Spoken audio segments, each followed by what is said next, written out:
requesting you all to please settle down as we are starting in 2 minutes.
Good morning, distinguished guests, industry leaders, ladies and gentlemen. On behalf of IEEMA, I welcome you all to the first edition of the Industry Conclave. The Conclave is dedicated to exploring the pivotal role of India's electrical and allied electronics industry in partnering India's energy transition and contributing significantly to the vision of Viksit Bharat. Now, to start the program, I would like to invite on the dais Ms. Charu Mathur, Director General IEEMA, Mr. Hamza Arziwala, President IEEMA, Shri Shrikant Nagulapalli, Additional Secretary, Ministry of Power, Government of India, Mr. Deepak Sharma, MD and CEO, Schneider Electric, Mr. Kushal Desai, CMD, Apar Industries, Mr. Prateek Agarwal, MD, Sterlite Power, Mr. Sunil Singhvi, President-elect IEEMA, and Mr. Vikram Gandotra, Vice President IEEMA.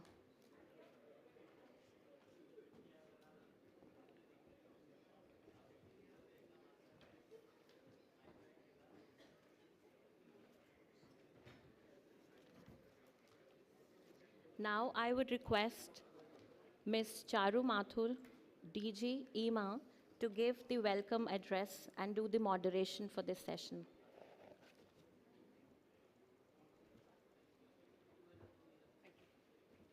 Thank you.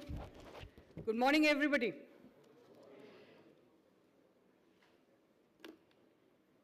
Dignitaries on the dais, Additional Secretary Mr. Shrikant Nagulapalli, Mr. Hamza Arziwala, President IEEMA, Mr. Sunil Singhvi, President-elect IEEMA, Mr. Vikram Gandotra, Vice President IEEMA, and our senior thought leaders from the industry. I'll start as they're seated on the dais, Mr. Kushal Desai, Apar, Mr. Deepak Sharma, Schneider, Mr. Prateek Agarwal, Sterlite. What you see here on the stage today represents, and what is there in the hall, represents the power and the strength of the Indian electrical industry. Together, I think you're seeing a very, very strong Indian electrical industry, which is poised to be global leaders, is very much intrinsically a part of the global supply chain, and a very proud, strong partner to India's energy needs. So a big hand to the electrical industry first. Let's start on this. Thank you. This industry conclave is the very first in the thought leadership sessions that IEEMA has envisaged.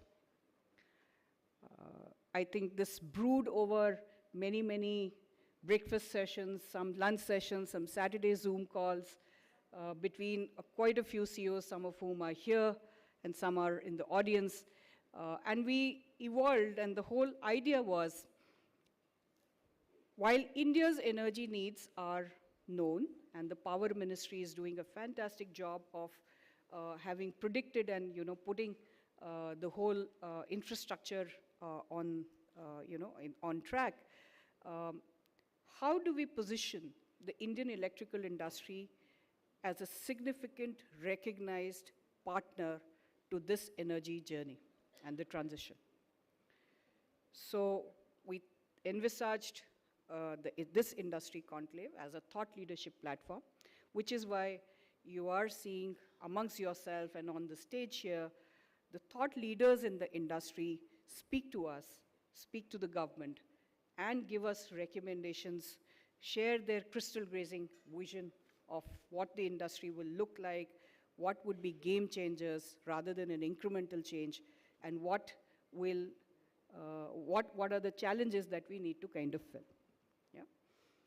So I welcome each one of you to the IEEMA first inaugural edition of the IEEMA Industry Conclave. I'm particularly happy that while this is the thought leadership conclave, IEEMA has also started at a regional and a state level several of these conclaves. Yeah, we've had, I think, Eastern region started with the Bengal Power Conclave, followed by Western region with the Maharashtra Power Conclave, and recently a very successfully conducted Orissa Power Conclave. So you will see more of these state-level, power conclaves on IEEMA, which will culminate into this thought leadership platform, which we hope will be an annual feature. So thanks to a lot of you, and Rohit, I missed you out at the morning, but thanks you for helping us put this together. What we intend to do here, drive focused conversations, outcome-based recommendations and initiatives, which will drive the next level of growth. India is already aiming to achieve the developed nation by 2047, and Viksit Bharat will necessitate necessarily a substantial enhancement in infrastructure, an expansion of the manufacturing sector, and an anticipated increase in energy demand by 2x. Despite the economic and the global economic challenges and the escalating energy requirements, India, I think, will stand out as one of the few nations which is effectively navigating not only energy affordability, but also security and sustainability, which I think you will hear from the thought leaders on the dais here today. The global electrical equipment market, I understand, has been pegged as US dollars 1,724 billion and is predicted to grow roughly 4x. The Indian industry today is around the electrical industry is around USD 70 billion, expected to cross 150 billion, and the current electrical exports is 12 billion, growing at a CAGR rate of around 11% in the past 5 years. So in light of these, I think a lot of innovations are taking place. Technology is fast moving, IT is already coming in, and there are products, and the change in how the electrical equipment is used in terms of quality, safety, reliability, which you'll hear from some of our speakers, is growing. That's a growing segment. There is obviously a thrust on the renewable segment, and storage and new energies, battery, e-mobility, which will drive this demand. And I think this is the time that this industry here will nimble-footedly move into that space as well. Today's conclave, we'll talk about, obviously, the India energy scenario, Make in India, which is a focus of the government and also the industry. I think industry is responding adequately well on the Make in India initiative. Exports, as I mentioned, the global partners. Integrating new energies, because that's where the conventional T&D sector has to integrate itself with it. Strength of the transmission segment, digitalization and innovation in manufacturing. And all these will be through various sessions and special fireside chats and special sessions. So I want to just kind of express my gratitude for everybody who's worked to put it together. And without much ado, I will welcome Mr. Hamza Arsiwala, President IEEMA, to give his address. Thank you.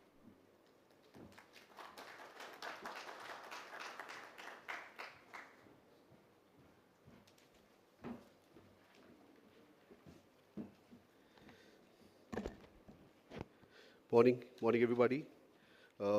Gratitude to Shrikant Nagulapalli, Additional Secretary Power. Esteemed thought leaders, industry captains on the dais with me, and over here gracing the occasion. So many of you all, thank you so much. Thank you, Deepak. Thank you, Kushal, Prateek. Thank you so much for gracing the occasion. Means really a lot for us in the industry. And my colleagues, Charu, thank you so much for putting this together. It's been a phenomenal effort. And to Sunil, Vikram, thank you, both of you all as well. And my colleagues from the NEC, all of you all have come in large numbers. And mentors, I can see Rohit, Babu has come all the way as well, Chuk Saab, and so many others, JJ Kulkarni sir. So many of you all over here. Thank you. You all have been an inspirational force for us to take IEEMA and keep on building it to new heights here. And to all of you all, ladies and gentlemen, and distinguished delegates who've come from near and far to this wonderful city of Delhi, always encouraging capital city, effusing economic strength, standing taller, its magnificent infrastructural buildings such as the new Parliament House and of the recent, and the historical monuments of the past, all evoking a strong sense of pride and patriotism whenever I come in over here. And this fantastic venue, I mean, my thoughts go back to some of the finest foods I've had over here and some of the restaurants over here, to this inaugural edition of the Industry Conclave. It's truly heartening to see the likes of industry captains along with the best from the government, all together to interact. So let us, use this platform to introspect, reflect, think aloud, network, collaborate, and let's have fun finding groundbreaking solutions that will drive and change the future of energy as we go along the days and years ahead here. The Indian industry sector holds tremendous promise, as we all know, and presents remarkable opportunities for growth and development. And more importantly, our sector has a very critical role to play for the economic growth. We all know that, for India to be one of the largest economies of the world, the third largest precisely, infrastructure investment is extremely critical. And we all know that power is an integral part and element of infrastructure. And hence we can see these times that we are facing now.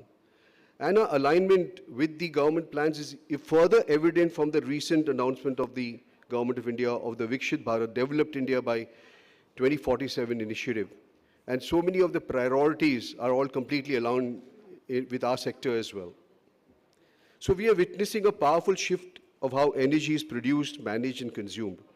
With the increasing emphasis on renewable energy sources, energy efficiency, and smart grid technologies, we have the potential to redefine our energy infrastructure and create a sustainable future for generations to come. This conclave gives us the platform to explore these possibilities, share best practices, and forge partnerships that can drive innovation and progress. We all know that as of March 24, India has become the third largest producer and consumer of electricity globally, with an installed power capacity exceeding 440 gigawatts. Another 350 gigawatts is all set to be added by 2030, a clear indication of our commitment to meeting the energy demands of a rapidly growing economy. In the last financial year, electricity consumption surged by over 10%, reaching 1,500 billion odd units. This remarkable growth not only again demonstrates the increasing electrification across the nation, but also substantiates the thriving nature of India's economy as well. Our electrical equipment has surpassed 70 billion in the financial year 24, with projection indicating it could reach 130 billion by 2030. Our exports amounting to 12 billion in 24 is a significant achievement, particularly the key contributors as far as products are concerned are cables, switchgear, transformers, meters of the sorts, showing huge increase in demand and the revenues of all our organizations. I've been interacting with, Kabra ji of RR Cable, Suket is here as well for meters, and I can see them kind of beaming and smiling year to year in these days nowadays. Truly a reflection of the good times that we're facing.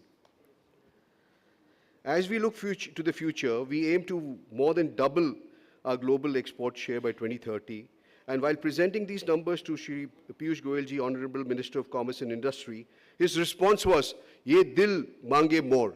We all have heard that. On the premise that we have the opportunity and potential to do much, much, much more. However, to achieve all this, an estimated 500 billion in investment will be required by 2030, primarily to enhance our power infrastructure in terms of generation, transmission, and distribution. And these are the words of Shri R.K. Singh ji, who we used to interact so regularly in the last year, constantly echo that, if we don't increase the capacities by 2 to 3x in the short term itself, the economic growth of the country will be curtailed. So we have a really large responsibility as a sector and as an industry. Furthermore, it's really heartening to know that our industry just doesn't feel the economic, of course, is all related. It also provides livelihoods with over 2 million jobs supported by the sector. This again is in keeping one of the objectives of the Vikshit Bharat objective here. As leaders in this dynamic sector, all of us present here today are tasked with navigating the challenges and seizing the opportunities before us as well.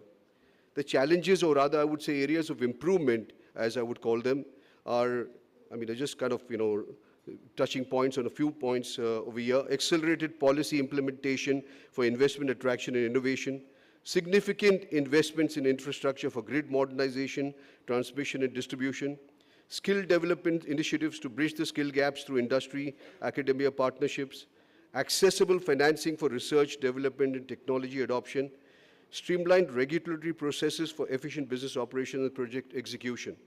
For all the above, we at IEEMA are constantly collaborating and engaging with the government in a proactive manner for effective implementation and on priority.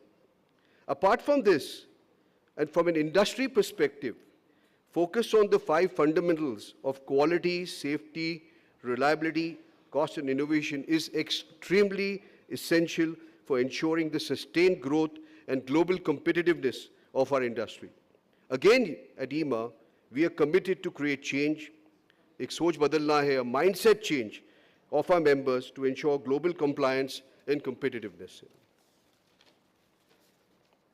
Together, we possess the collective strength to redefine the industry benchmarks and build a resilient future. So let us embrace this opportunity to lead with foresight, determination, and unity.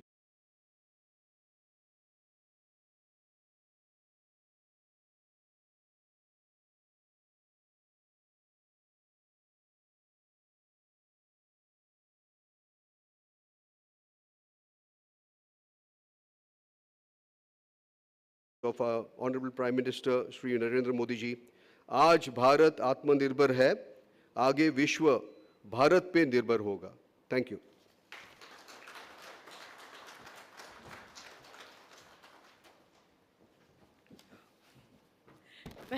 Thank you.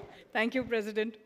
I will now invite Additional Secretary, Ministry of Power, Mr. Shrikant Nagapalli, but before he joins us on this, at the speaking dais, I may add, he's a 1998 batch IS officer from Andhra Pradesh cadre, a wealth of experience, and just 2 sentences, a true friend of the industry, and has been supporting IEEMA and the industry on all policy fronts till now. So we've worked very closely with him. Thank you. Mr. Shrikant Nagapal.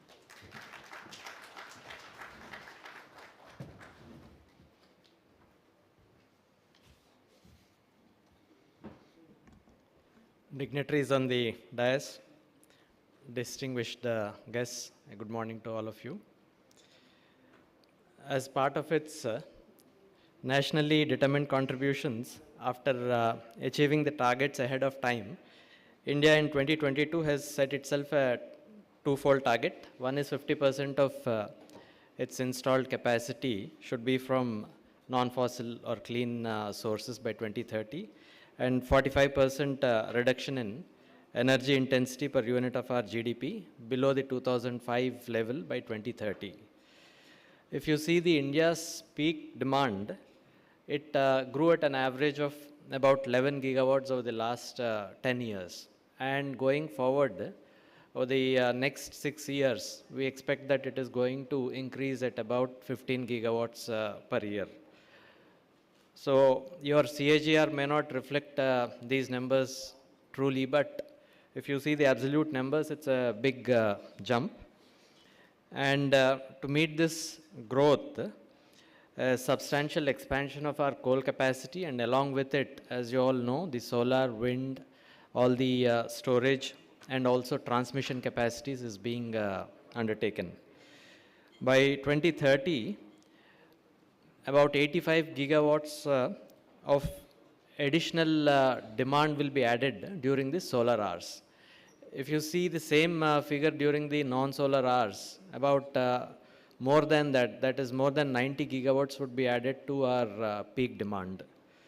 And approximately 40 gigawatts by 2030, we intend to rely on storage capacities, be it pumped storage or battery energy storage, to supply our non-solar hour peak. The Ministry of Power, as you all know, has set itself a target of 500 gigawatts capacity from non-fossil fuel-based sources by 2030. And as of date, we have already crossed 200 gigawatts, and an additional 300 gigawatts has to be realized in the next 6 years. Out of this, almost 225 gigawatts would be coming from solar and wind. The waiver of ISTS charges and also the renewable purchase obligation on the demand side, they have given a big boost to the RE penetration and capacity addition. And a detailed transmission plan is being implemented for integrating this 500 gigawatts of wind and solar into our grid. This plan prioritizes especially the RE-rich zones of Rajasthan, Gujarat, Karnataka, Andhra Pradesh. Then we have Leh and many more areas. And as per the new survey reports of the National Institute of Solar Energy, so there are large chunks of solar potential lands available in many states. We also have offshore wind farms that are being planned near Gujarat and Tamil Nadu coast, and they'll be having dedicated transmission infrastructure. And the country is also gearing up for adding green hydrogen production capacities in a big way, especially in coastal areas of Odisha, Gujarat, Andhra Pradesh, Tamil Nadu, and so on. We have large demand that is going to come up from electric vehicles and also data centers. There is, so together with the electrification of the economy, all these will drive the demand that is going to come up in the near future. The whole country, if you see, is connected into a single grid today, which is running on a single frequency. And it has a capability of almost transferring 117 gigawatts from one corner of the country to another region. Even remote regions in Arunachal Pradesh, Leh, Ladakh are now connected thanks to our interstate transmission system. The enhanced transmission infrastructure has created the enabling infrastructure for the power markets also to grow. And in 2020 and 21, we have enabled new market segments to sell green energy almost a day to a week in advance. And the DISCOMs are fulfilling their renewable purchase obligations through these markets. To address the challenge of absorbing VRE, the government is actively promoting the storage of this energy through pumped storage plants and also battery energy storage systems. We aim to add approximately 40 gigawatts of battery energy storage system and about 19 gigawatt of pumped storage capacity within the next 6 years. And in the budget also, the announcement has been made to that a new pump storage policy will be brought out to give a big push to the pump storage projects.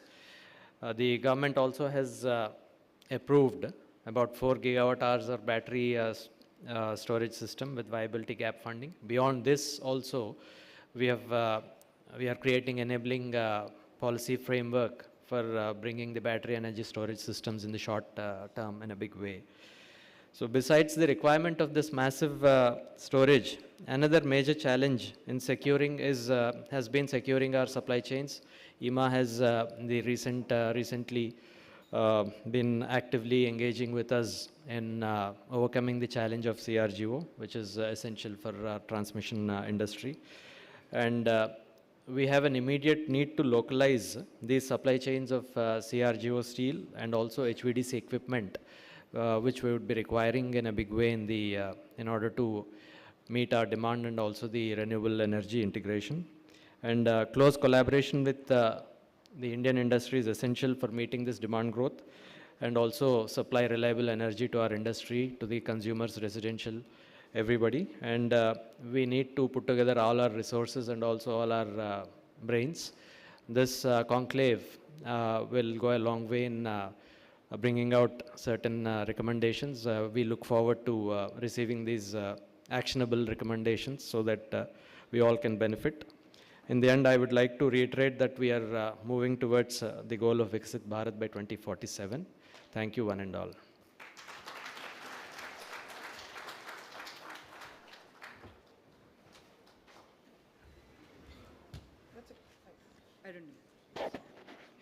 Thank you.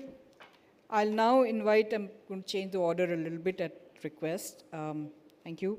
May I now invite Mr. Prateek Agrawal, Chairman of Serentica Renewables and Managing Director of Sterlite Power, an industry leader, to share his thoughts.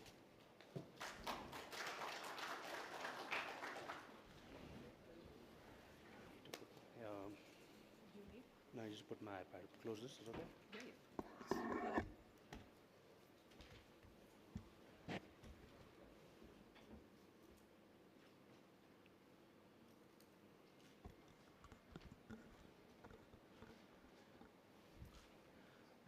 Dignitaries on the stage, Honorable Additional Secretary Mr. Shrikant, and my friends from the industry.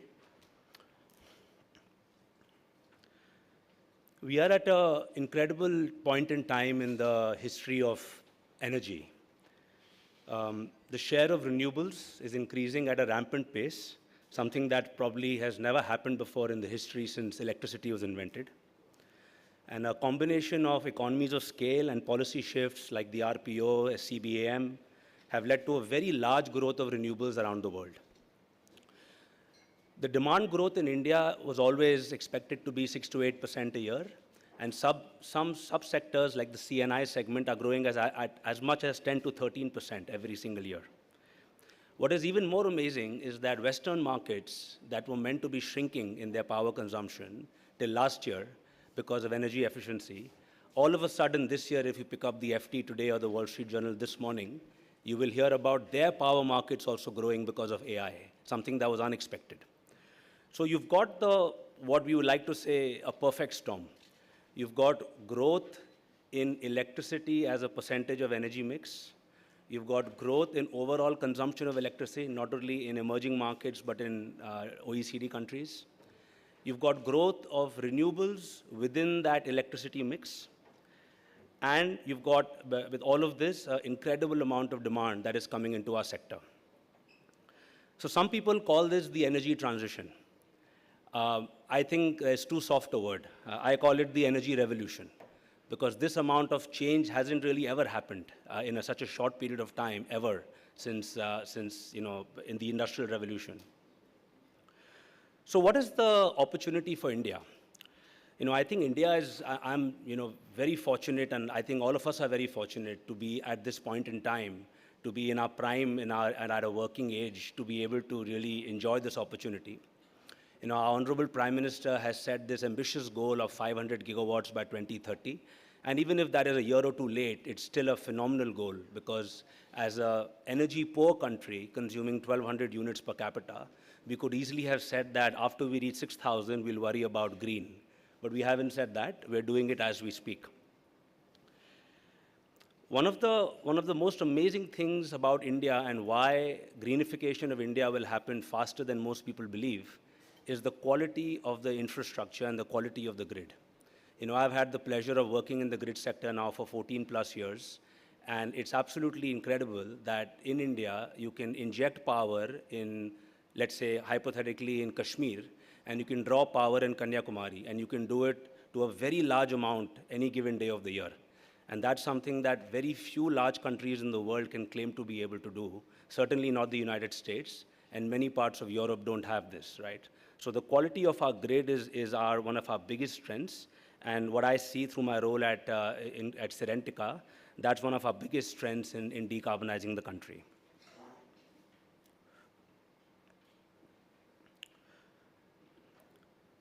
So I'll give you a quick background about what my company does, the few companies I get to run, and then I'll come to my thoughts about some of the members, the opportunities that are there for you, and of course some policy changes. So I have the great opportunity and pleasure of running 3 businesses.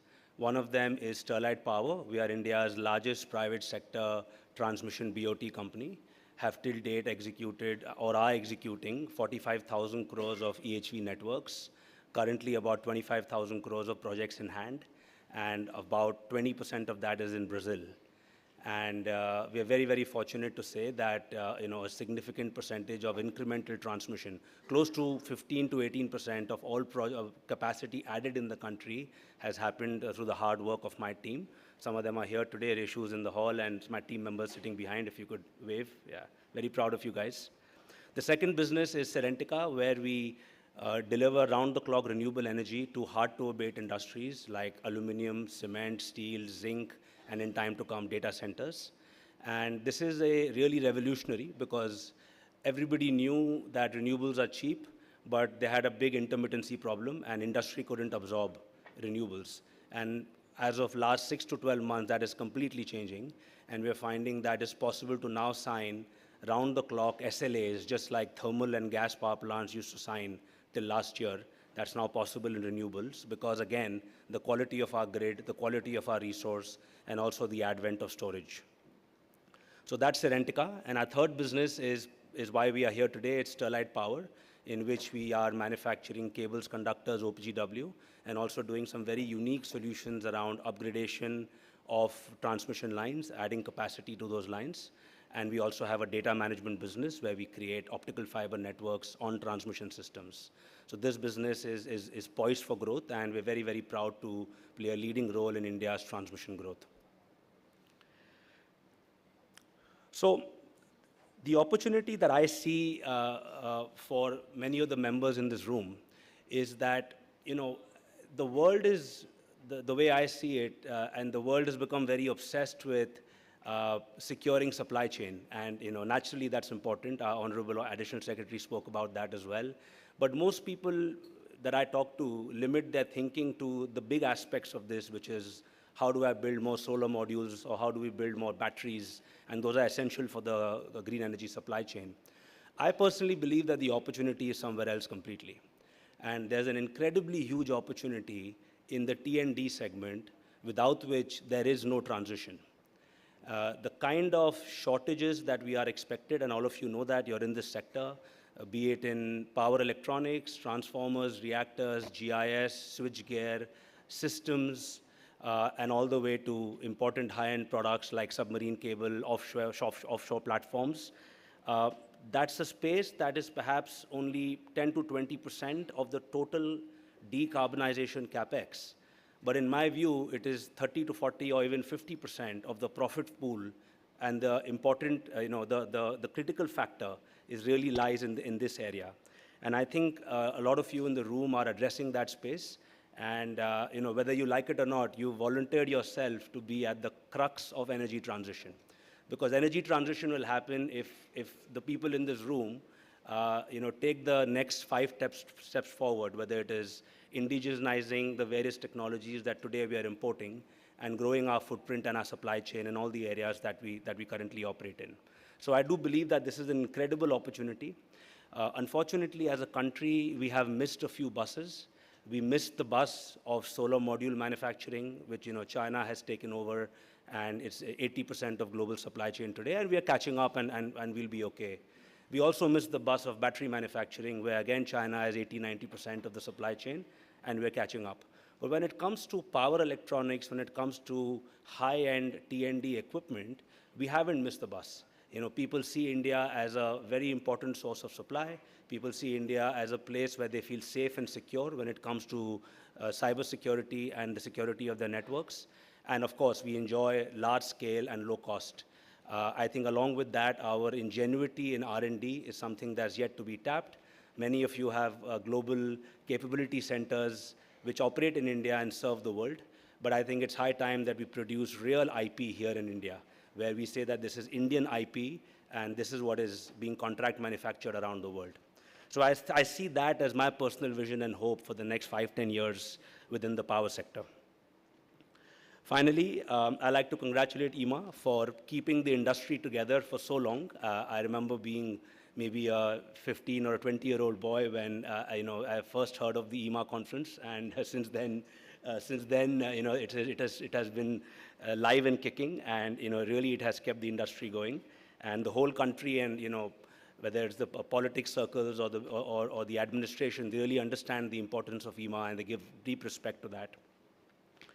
So in conclusion, I'd like to say that one of my favorite Hollywood stars and also the ex-governor of California made a statement which I think really summarizes why we are all here, I hope, and why we should stay here, is that there can be no transition without transmission.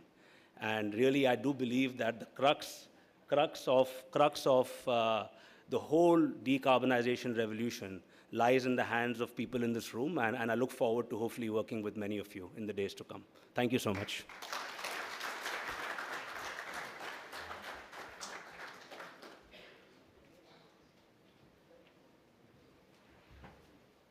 I will now invite, thank you, Prateek. I really loved some of the things I think you really put it on spot when you said we are not looking at energy transition, we are in midst of an energy revolution. So I love that. And thank you for that affection for IEEMA. May I now invite Mr. Deepak Sharma, Zone President, Greater India, and MD and CEO, Schneider Electric India. Again, good friend of IEEMA, lots of experience, passionate about energy management, automation, many more things. Deepak.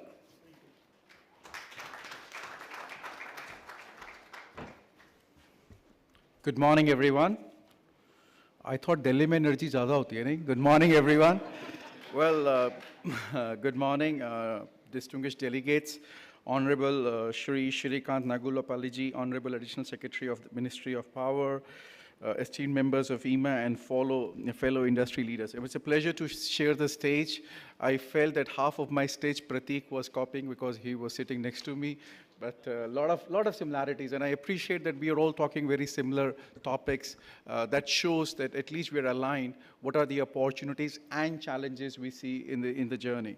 So I think we all are very proud, and some of us who have moved around the world, seen multiple places, living or traveling for business, would agree that India stands today at a very decisive moment of growth. There are not too many places in the world where we'll witness that level of excitement, opportunities to grow. And I'm not happy that the world is in crisis or there are parts of the world which are struggling because of their or geopolitical challenges.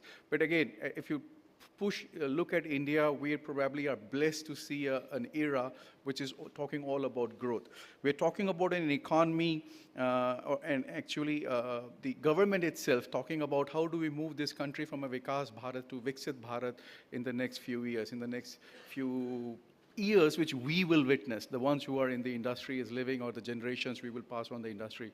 We're talking about an economy which is around 3.5 trillion today, and we want to become 7 trillion by 2030. Doesn't matter, it's plus minus 1 year. The more important is we would be number 3 in next 3-4 years. And we were probably not there in the top 10 list just few years ago. So when you look at these abundance opportunities, that shows the amount of hope, growth, all that visible and available in the country. Now, when I want to look at from where we come, and which is energy, and we look at the growth of what we want to build, energy will play an important role in building tomorrow. And when we talk of energy, electricity, and thankfully in Schneider we say Schneider Electric, so I don't know how do we justify that we're very close to electric. This was not for you, Vikram. Where is Vikram? Vikram, it was just for Schneider Electric. So electric is at the core of the story we're talking about. How do we use electric, which is probably the most cleanest form of this energy sector, to build the tomorrow need of our growth requirement. And, but before we go into that, I think I want to also thank the government and the regulators for bringing all those opportunities to build the tomorrow. And just to name the few, right, the RAPDRP, IPDPS, PM Surya Ghar, Muft Bijli Yojana, RDS, Energy Conservation Amendment Act of 2022, UDAY, National Solar Mission, and the Smart Cities Mission. So all these are helping us to do things. But the biggest challenge, and we're talking about building the next phase of 400 gigawatts or 500 gigawatts. We're committed ourselves to build the next phase of the additional primary from non-fossil. Pratik spoke about the big investments on the solar and the wind. So looks very nice. I mean, who in this industry is not happy? I think everybody is growing, everybody is making double-digit growths, and of course the shareholders are happy. But I think I want to talk about something which is even more important than what we see about growth. How do we build more? And how do we build more while not compromising the mistakes or doing the same mistakes which the West did? And the whole story about companies like us, and we are not alone, our friends in the room do exactly or very similar stories. Of course, one can compare, and customers are here to choose what suits them the best. But the whole story is about how do I build tomorrow, or we build tomorrow without compromising the planet, or how do we don't overuse the planet in building the future. And the story is all about sustainability. Yes, we want to grow. Yes, we want more money. Yes, we want more electricity. Yes, yes, yes. But will we leave a planet behind where our children would able to breathe and also use it in the same way as we used? And that's where we believe the companies like us, especially at our company, we believe the energy efficiency and the sustainability story comes along to build the tomorrow while not compromising the tomorrow also by using the overuse of the planet. And I want to start with few examples which probably all the smartness of this room can solve it. And it's actually not third person. We should not look outside this room. If this room and some of us on the dais can help us as collectively. And I think the problem is not about how much are we generating. I think the problem is the way we generate, how do we transfer it into a smart grid, and then how do we bring it to the integration or the DER integration at a consumer level. So that's the whole story we should be visiting as one big end-to-end equation. And while the energy generation is becoming more decentralized, but the challenge still remains, how do we bring the grid stability the moment you would produce 300, 400 gigawatt only from solar? Right? That's gonna be work we have to do. How do we enable distributed energy resources integration? The seamless integration should enable these DSCOMs, and we all love them because that's how we operate with them. But how do they become a platform? It's not about energy transfer from A to B. The role of future of a DISCOM should be more like becoming a profitable platform service provider by minimizing these losses and help us to do trading of energy. Right? I mean, the user and the buyer should have like a freelancer to choose how do I trade energy from a production center to a user or a user to a consumer. And I want to build on that a little further. There's no secret that we are blessed with a lot of sun and a lot of wind. But what we need is an accelerated renewable energy adaptation in the ecosystem through a seamless bi-directional energy exchange. And it's not about one feeding the other, it has to be a bi-directional because everybody wants to contribute in that transformation. We are also talking about building, we have been already building a net metering infrastructure. We're advocating more power purchase agreements with local green energy farms, dynamic energy trading platforms. And this will enable a maximum adaptation because then the skin of everybody has to be in the game. It's not about the big versus the other big. It's every individual versus the every individual, being a consumer or being a producer. The third point I want to talk about is the prosumer acceleration. And there are parts of the world who are actually driving this growth much faster than we see. How do we build a prosumer acceleration is also very important as we as consumers, which is you and I, actually become a contributor in creating and generating electricity when it is available for at my individual capacity. And then every unit of electricity produced, how do I make it energy interdependence, right? So which is exactly what we want to build the story through a prosumer participation of all of us. The seamless integration of the net metering to smart grid and enabling the dynamic demand response management.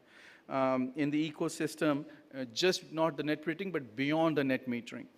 And finally, which is more closer to our company, and I think a lot of others in the room, is the energy efficiency. Because we believe the cleanest is electric, but even more sustainable is what is saved. And that's where the equation of energy efficiency comes in.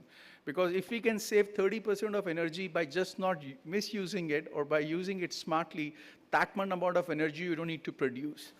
And with all the technologies already in practice, already use cases established, already these use cases being recognized at the world economic levels and tested and audited, show that we can save as good as 30% energy through these technologies. So that energy efficiency for us, and some of us in the room, is an important vector to also build that part. And when I mean that, what I mean is it's not about it's not about a nice talk. It's actually on the global agenda. Last year at the G20, we as nations and other nations realized that the power of energy efficiency is huge and decided to take a voluntary action plan to double the rate of energy efficiency improvement by 2030. And that was reiterated at the COP28. With the current energy efficiency programs, and this is good to hear the data. These are data, and I'm sure you can find the same data validated and available on these beautiful data websites, that we are able to reduce almost 317 billion units of energy consumption, which is 16% of our energy consumption today, and which is nothing but practically around 150 to 200 gigawatts of not produced. And that helped us to save almost 2 lakh crore of money. So energy efficiency for us is also an important vector, that what can be saved is actually what is not produced. And I believe collectively we can do this. This forum, which is advocating and building this architecture from generation to consumption, and that architecture which should be more open. More integrable, more scalable, actually, in short, should be future ready. And these technologies and these business models have not new in our lifetimes. We have seen what happened to mobile. Mobile from a phone became a platform. We have seen taxis. Taxis from paying use became a platform. I think the world tomorrow has to be where the energy is on a platform, and then the usage and both the consumptions are then traded through the platforms. And this is again coming back to the point of our discoms. We should also think, how do we build tomorrow, as I said earlier, in the commitment of becoming net zero? And that's a commitment India has made already. Is it 2070 or 60 or earlier? I mean, that's not the debate. The real debate is what you and us can do it to make it happen. And we're talking about technologies like SF6 free. Can we bring SF6 free much faster adaptation so that we can control the more carbon emissions into the atmosphere? And how do we bring more greener products in these systems? How can we promote circularity and extend the service life of this existing infrastructure, and of course, advocate efficiency mandates. I think today our efficiency is more of a luxury or sometimes more like a fun. What is the mandate that you and I have to do it, because what you save is actually not produced. So if you don't produce, you're not cutting more trees, more places, more manufacturing, more steel. So I think that circularity end to end with more efficiency is an important. Now, I also want to spend some time on sharing whatever I said is not theoretical.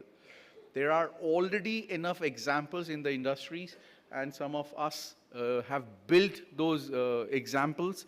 I want to talk about one which is in North India. I'm not allowed to take the name of the utility. It's about a smart metering solution. We have partnered with them to advance a full advanced metering infrastructure with around 1.5 lakh smart meters, bringing down the ATC losses to 9.8%, which helps them to, of course, become a bit profitable. I'm also talking about another discom again in the north this time.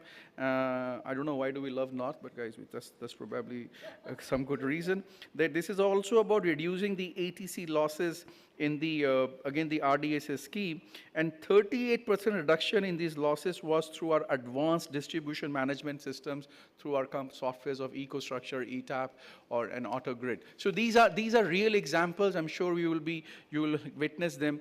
We're also talking about advocating around 18 plus gigawatt of power purchase agreements through our clean energy adaptation team. We have pioneered also distributed energy resources integration, both on-grid and off-grid, through our microgrid technologies. Peak demand, and there was another topic, the Honorable Secretary talking about this, that peak demand in India is a concern through, though it's only 10%, right, at the time. And again, let's not talk about the future, but even this, we are integrating a dynamic of the demand and supply, and as a founding partner of our Alliance for Energy Efficient Economy, AE, we recently conducted a joint successful study on auto demand response management with residential customers, which is you and I. And you know what? We saw a potential reduction of 10% per consumer on the demand side. That's a real case. It's already in practice and it's piloted.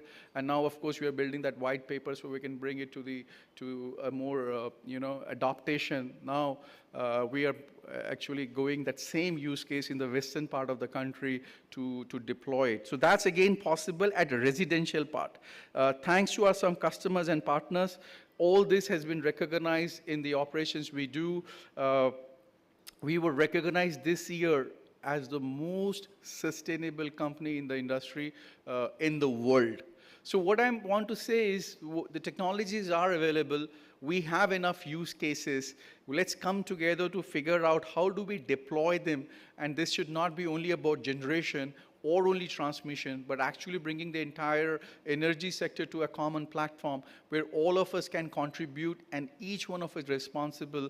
And there are certain regulations which needs to be adopted, which is either mandate or bringing a platform, platforming or bringing platforms where we can do this, make that happen. We are very happy that few of these technologies also used in our own factories. I mean, I say that in Hindi, North में खास करके जो हलवाई अपनी मिठाई नहीं खाता हो, उसकी सबसे बड़ी problem होनी चाहिए, should buy or not. So we use our own technologies in our 31 factories, and 5 of them are smart. 1 of them got recognized 2 times for the Lighthouse Factory by World Economic Forum. Recently, we got recognized for our Chennai plants, where last 5 years we have reduced water, electricity, CO2, everything by almost 60%. So all this is available. A small introduction of Schneider Electric. We're almost 200 years in the business, 60 years in the country, almost 40,000 people, 31 factories. We are building 5 as we talk. And all this is possible with what I'm talking about in a real use case. Not to forget, this will not happen for other 2 reasons. If this remains only in the big cities and urbans, we need to also go to the real part of the country, which is the rural part. And we're very happy that whatever I spoke about microgrids, and I'm not talking about solar lamps. I'm not talking about sustainability by planting trees. I think that era we have lived 10 years ago, and I'm not against those. I mean, we do that. But I think the inspirations we have, that planting trees and giving solar lamps, that is good. but we are looking at microgrids in villages. We have just powered a very small hamlet of 100 huts in Jharkhand, and this hamlet is now powered with microgrids. So they produce solar through solar. That solar brings water from pumping from the ponds. That solar helps them to bring electricity, which all of us can do and most of us can do. But more importantly, with that solar storage in the village, and we have now running machines or small ancillaries. So now they can do their own production of mustard oil. They can do what we call removing the layer from the wheat. So they have created almost a small ancillary in those villages. And the village became a self-dependent and you know who was the most sufferer in those villages? The women. Because the men were sitting and waiting that the woman will carry all the mustard 10 kilometers away, get it grinded, get it bottled, bring it back, take the dhan in the morning, crush it at 4 a.m., boil the wheat at 9 a.m. so kids can eat at 11 a.m. Everything is now on a microgrid solution, and these three-phase, single-phase motors are running in machines. So we have to power them, and that's where microgrid comes in. These microgrids integrated later through an advanced software, through a software layer or digital layer to the grid will help. And these villages, one day, once they store, they're already storing, but whatever excess comes can go to the grid and become. So that's another area we have already done and is pilot. This is in the state of Jharkhand. I'm happy to share more in case you want to know about it. And lastly, all this will also be possible when you have trained scale forces. So we as a company have trained 200,000 plus young talents, and with our 550-ish training schools on vocational training schools on these technologies. So you have to train the youth also to be ready tomorrow. So I leave it with a lot of optimism after discovering a big part of the world that what happens in this country is unique. And Pratik said, when he left, yes, we would have missed few buses in solar here and there, but the few buses which are actually going to be sitting here, and I don't want that Simmer comes or our next generation comes, Papa did not do the right job and I'm suffering. I think all of us can do that right job, so my kids and the generations coming will witness that this generation did something, and the elephant of India beat the dragon of our neighboring country. So thank you so much for giving that platform to share, Charu. It's always a pleasure, and what IEEMA does to bring the thought leadership, we're all committed to one country and build the network for ourselves. So as the future evolves, I believe the time for action is now, because if we don't do it, somebody will do it. So it's the time for action is now, and we have all the ingredients to make that happen, to bring India on that Viksit path of 2047 while achieving our net zero goals. Thank you so much, ladies and gentlemen, for giving me the opportunity. What a speech. Thank you. Customer centricity, and I think a very dynamic demand management, energy efficiency. Thank you. Thank you for that. May I now invite Mr. Kushal Desai, CMD of APAR Industries. He built an APAR Infotech in addition to his 35 years in APAR, which is listed at NASDAQ, an industry thought leader with a lot of passion. Kushal.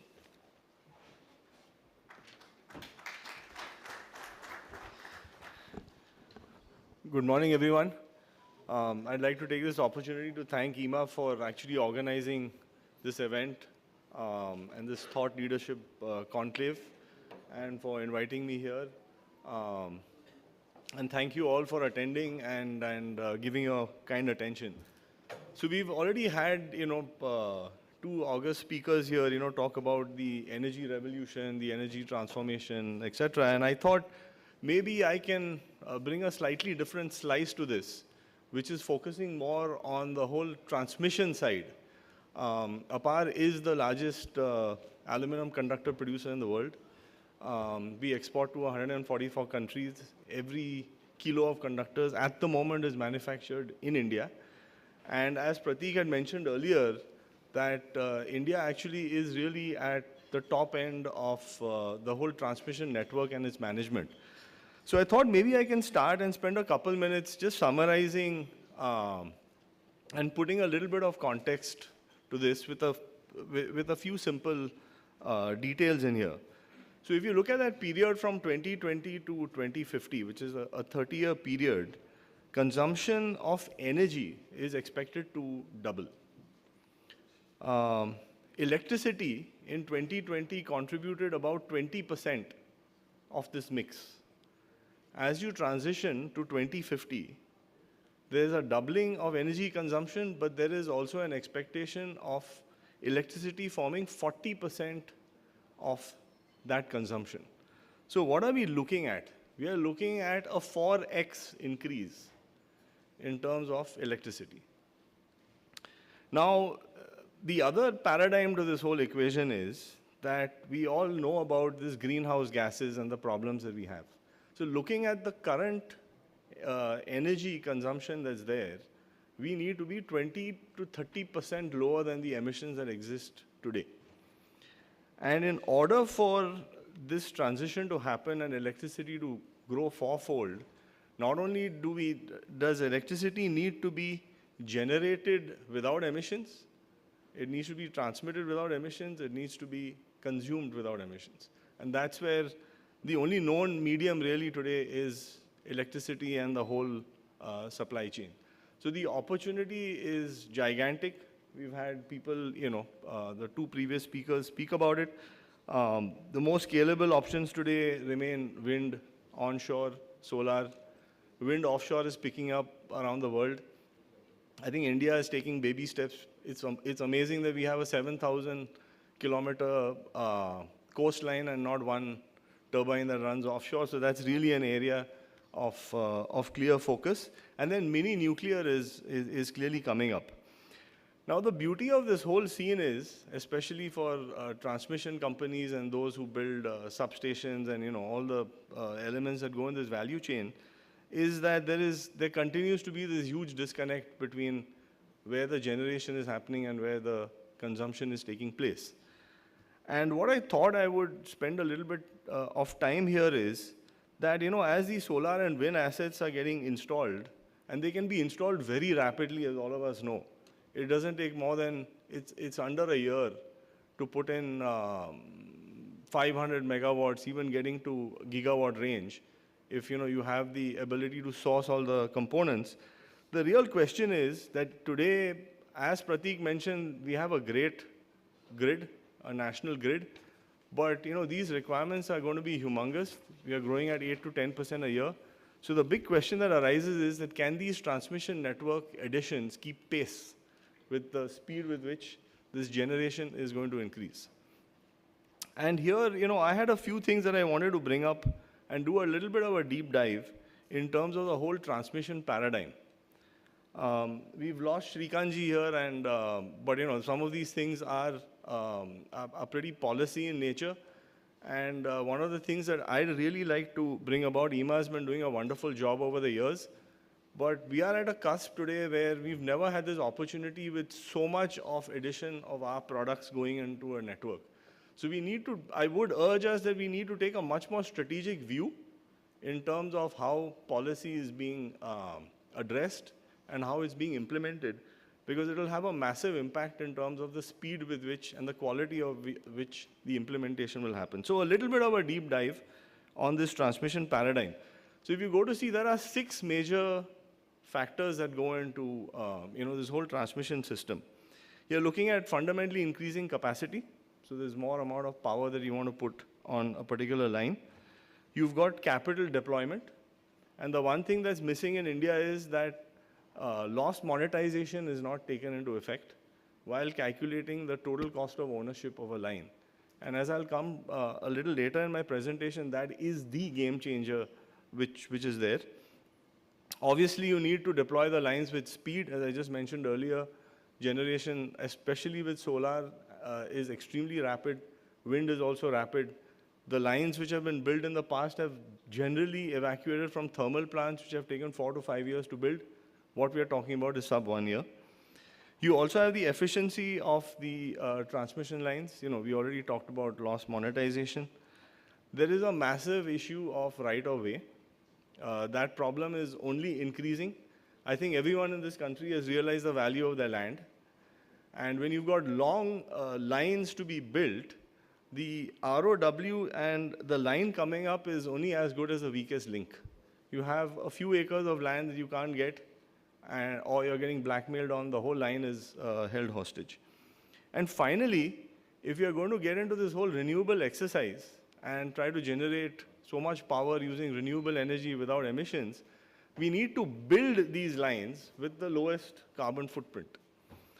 And that's where I come up with this whole paradigm that one needs to look at very carefully is the whole reconductoring option that the country has. You have tens of thousands of kilometers of lines that are running, and these lines are running with technologies that were set up I'm 57 years old. These technologies existed before I was born. ACSR is a predominant platform. Moment you go into the new technologies, on the same transmission line and in the same corridor, you are in a position to at least transmit double the amount of power. And I actually had a presentation in which I had a lot of graphics and charts, but unfortunately, we don't have that in place. But I'll try to summarize in here that, we've got this wonderful document that the government has taken out, which is the 500 gigawatt renewable energy kind of policy document that also has a transmission line piece to it. Now, the interesting thing here is that all these lines are being built or have been planned to be built new. And by doing this whole reconductoring, not only can you build a line in less than a year, if you build a new line, it would take you close to 2 to 3 years to build. The cost of building it can be substantially lower. Loss monetization, if it's captured in the whole CapEx equation, you have a payback on these lines which are under 5 years. For lines that run for 30, 40, 50 years in terms of their lifespan. So essentially, by putting a policy in place where you do this reconductoring and the loss monetization, you actually have a self-perpetuating cycle where the savings itself can help you accelerate infrastructure increase that takes place. So that's something that at least APAR has been trying to work with CEA and with the ministry, and of course we will take the help of IEEMA and all the rest of you here to bring such subjects up and take it up at the highest level. The other thing that I wanted to mention here is that there have been wonderful government schemes, and some of these schemes are now actually coming to an end. The thought leaders sitting here need to get together and work on some of these, and I'll give you an example of one of these schemes. There has been a fund that was created called the PSDF. Now, this PSDF fund essentially had 5 objectives, right? And interestingly, I don't know how many of you know, but how this fund was funded is that when there were incursions on the grid, the penalties which were charged were put into this fund. And this fund accumulated to 20,000 crores. Now, the 5 areas that were meant for this fund to take place or to transform were, A, it needs to be of strategic importance in the transmission space of power or data. Improvement of the voltage profile in a grid was the second objective. The third one was the protection and reliable communication. So we didn't have OPGW as such in India. And so part of it was to fund that, to build that. The renovation and modernization of transmission lines. And then finally, the adequate energy storage.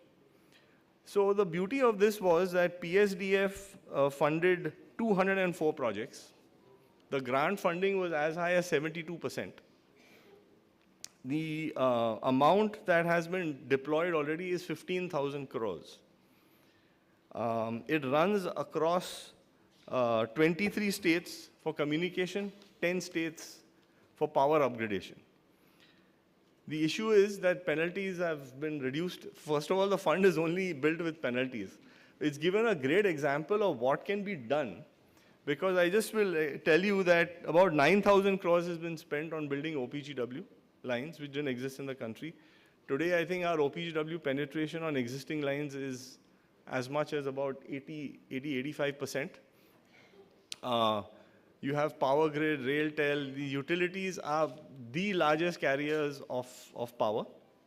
The cell phone companies just deliver it to you in the last or second last mile. And as all of us know, data is the new oil. So this fund actually has deployed, as I said, almost 9,000 crores and single-handedly built this OPG infrastructure. About 1,500 crores has gone for upgrading the power that's delivered through reconductoring options. There are 57 proposals that have now been stopped. They were at very advanced stages of discussion and implementation. They stopped. The fund is running out. So the point I'm trying to make here is that you've got an example of something in here which has brought about a massive transformation in the country.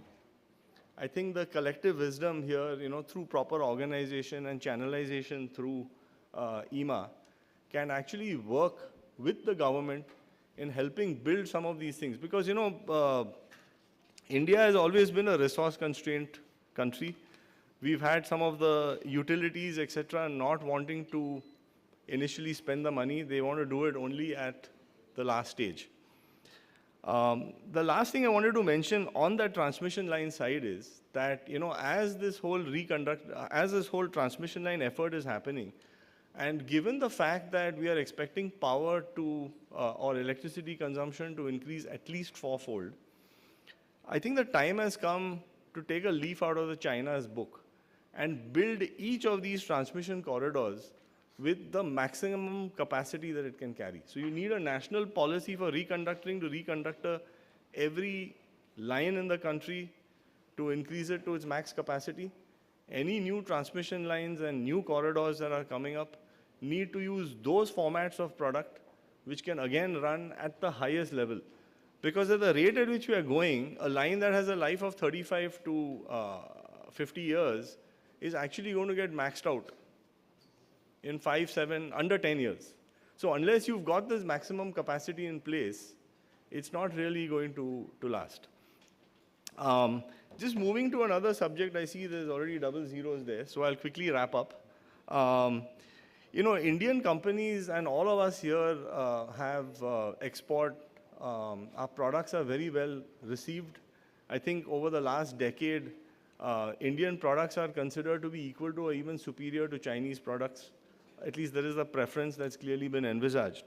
But when you're going through such a massive transition, resources are always going to be short. No matter how many billions of dollars are allocated by anybody, you're going to have a bit of a shortfall. And one of the problems which we've had in India is that our incentive schemes have continuously fallen. So you had a focus market product scheme which was 4%. That was substituted with MEIS that went to 2%. Now you have this RoadTEP which is 0.7%. If you do a simple analysis of Chinese subsidies, they are about 8 to 10%, at least. The second thing is the FTAs. The FTAs, India has only 8 FTAs. A country like Mexico has 45 FTAs. China has over 75 FTAs. So you straight start with a handicap of 5%. On top of that, you're down by 8 to 10%. And I think this China plus one story, whatever people may say, it's slowly evaporating. Because other than the United States of America, there is not a single country in the world which has actually brought about penalties for China to export into that country. So this is a major area which needs, in terms of policy, because if you didn't have your largest competitor, without such a massive handicap, we wouldn't need any of these policy initiatives. But because they do, and that is a reality, and what I'm seeing, at least as far as APAR is concerned, 144 countries we export, we are facing tough competition from the Chinese in the last 12 months especially. So I had a couple other things, but time has run out. And I think the idea that I wanted to just leave all of us with is, if we have collective effort in here, we channelize things at IEEMA in the systematic manner that we can drive some massive policy changes and take the best advantage of this whole energy revolution which is taking place. It'll benefit the country. It'll benefit each one of us sitting in this room. Thank you so much for your attention.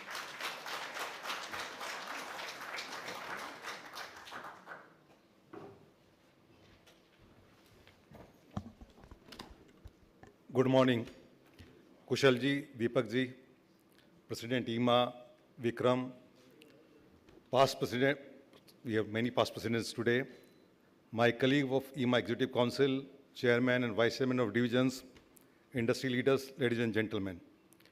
It is great honor for me to welcome you all to the first industry conclave.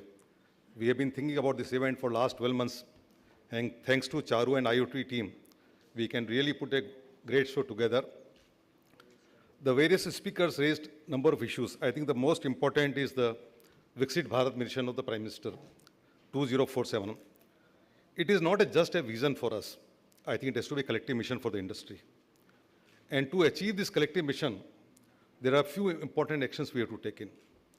Number of speakers talk about the various opportunities in the market, whether in India or overseas. I think this time has come because 70% of our members are from MSME, but we have to be ambitious to grow. The one important aspect, we all talk about quality. I think quality is one important part of the product, which can meet the intent function. But I think we have to think more.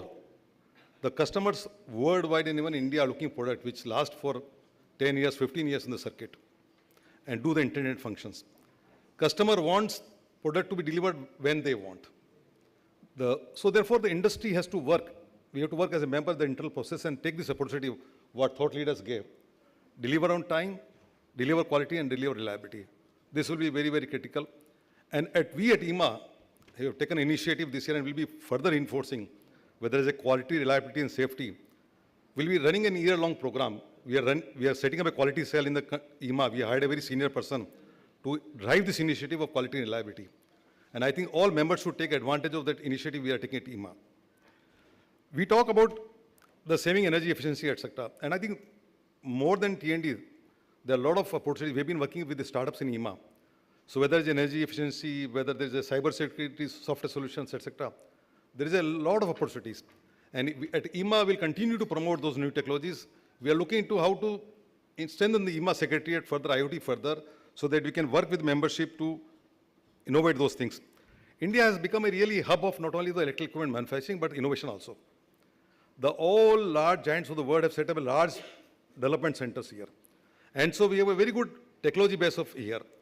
Now, combined with the manufacturing and technology base, there is no reason we should not think of becoming a leader in the electrical sector and increase our exports out of India. I think Kushalji raised a very valid point, and which subject which is very close to my heart, is total cost of ownership. And at IEEMA, we have been advocating very, very strongly, and we'll continue to do. Don't look for the, I think, Honorable Additional Secretary left just now, don't look at the initial cost of buying. I think it's true for all my other members also, whether they are EPC or other, everybody's buyer here. Don't look for the initial cost of ownership. Look for how much I have to spend over the 10 years in terms of the product cost, whether it's a losses or failure, etc. And if we can take that approach, I am very confident we'll can take this industry to the next lead. So these are some of the points, and I think one more initiative which we have started recently and will work. We have been getting feedback about the skill availability. You also raised, Kushalji. And we have tied up with the Power Sector Skill Council. And we have set up a skill council in the IEEMA now. And we'll work very closely to train the electricians, not only about their skill, but about the safety practice, etc. And the first initiative we have taken, our 5-year CSR fund of IEEMA, we have committed for training of the electricians, etc., for the safety aspect, and we'll continue to do this work. And what we want to is spend our CSR fund, spend in a concentrated area. And I think we'll be talking to other members also. If we can drive this thing, we already made a committee, Rajesh Gupta ji is heading that committee, and our whole focus of next year will be skill development. So my submission to this all members here, this is a opportunity worldwide. And what Deepak is right, is time for action. Don't miss this opportunity. So please work on these initiatives, work on improving quality, reliability, and we can definitely be a global leader. Thank you very much again for coming here today.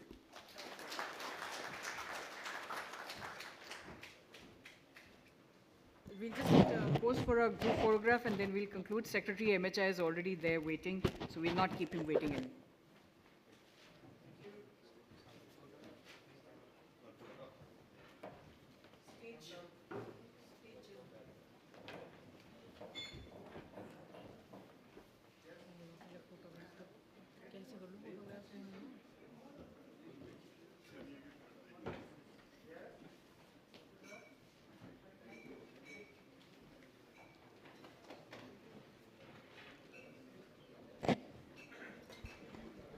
Thank you everyone for setting up the context for this conclave.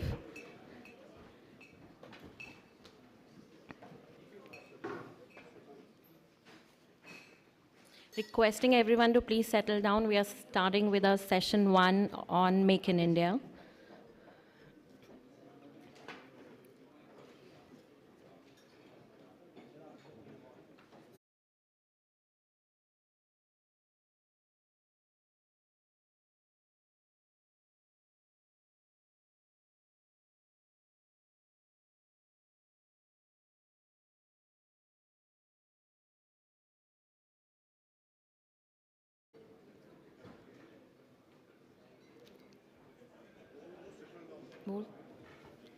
I would request everyone to please settle down as we are starting with a session on Make in India.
Requesting everyone to please be seated.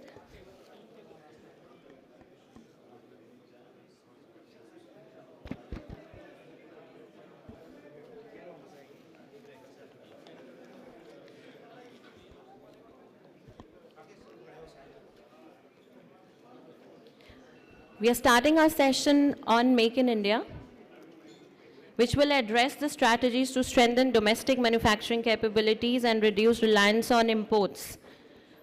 For this session, I would like to invite on the dais Mr. Naveen Kumar, Vice President and Chief Data Officer, Schneider Electric, Mr. Anujesh Dwivedi, Partner, Deloitte, India.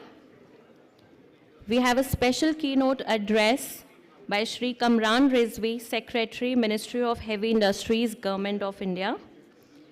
And to the panelists, Mr. Sandeep Zanzaria, CEO, GTND, Mr. Nagesh Tilwani, MD, Hyosung TND India, Mr. Anil Gupta, CMD, KEI Industries, Mr. Nikhil Jaisinghani, Director, Polycab, Mr. Hamza Arziwala, President, IEEMA, and Mr. Sunil Singhvi, President-elect IEEMA. I would now request Mr. Naveen Kumar. He has over 30 years of experience with the value chain spanning design, strategy, sales, marketing, and operations. He is currently holding the position of Vice President and Chief Data Officer at Schneider Electric. Mr. Naveen Kumar to give the opening remarks for this session, please.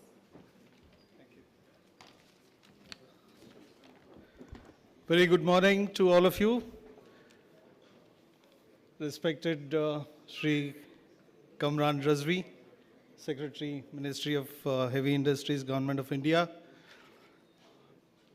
Esteemed panelists on the dais, CEOs, CXOs who have assembled here, welcome to this significant gathering which is focused on Make in India initiative.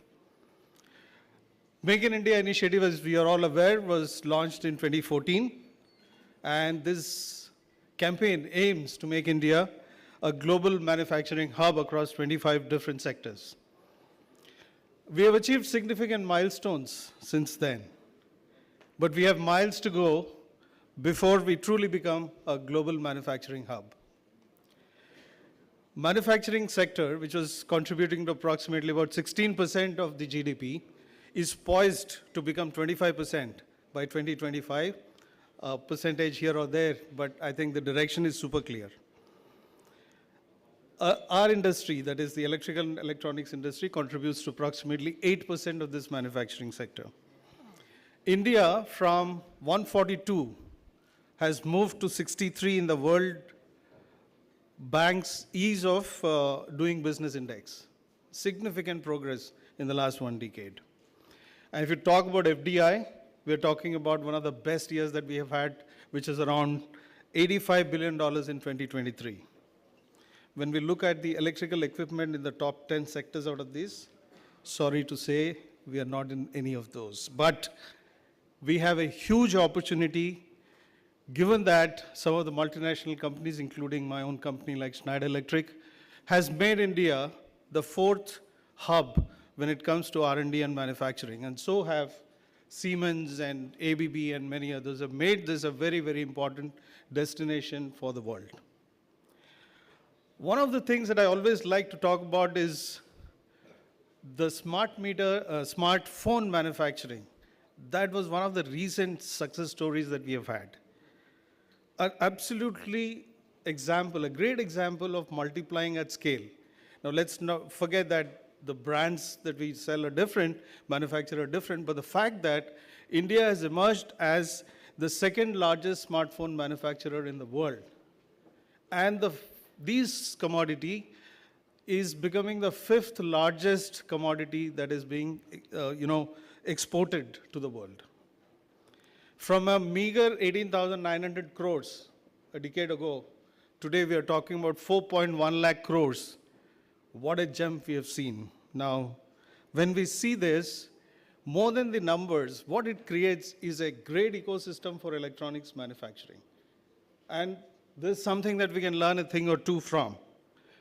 Definitely we at IEEMA have to ask these questions to ourselves. So which of these are going to be the smartphone equivalent from the electrical equipment sector? Cables, switch gears, or transformers? Incidentally, these 3 are amongst the top 10 imported products or equipment across the globe.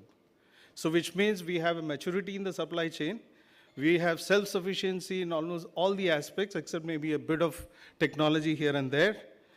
And we have been producing these over the years. So we definitely have an opportunity to make these our champion offers to the world. So how soon we can get there is something that's for each of us present here to decide. And there are, of course, the new areas which are coming in, like the smart meters, the solar PV, as well as the power quality equipment, where we seem to have the ability and the supply chain resilience to catch up with the rest of the world. But what's going to be key is a high level of self-sufficiency, a supply chain resilience, and a government policy support, which is going to make this happen. Now, our per capita consumption has been growing up significantly year after year. I think we were at some 1,200. Today, if you look at, we are somewhere around 1,550 or so. Overall, there's an 80% increase in the power demand that we have. Our sector, there's the electrical sector, represents 45% of the capital equipment, which means we have a responsibility as well as an opportunity to grow from strength to strength. However, in the things that we manufacture today, there's a whole lot of imports. In fact, we were just discussing about even the area where we seem to have matured, there are a lot of components that we still import. And these put a huge burden, both in terms of cost and in terms of the dependence that we have. Now, we have matured in some of these areas, and we have exports have improved significantly in the last 3 to 5 years. But how do we move this from a global confidence for Make in India to a global preference for Make in India? And that's the transition that I think is important for all of us to look at from an equipment and systems point of view. Some of our panelists here have actually done that. They have moved from exporting to Middle East and Africa, now are exporting to the developed countries like Europe, like Australia, like America. I think maybe you could share the secrets or secret mantras of how this has happened. Now, government has been extremely active in creating the right innovative models like public-private partnerships, production PLI schemes, which have in fact attracted close to about $27 billion investments. Atal Innovation Mission, Fund of Funds, Startup Funds, all these have gone a long way in collectively creating a supportive ecosystem, contributing significantly to the manufacturing sector growth. Now, all these are going to be important, but we as an industry need to look beyond this. So I believe there are 4 critical factors that we should look at, and that's the point that we would perhaps be debating during the course of the day, during the course of this session. A holistic view of the manufacturing ecosystem. It does not suffice for us to just manufacture. We need to have the control on the R&D, technology infusion, to supply chain completeness. Most companies, both Indian as well as MNCs, manufacture in India, but still depend on a whole lot of imports when it comes to core components. And that sometimes could become a bottleneck.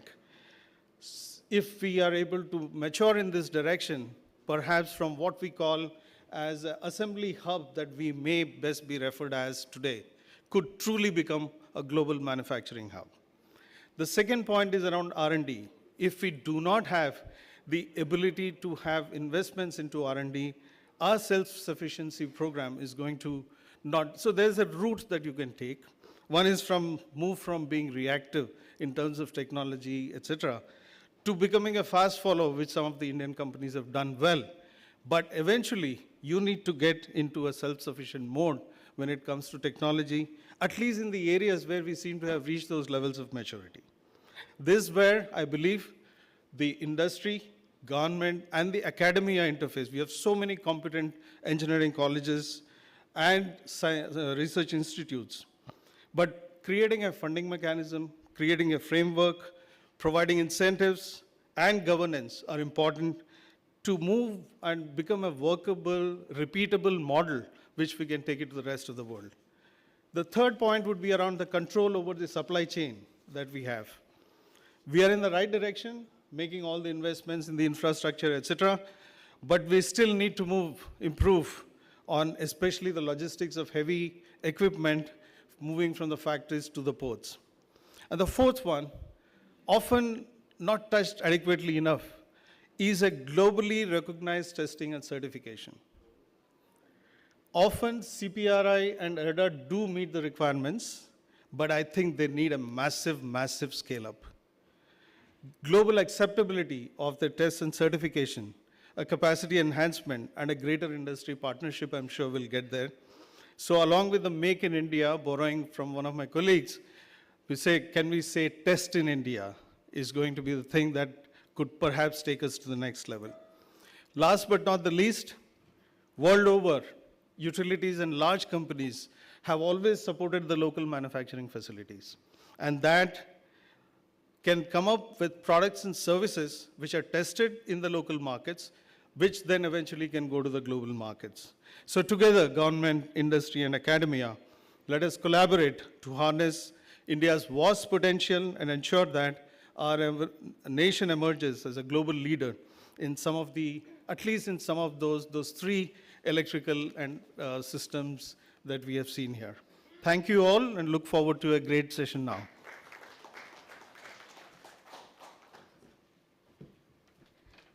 Thank you, Mr. Kumar. I would now like to invite Mr. Anujesh Dwivedi. He is a partner in Deloitte India's consulting practice and leads power, utilities, and renewable sector focus for the Southeast Asia. He will be doing the context setting and the moderation for this session. Thank you so much. A very good morning to all of you, Honorable Secretary Sir, my fellow panelists, and everyone in the audience. It's a real pleasure to be in this group. This is a group of manufacturers who have been making in India even before we started talking about Make in India. And today the power equipment manufacturing industry stands at $70 billion, which is huge, right? And in the last 5 years, it has grown at 10%, which is higher than the growth rate of the economy. And this group of manufacturers is exporting to no less than USA, UK, Germany, France, and many other developed countries today, coming from a long legacy of exporting to UAE, Bangladesh, and other developing countries in the past. And I was looking for proxies or measures, on how we can measure the success of the entire story around Make in India. It is an initiative where it is going to take a lot of time. While there is one way of measuring in terms of, looking at manufacturing as a percentage of GDP, where we are seeing some progress, but to really take that to 25% or 30% is going to take time. So I was looking for proxy measures. And one thing I thought made sense, I looked at some data, is the Nifty Manufacturing Index PE ratio. The PE ratio for the Nifty Manufacturing Index is at 32.3, which is 40% higher than Nifty 50, which is the aggregation of the biggest and the best corporations in India. So obviously investors are bullish about manufacturing. And if you look at the top leading 5 or 6 power equipment manufacturers, the average PE ratio for the top 5 power equipment manufacturing companies is 100 plus, which is almost like 3x of the PE ratio of the manufacturing index. So you can imagine India is bullish on manufacturing, and India is 3x of that bullish on power equipment manufacturing.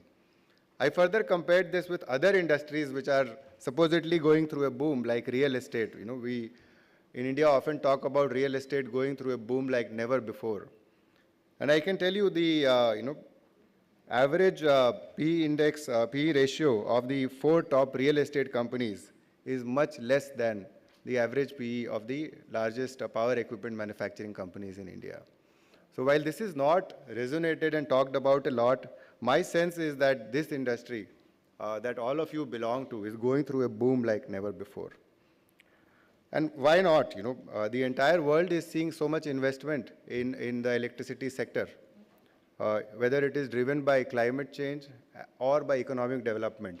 And in India, both these factors are playing a major role. While we are trying to address climate change, adding a lot of renewable energy, we also have or need more electricity to support the economic growth of the country. And because of climate change imperatives, the share of electricity in the energy basket is increasing, which is driving change in the electricity systems. And even after achieving 100% electricity access or access to electricity by households and anybody else in the country who wanted so, it is very interesting to note that our peak demand is growing at 8 to 9%, especially in the last 3 years, which means there will be a lot of investment in the entire infrastructure of the power sector. Also, the energy demand itself is growing at 7 to 8%, which will continue to drive investments in this sector. As India, we have committed to add, or achieve 500 gigawatts of non-fossil fuel-based energy, electricity generation by 2030. This is a major driver. And we know that, the story has just begun. This year, we added about 15, 16 gigawatts of energy capacity. This annual addition of capacity is going to go up to 40, 50 megawatts in the next 2 to 3 years. And, all of us know that the investment doesn't only happen in generation. There are thumb rules. I would not go into that, but every investment or in creating a megawatt or gigawatt capacity on the generation side will require commensurate investment in the T&D system also to evacuate and supply that power to the end users. And therefore, as we scale up from 15 gigawatts a year to 50 gigawatts a year, we will see massive rise in the T&D and the entire power equipment value chain. And on top of that, we have new energy initiatives like green hydrogen, which are for the first time, or maybe at least in my time, I have not seen India thinking or at least having a way of becoming energy independent from the world. We never had such vision, such opportunity in the past. And therefore, I'm hopeful, I think everybody in this room is hopeful that we will see major investments towards green hydrogen and the new energy technologies. And some of these, or rather all of these, will drive investments across the power sector value chain, whether it is generation, transmission, or distribution. And therefore, My sense is that the boom has just started. This will last for a very, very long time. And everybody in this room has a very, very bright future in the years to come. With that, I would close on my opening remarks. I will move on to the panel discussion.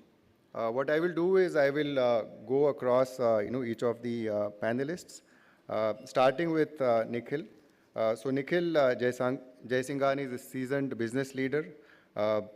He is, so he currently serves as the executive director, a position that represents in Polycab, a position that represents over a decade of his dedicated leadership and acumen.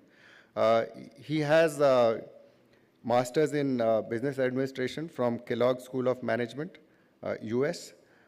My question to Nikhil is, what needs to be done to incentivize investments in manufacturing of new technology, especially high-end equipments in India, given that we already have some base, and the other follow-on question to that is, what are the factors that are, what are the Indian manufacturers, or why are the Indian manufacturers sort of lagging behind the global peers in terms of research and development related initiatives?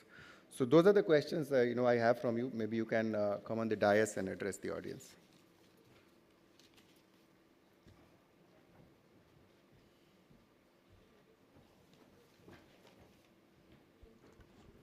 Thank you, Anujesh. Good afternoon. Good afternoon, everyone, and Honorable Sir, pleasure to be here. I think, firstly, we must appreciate and acknowledge the environment of sustained growth that we as a country are in. I think it's truly envious. And, Anujesh mentioned about the PEs. I think PEs like this come when there's a lot of future growth expected, right? And that's a clear indication of growth. And therefore, I think some of the points that he mentioned in terms of how do we incentivize manufacturing new technologies or high-end equipment. For sustained growth, this is absolutely critical, right? While we can, we are manufacturing the mass products in large quantities. For sustained growth, we need to keep going up the value chain. And therefore, there will be few points that I had and discussed as suggestions or recommendations to debate. First is, for anything, I think, firstly, there needs to be demand, right? And how do we create this demand, right? I think so in some of the tenders or requirements, there are pre-qualifications that are required for multiple products. Sometimes those pre-qualifications can go on for years, or some of them would need international collaborations, right? How do we as industry and government, sort of simplify this, let's say for HVDC or submarine applications, metro cables, right? In addition to this, a lot of the tenders in the past have included products of Indian manufactured in India. How do we keep increasingly put some of these things in that incentivize us and create the demand that Indian products are to be used, and not just Indian products. Like what Naveen ji also said, we've seen this happen in the electronics industry. The content of Indian products or Indian components in those products manufactured, how are they increased, right? I think the government did have something like domestic content requirement percentage and things like that. How do we take this to the next level, right? There's also a very interesting program that I've seen, and I've seen multiple companies actually start up and get listed successfully into the main board in the defense industry. The government has this IDEX program, which is very, very interesting, right? How do you incentivize innovation? So grants that the government has given in this IDEX program has worked pretty successfully. So how do we incentivize something like this where we can champion this energy transition that we are going through? We would need certain incentives in terms of developing some of these technologies, and some government support there would be extremely, extremely useful. Besides that, of course, I do know that the government is working on this, but our logistics cost is is very high. It's about 8 to 9% of GDP. This sometimes can make us internally or globally relatively not competitive. And I think there's a sincere opportunity available to use railways and sea cargo a lot more, which is today minimally available. And so I think some of these things that will create demand, these incentives, and just improving this entire supply chain could, of course, help us, become technologically superior players. I think, as industries and organizations, we need to commit, and we will commit to invest, and we commit to innovate as long as there's demand available, right? So at Polycab, we do this, and we will continue to do this. Thank you. Thank you, Nikhil. I will now request, Mr. Anil Gupta, who is the CMD at KEI and is a prominent leader in the Indian wire and cable industry.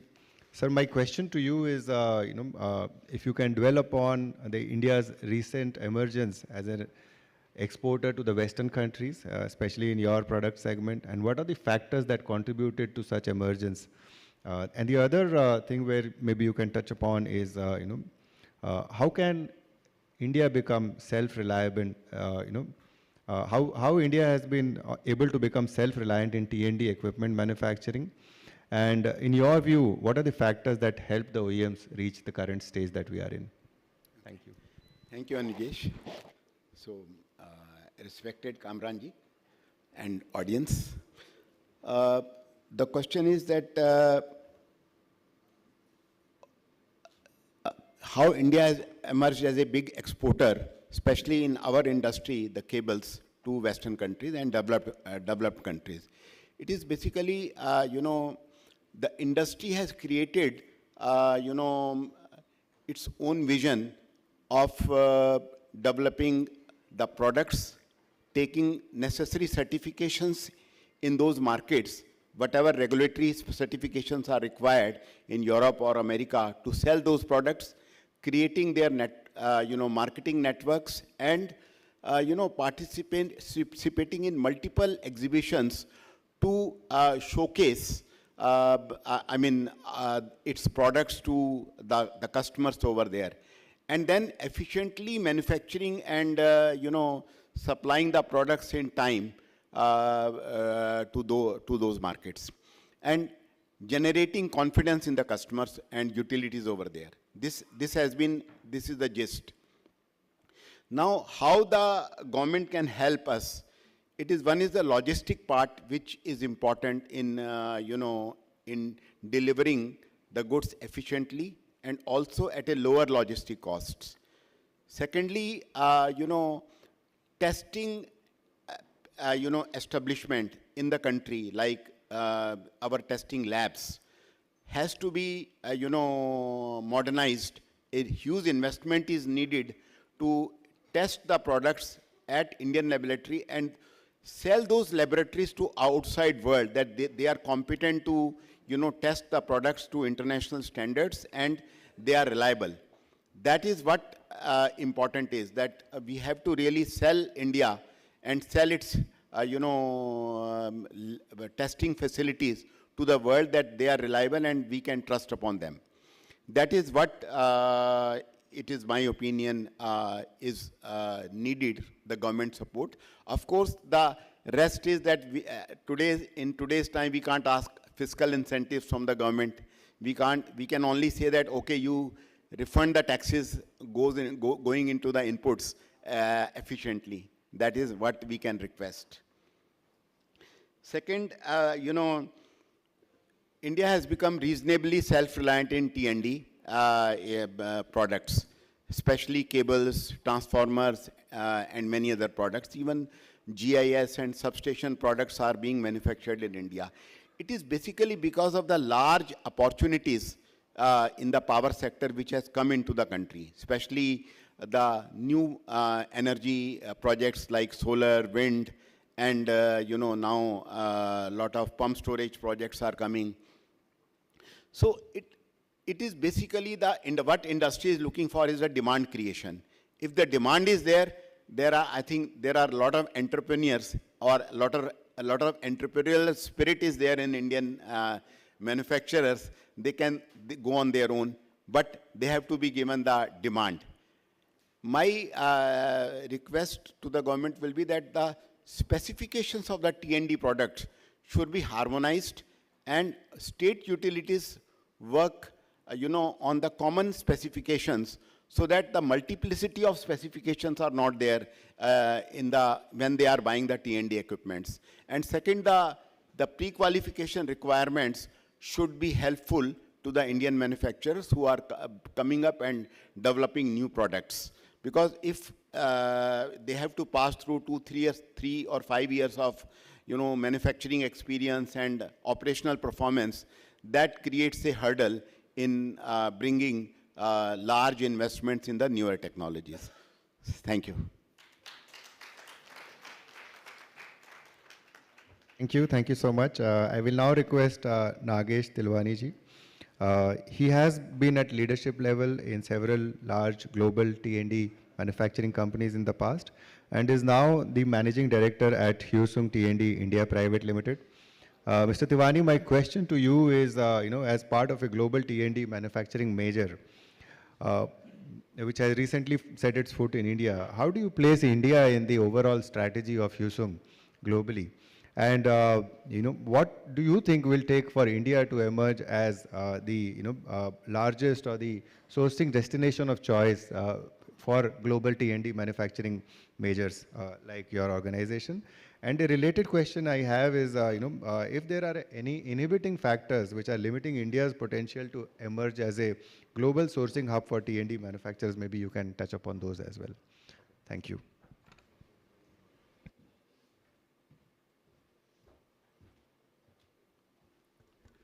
So good morning all, respected Rizvi Sahab and my fellow industry colleagues.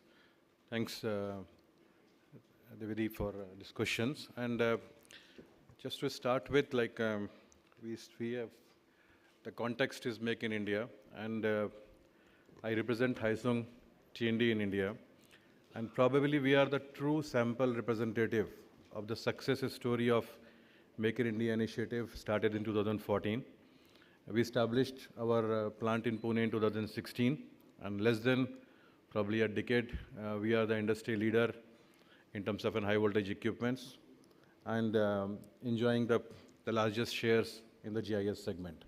So we have already achieved certain level of success, certain level of scale, I would say, in terms of making a Make in India a success and initiative. And this entire discussion is to take it, how to take it much beyond this.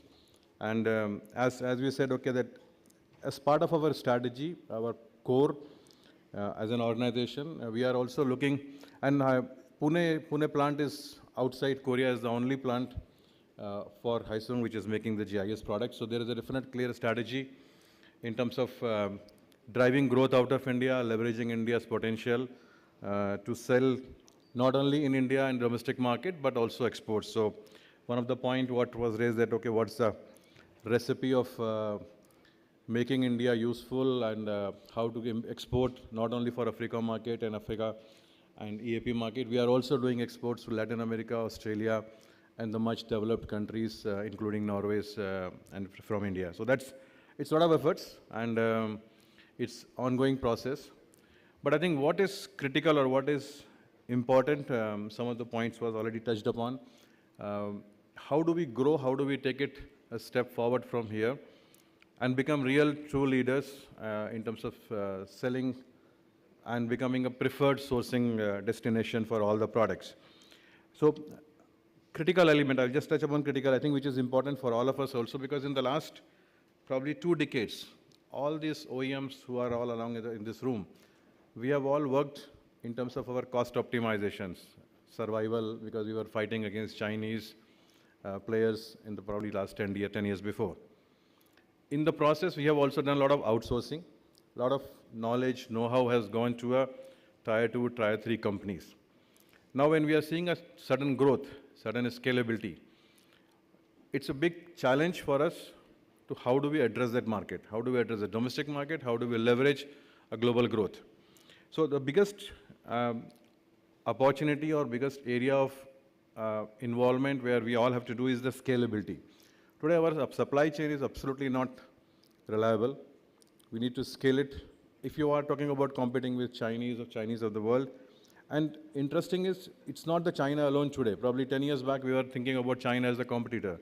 But today, there's a Vietnam is there's a Mexico there's a Polish countries are there. A lot of small hubs are there, which is also offering a similar low cost or a best cost kind of a solution and scalability. So the scalability is a bigger challenge, which has to be addressed in the current sector. On top of that, modernization. I think we are still not investing enough in the manufacturing in terms of the tools, the machining, the robotics, the lean processes, the automation, the digital play. I think unless we are gearing up and addressing all those investments, it's a far-fetched dream still to become a leader, to leverage the human capital what we all have. Another one interesting element what we see with our supply chain is it's a fragmented supply chain. So you don't see an integrated approach where under one roof you have all the facilities, and you go back to the 30 years and 40 years of the industries where right from a coil manufacturing to the testing and everything was done in-house. Now over a period of time we have outsourced and it is all fragmented. So how do we bring everything together? Because today logistics is becoming a big challenge, bigger cost. So that's a scale which we are looking at, all facilities under one roof, integrated processes. I think we spoke about quality consciousness. That's a no-brainer. We have to be absolutely perfect in terms of our quality. There is no compromise on that. And sometimes it is the approach of Indian suppliers or the sub-suppliers. We say that, okay, it's chalta hai, in India it is okay. But the same thing is not okay when you talk to a European world or outside India. Even a small country like Indonesia, Malaysia and all, they have a very stringent requirement of aesthetics. It's very strange, very surprising, but that's how the market is. So we need to change our mindset and attitude towards that. We talked about the test lab facilities and things like that. I think that's a very important element. We don't have enough laboratories at the level of IEEMA or CARI or the equivalent of the world. We have CPRI, which is good enough, helping us, but it's not at the level where we can really position, we can do end-to-end solutions. So how do we address that? That's important.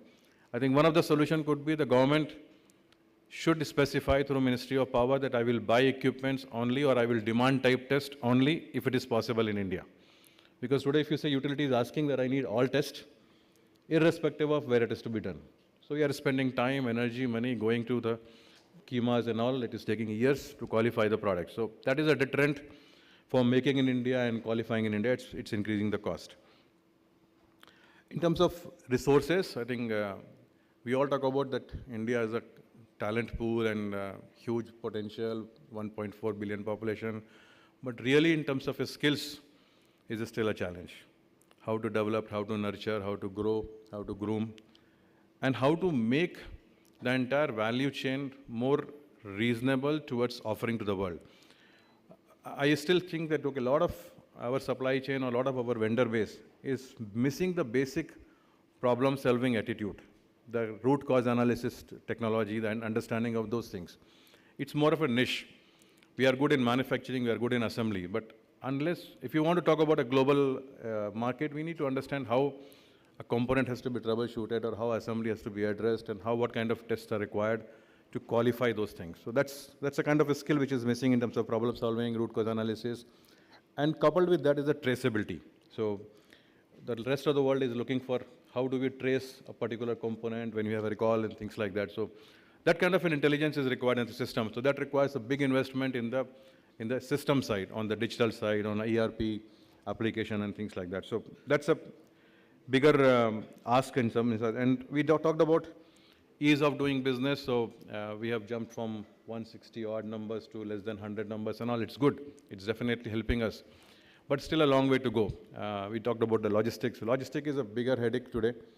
How do we import? How do we re-export? How do we handle the returns, rejections, and things like that? So I think that's the critical points where industry has to sit together with the ministry, take the help of government to see how can we enable more to take it further from what we have achieved so far to the next level where we can become a preferred choice of the rest of the world. And I'm sure as the team together, as the brain all together sitting in this room and with the support from the government, we can do that. We have capabilities, we have interest, we have vision, and together we can do that. So thanks, this is my submission. Thank you so much, Tilwani ji. So my next question will be to Mr. Sandeep Zanzaria. So Sandeep started his career with BHEL, quite interesting, and is today the CEO of GE T&D. Sandeep, my question to you is for technologies like HVDC, where obviously you have a major play, where the volumes are yet to pick up, and there seems to be a continued dependence on import for components. What needs to be done in India to gradually increase the extent of localization and domestic manufacturing? And a follow-on question to you is, since you are part of a real big global major, is, we often talk about India as a major talent hub for the entire world. So as GE, what is your experience with availability of talent in India? And is there anything that needs to be done to improve on the talent availability, especially from a manufacturing perspective?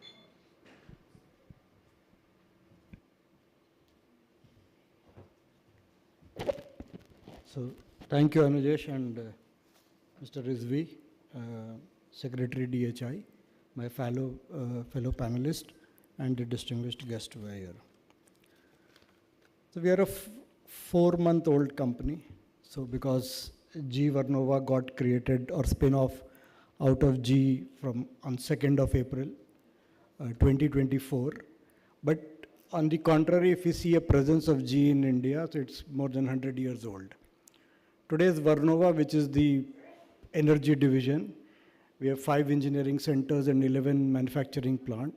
And as GE T&D, we have like 5 manufacturing plants. And as Anujesh said that much before the concept of Make in India officially came, so first plant came into existence in 1957. And since then we have been expanding the capacities, or for example, in 2007-8, when the requirement of 765 kV came, and we saw that logistically or capacity-wise, there were challenges, we shut down the plants and then we created new plants for power transmission. And they were brand new plants and in terms of technology, capacity, ready for export, and today, so that has really made the very strong Make in India statement from GE's perspective in the country. When we talk about HVDC, definitely HVDC is a pretty complex technology, and today with energy transition, if I talk about HVDC technology in the past, probably there used to be about like 5 to 7 projects globally awarded. That used to be a normal year, and if like about 8 to 10 years, it would be a very great year in terms of HVDC technology.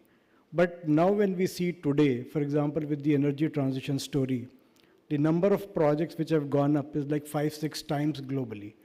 And the complexity and the size of the plants have also increased dramatically. So, but the supply chain of HVDC has not increased in the same proportion as what we are seeing in the past. When we come to India, I think when we look at Europe and when we look at US, because of the energy transition story, they have taken an early lead in terms of awarding the HVDC. But when I come to India, probably in the last 5 years, there have been 1 HVDC project which was awarded. India has a matured history of HVDC projects, but it is like they have been executed in the time frame of last 35-40 years. So there is a OEMs who are actually doing HVDC as built-in part capacity, which is in the control of the OEMs. But the most important thing is that with the projects coming in a very, long intervals, probably no sustainable supply chain has been able to build in the country. When we see the OEM capacities, I think probably, for example, when we look at valves and transformers, which is under the control of OEMs, yes, it is pretty much that India is now a hub for the HVDC, not only supplying to the Indian market for the upcoming project, but probably it will also be like a hub for the export market as well. The main challenge which is now coming up is that the expectation of HVDC project to be executed and number of HVDC projects to be executed in a much shorter time frame. So when we are looking at, for example, the project timeline, which earlier used to be like 5 to 6 years, now the expectation is to be done in 4 years. And with the global supply chain situation, this is emerging as one of the largest challenges. So in this also, when I look at it as an OEM perspective, there are two types of manufacturing which happen, one under the control of OEM and one outside. So in the case of outside, for example, when we look at the other components, what is actually happening is that because of very deferred projects, nobody is coming to India and putting up a permanent manufacturing capacity. So our dependency on import remains substantial.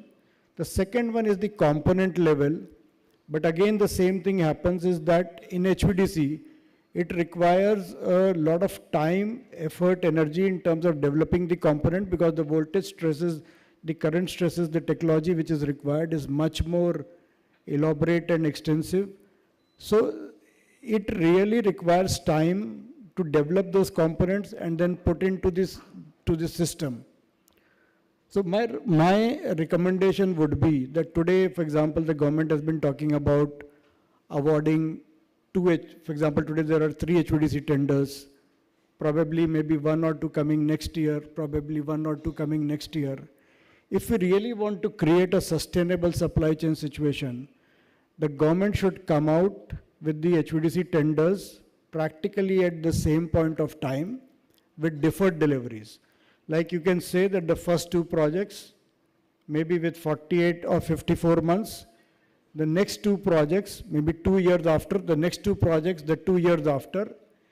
If the OEMs have a sustainable pipeline of orders already in their pocket, they will be in a position to invest into the capex.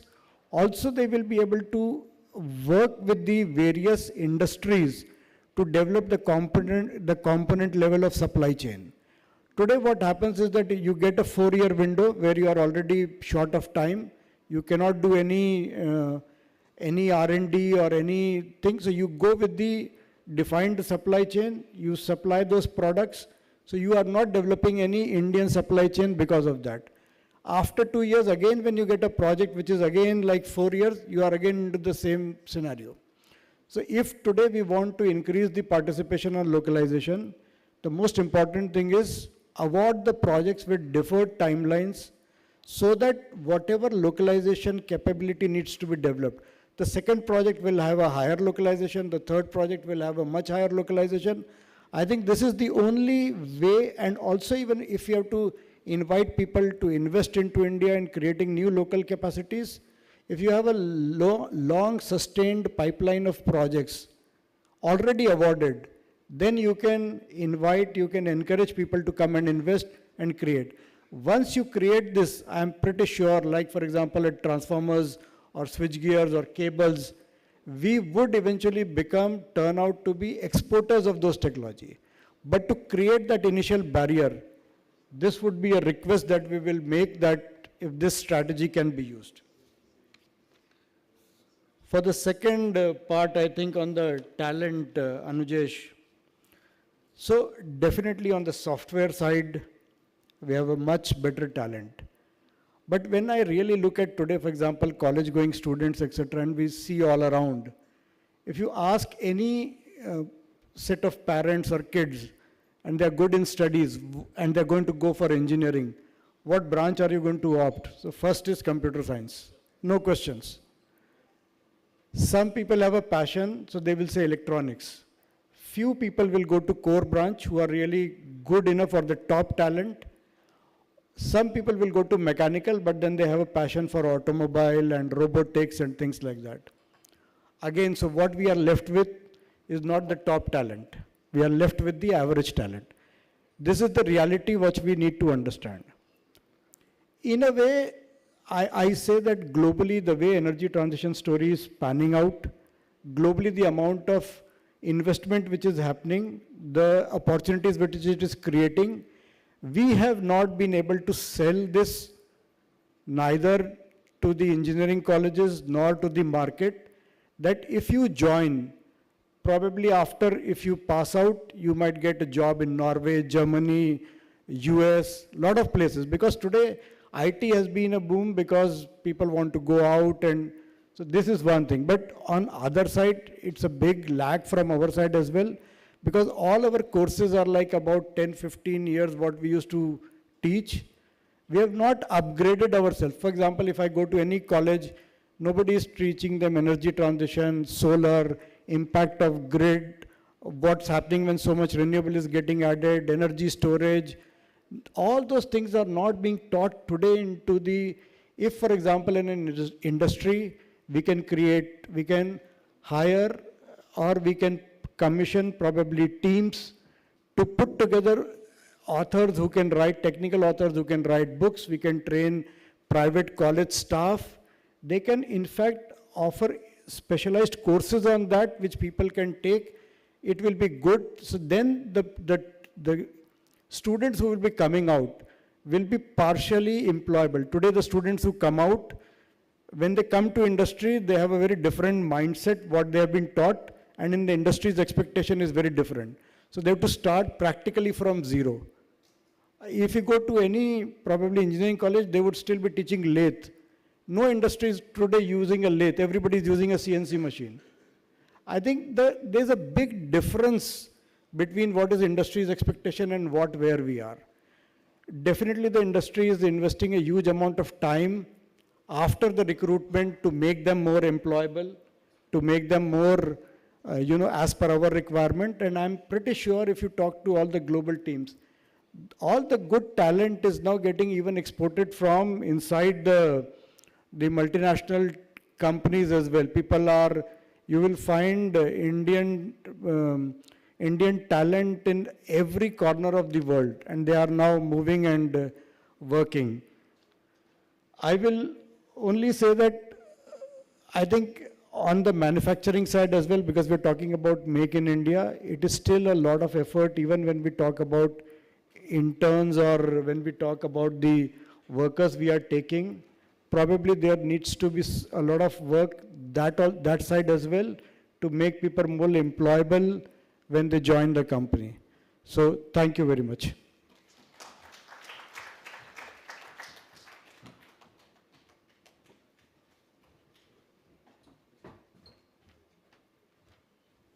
Thank you, Sandeep ji.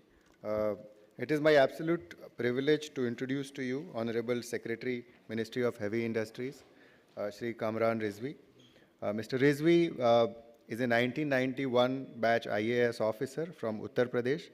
He has spent 32 years of his experience in civil services. In Uttar Pradesh, he has served in very important ministries and departments in various capacities and some remarkable positions, including Principal Secretary, Secretary, Development Commissioner, Commissioner, Director General, Chairman cum Managing Director, and Secretary to the Chief Minister. He has been recognized, rewarded multiple times, and there is a long list of awards that he has received, including the award, being awarded with Prime Minister's Award for Excellence in Public Administration in 2011.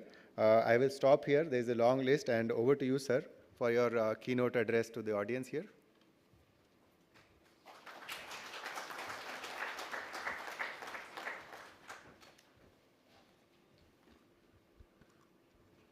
My senior colleague in the ministry, Vijay Mittal ji, Mr. Arsiwala, Mr. Zanzaria, Mr. Anil Gupta, Mr. Anuj Dwivedi, Mr. Tilwani, Mr. Singhani, distinguished colleagues, it is a privilege to be present before such a distinguished gathering of leaders, manufacturers, industry experts, and to be like upfront with you that I have been the customer of IEEMA for about 2 years without understanding that I would be like addressing a gathering of such distinguished people. I had the opportunity to be CMD of UP Power Transmission Company, UP Power Generation Company, and UP Jal Vidyut Company in 2 different tenures. And the chief task of the managing director in such entities is to plan for expansion of capacities, to make sure that the rising demand of power in India, it is galloping. If you were to be the managing director of any power discom, you would always be wondering that where do I get the additional power next year? There are transmission corridor bottlenecks, there are generation bottlenecks, and that at different points of time, there are congestions. If the network is good in the day, it may be insufficient in the night. And then there are regulators managing all these utilities. Transmission company has got its own kinds of regulators. Generation company have another kind of regulators. So it is a complex scenario. So the managing directors of such companies, they have got 2 tasks. Task number 1 is to get the work done on time. Well before the demand arises, the capacity must be in place. And the second task at hand is, how do I do it in a cost-effective manner?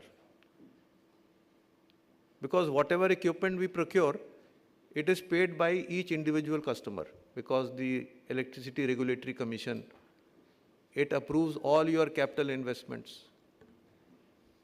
So if you cannot buy, you have to buy it cheap so that you can provide cheap power to your customer. With these 2 objectives in mind, the third problem before the managing director is that he is dealing with public money. So when you deal with your own money, you can make mistakes. And who will condone the mistake? You yourself have to condone your mistake. You may feel bad about it, you may curse yourself, but buck stops there. But in a public utility, mistakes are identified, then they are underlined, then they are assessed by a large number of people, and finally condonation or punishment happens at the level of parliament and central government and at the level of the state legislatures in the state governments. So with these background in mind, when I did take over, I am a careful kind of a guy. There are some people who can accelerate things. They don't care about consequences. Kaam hona chahiye. But I am the kind of guy who says that kaam to hona chahiye, but accountability should not be fixed on us later on. So when the procurement files did come to me, there are like large number of questions people ask. What was the last rate at which you bought this transformer? What is today's rate of the transformer? Why is it higher? Is someone taking cuts in it? Or similarly, switch gear or conductor or tower or whatever you name it, whole gamut of things. So the engineers would come to me with very intelligent answers. Sir, this transformer has got so much copper, it has got so much iron, copper rate was this at that last time, this is at this time. So therefore, 5% escalation to it is due. So I asked them, how do you know all these things? I was impressed by the knowledge.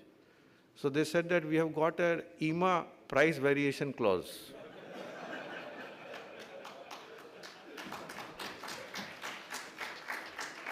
So I tell you because I have seen it from the inside.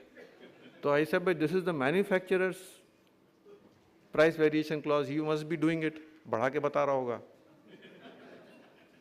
So they showed me that CNAG of India has accepted variations as shown by IEEMA.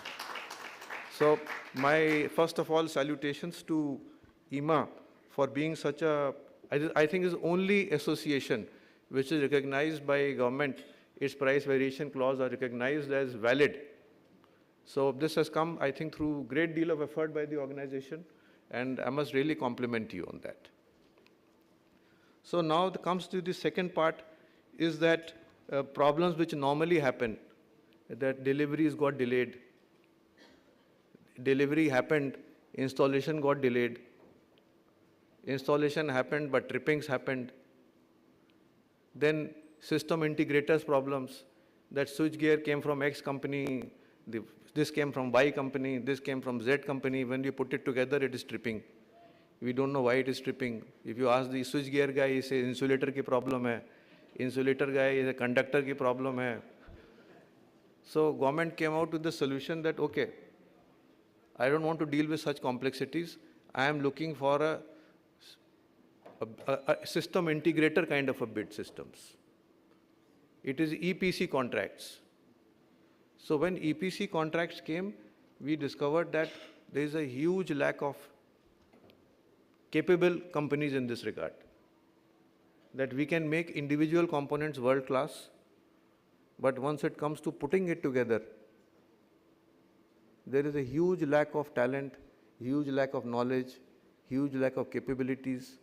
And as we go forward, more and more power utilities will give only EPC contracts, or there will be TBCB contracts. So the key equipment provider, like in a chain of, for example, I want to set up a substation.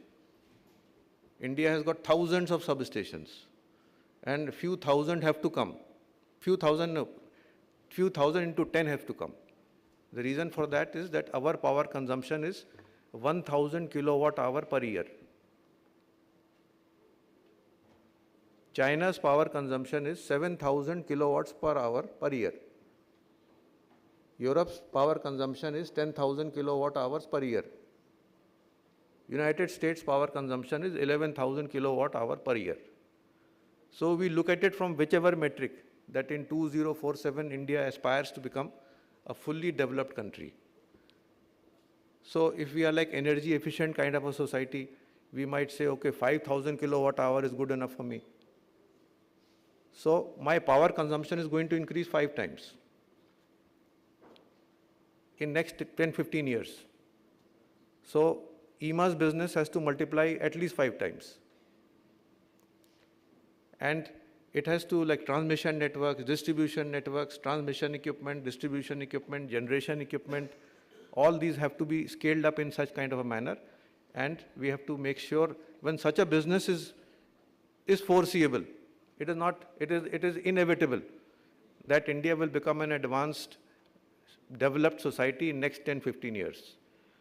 So no matter what happens, power demand is going to increase. And everybody's capacities have to be multiplied number of times, and maybe new companies also have to be created. The current number of companies that we have to meet the demand may be insufficient. So we have to look at that in mind, that this is where we are going. So capability to execute projects, now let us look at it, that if you are in a transmission company and that you are, which is the key bottleneck? The key bottleneck is not setting up of a substation. Substation is a small perimeter, maybe a 100 meter by 100 meter plot in which you have to erect equipments.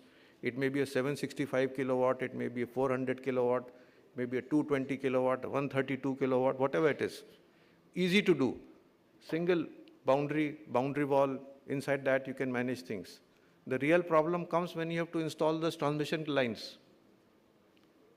So you have to traverse a few hundred kilometers. And every 200 meters, there is a farmer's field which has to be dug up.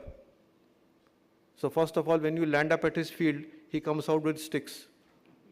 That, show me how you can dig up my field. There's a law and order problem. Then there's a railway line. Railway guy says, how can you cross my line? Then there is a road which has to be crossed. That cannot be happening. So the real challenge comes once we start making the transmission lines. So how do we speed it up? One is that we give policeman for every tower. He comes with a gun. You disturb me, I'll shoot you. So, but that is not the solution. So second solution came, give it on a TBCB route. So that guy builds up all the bribing he has to do to the farmer in his cost. So no problem. Farmers come to him, please dig up my field. I want more compensation. So that is the route 2. But the route 3 which I found, which has not yet been expanded, is the monopole tower route. For example, in big cities, Monopole towers are the way because nobody wants that huge pylon to be on the middle of the road. So monopole pylon is costly, tower is costly. It must be, I don't know how many people make it in India, but it needs to be scaled up immensely. Any farmer's field that is dug up, his productivity goes down, his income goes down, the field's price goes down forever. We owe it to that person that right of way I have under the Indian Telegraph Act, but I want to make sure I don't misuse it to your detriment. I will use a small plot of your land, build a monopole tower over it. So that capacity, I think, needs to be expanded. Second is that we expose our manpower to risky tower erection procedures. I think if we make a statistics, how many people died erecting transmission towers, it will not be less than 100. I don't know how many of you have climbed a transmission tower. I have climbed it. It is 10-story high. And if you stare down from there, if you are not, if you are giddy-headed, you will certainly fall. And when you look at the workers, how they erect it, how they carry these heavy insulators, how they drag the wires on it, and how they fall and die, these are like very specific people. Some gangs come from Jharkhand, some will come from Chhattisgarh, some from Andhra Pradesh. Long time, huge delays. The generating station is ready, substation is ready, transmission line is not ready. So the most difficult thing to be implemented. So mechanization of erection of towers. There is a helicopter technology. All across the world, big countries, huge geographies, they don't have our kind of manpower. So we have to bring in that technology for erection of transmission lines. And I think that if we do bring that technology, it will be cost effective. So that much for the transmission business, which I knew, and the generation business. Now we come to the emerging areas and how to onboard newer technologies. So when I was the managing director, we always made sure that we gave trial orders. For example, if I have to buy like 10,000 kilometers of wires, I might give a trial order of 1,000 kilometers to a new manufacturer. It creates confidence in the manufacturer, it creates competition in the sector, and public benefits. So if IEEMA comes out with a list of suggestions as to how we can add more bidders into the whole process without compromising quality, we will take it, for MHI will take it up with Ministry of Power. We will try to make sure that a competition, healthy competition is always carried out. I'm really happy to learn that high voltage cables are now being manufactured in India. Our KEI is here. When I was in UP Transmission Corporation till 2017, cables had to be imported. They had to come from Korea, Japan, China, wherever it is. And then it was a long cycle time of bringing it, erecting it, commissioning it, testing it. So there's a very big jump that has taken place, which I must compliment. And second is that the GIS substations. I'm happy to learn that in this panel we have famed manufacturers of GIS equipment. Going forward, when our power demand jumps 10 times, the demand for land should not jump 10 times. The demand for land should jump, say, maybe twice. GIS has that capability, and without GIS, this vision cannot be carried forward.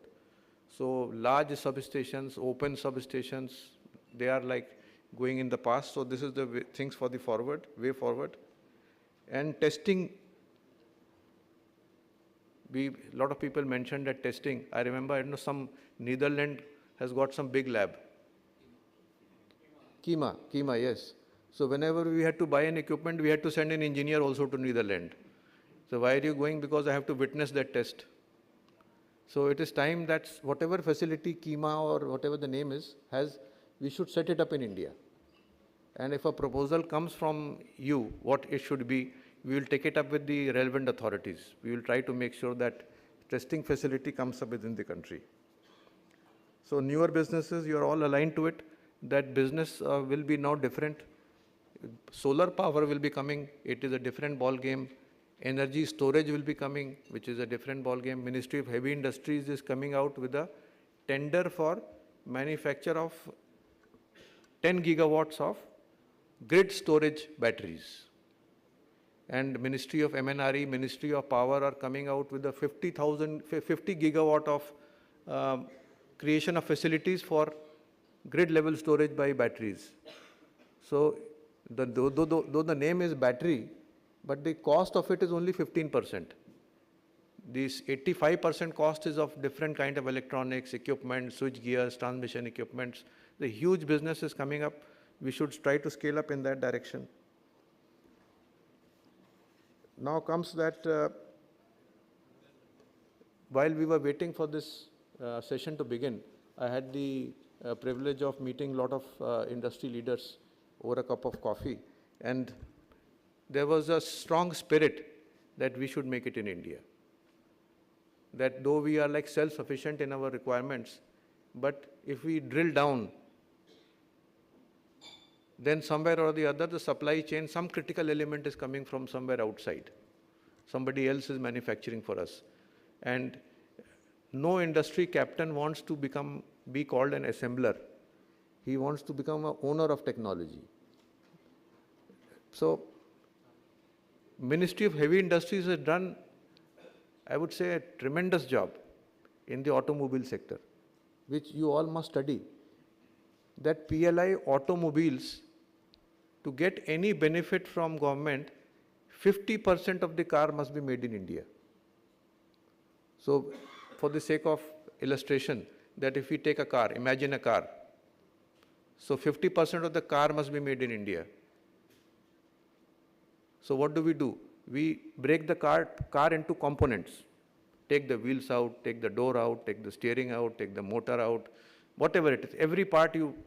So electric car has got around 500 to 600 components. So you open a car and you lay out the 600 components. And if the car has to be 50%, the component must also be 50%. Only because car is addition of everything. But maybe some component is 80% indigenous and some component is only 20% indigenous, so average is 50. So next level, okay, 600 components lying in before you. So now let us pick up one component. So pick up the motor. So motor has got 10 parts. You look at the motor, rare earth magnet made in China. Then you look at the rotor, made in India. Armature, made in India. Electronic controls, made in Taiwan. Connectors, made in Korea. So you say, okay, my motor is 40% indigenous. So this kind of certification is being carried out by MHI for each component. 600 components, each component how much is made in India. Companies are striving to get incentive from us by reaching the 50% threshold. So that is because they want some benefit. Automobile industry wants some benefit. Government's idea is behind that once you have reached such a capability that 50% is Indian, then nothing can stop you from becoming a world leader. You can dictate terms to whosoever it is that, okay, my car, because no car in the world is 100% anywhere. Even a Chinese car is not 100% Chinese. So many things are coming from so many places. So, but if you are 50% beyond, you are there, you have arrived. You can dictate terms on the global scene. So, there is no scheme at the moment which we can say I can offer to IEEMA, but I can offer IEEMA the template that each industry can benchmark itself. Where am I? Which component is being imported? Which component needs to be indigenized? And if you can come up with a particular kind of a scheme that this will affect industry in the large run, maybe we can think about how we can support indigenization on a larger scale. And then some talk came about technology and some talk came about talent. So industry leaders mentioned that there is a lack of talent in the industry. that when engineers come out, they don't know anything. And then you have to train them. By the time they get trained, they join somewhere else, they go abroad. So many things. Now think from the utility point of view. You have supplied a complex equipment, 800 kV DC transmission line, transmission substation, and his engineers passed out 20 years ago. And after installing, you have gone. Now that the guy doesn't know what to do with it. So as a managing director, then you are always at a loss. Way usko bulao, ABB ko bulao, Siemens ko bulao, jisne lagaya tha. So we need to build in talent in our customers also. We are supplying high scale, high capability equipments. Training of the customer should also be a part of our supply schedule. And such a cost must be built into the tender also. That once you have installed it, erected it, commissioned it, and when you go away, that guy knows the basics. So that is one aspect which we need to do. And second is that R&D. That ultimately technology cannot be bought. Some technology can be bought, but some technology has to be developed. So what can I do to help you develop a technology? We have a scheme in which you identify a technology you want to develop. You want to develop a switch gear technology. You want to develop a GIS-based technology. You want to develop a cable technology, whatever technology, you identify it. Identify a research institution which will help you develop it. IIT Chennai, Indian Institute of Science, National Institute of Technology, whichever is your choice, whom you think is a world leader, can develop your technology. Identify the project cost. 80% of that cost, Ministry of Heavy Industry will give you. 20% cost you have to bring in. It can be brought in by a consortium also, it can be brought in by an individual also. So, this is on the table before you. And Vijay, our Joint Secretary, is looking after that. So Vijay, we must, in the next meeting, have a lot of proposals from IEEMA on technology development in the electrical sector. And once we become technology owners, then domestic value addition will become only a automatic byproduct of it. And then ultimately, why does government interact with associations? That you are private sector, I am government sector, I am giving nothing to you. But ultimately that, okay, so you can argue, no, that this electricity which is coming in this hotel is coming through an IEEMA circuit somewhere. Somebody has supplied the bulb, conductor, cable, everything. So every house in India, every household, every industry is an IEEMA customer somewhere or the other. So you are a part of the national story. So that is number one, that to keep India developed, keep India working, MHI must have strong relationship with IEEMA. But the larger goal of the government is that we have to increase the income of our citizens. We have to increase their capabilities. We have to increase their lifestyles. And India's growth is taking place at a certain rate. But by exporting, we can increase the growth rate of our industry. So if India is growing at 10%, and if our export is growing at 20%, then we can say IEEMA's contribution to India's growth is much more than the national growth, which currently is correct. But export is the real thing. It will increase our market many times. And you people have been lucky. I would say IEEMA is lucky to be working in India. It is such a massive country, such huge geographies. There are small countries with hardly any transmission business, hardly any generation business. We have got such length and breadth, such a huge population, such a captive population. In 70 years of independence, we have developed immense capabilities. Unbelievable capabilities IEEMA has developed. But it is time that we make for the world also. So whatever Ministry of Heavy Industries can do to propel this thing forward, we will be more than willing to help you in whichever way it is. So ladies and gentlemen, it has been an honor to be with you. It is as if I am doing a homecoming in which I didn't know that I belong to your family. And together I feel that Ministry of Heavy Industries will be privileged to work with you for growth of this industry. Thank you very much.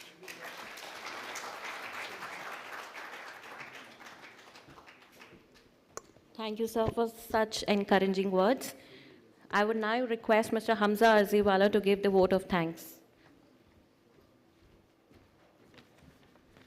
Yes, so good afternoon. We've had a very insightful session. Thank you very much, all the panelists, for sharing all your valuable views. Very, very thought-provoking this morning. And thanks to all of you all as well, and for the audience for being very participative. But particular thanks to Honorable Kamran Rizvi sir. Your views have been extremely motivating.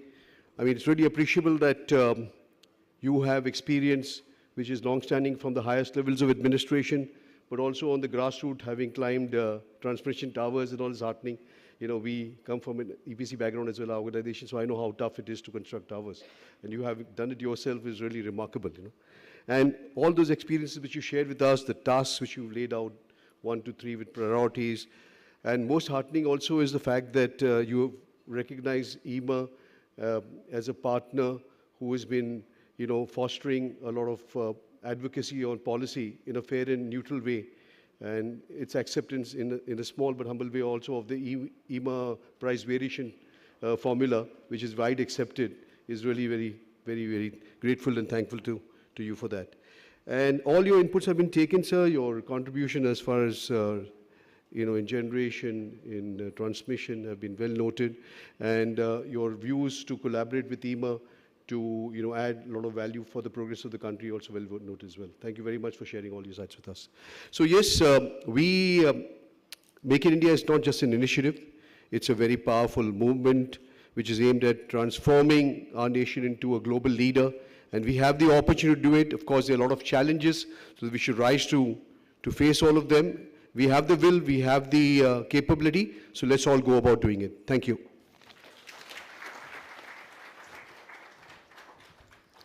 So I would request you to felicitate Shri Kamran Razmi.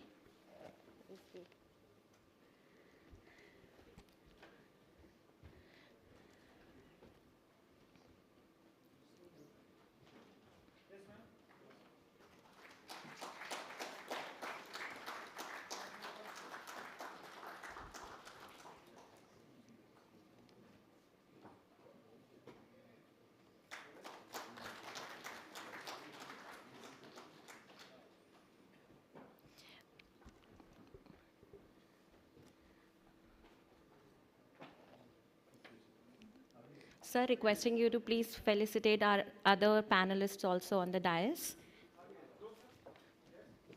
Wait.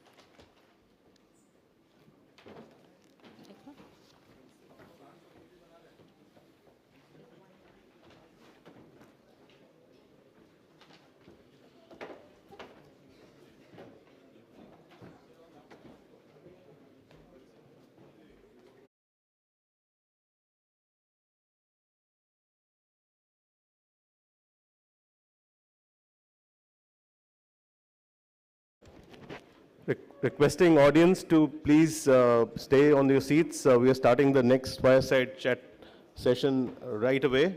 We are already running behind schedule, so request all of you to please be seated and so that we can start on time. Thank you.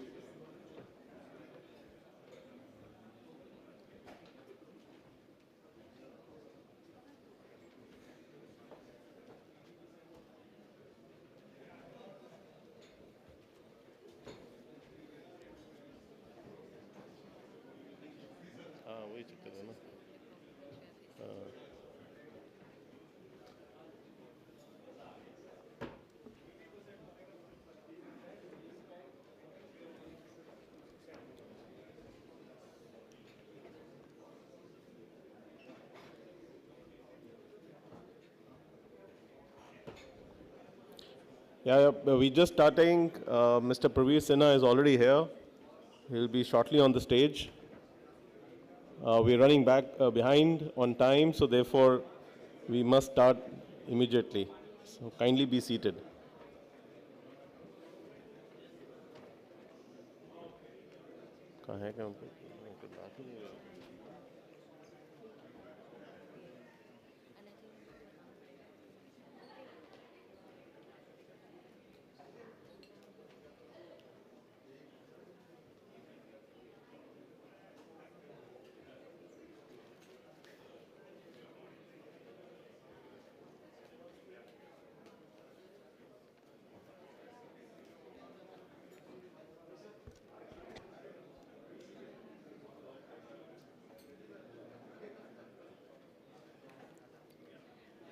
Requesting everyone to please be seated as we are already running behind time.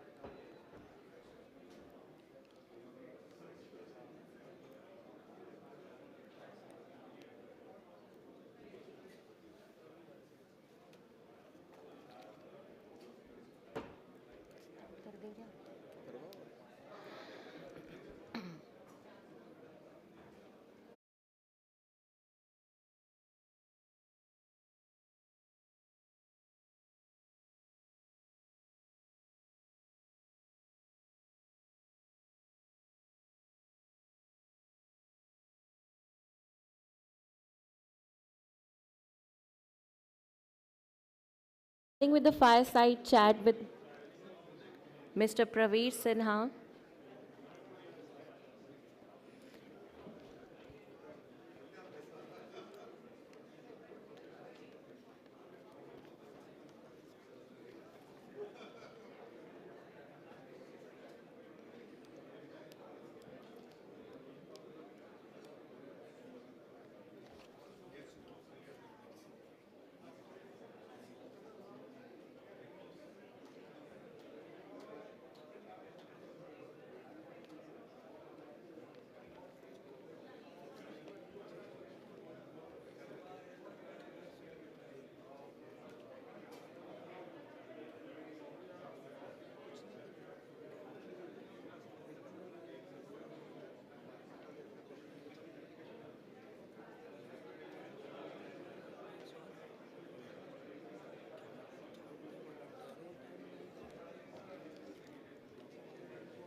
Requesting everyone to please be seated. We are starting with a fireside chat on journey of energy transition in India and opportunities for the industry.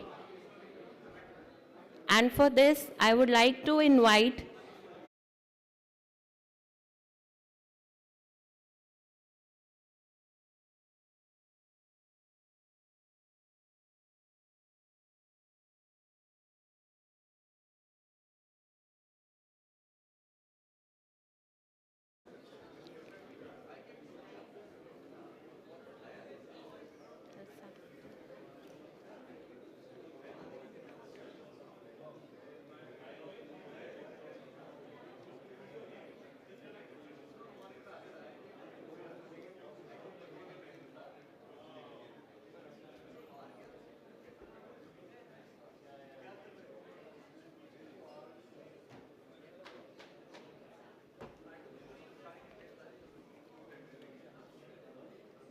please be seated, everyone.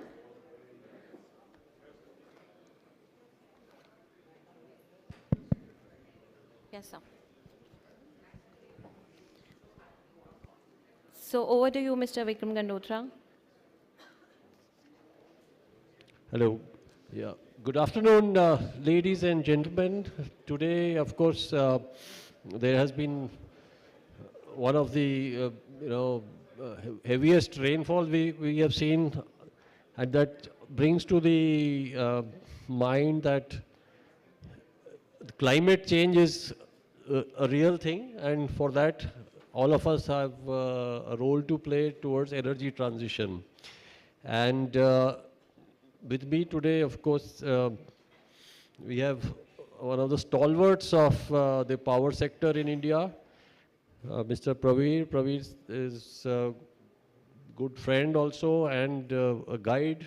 Whatever we do, we generally sound off him, and he has a special ability to foresee what would work and what would not work in the Indian context because of his wide experience which he has gathered over so many years. So, Praveer, we have heard, and not just today, but we have seen that the power sector, it has moved over the last few decades in India to a more robust, a more green, and resilient than what it was many years ago.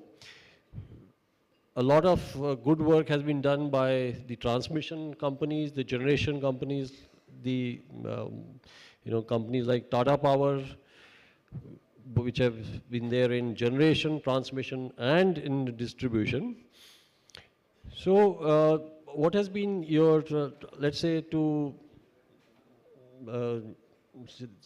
what has been your feeling about the journey which we have covered so far in the past?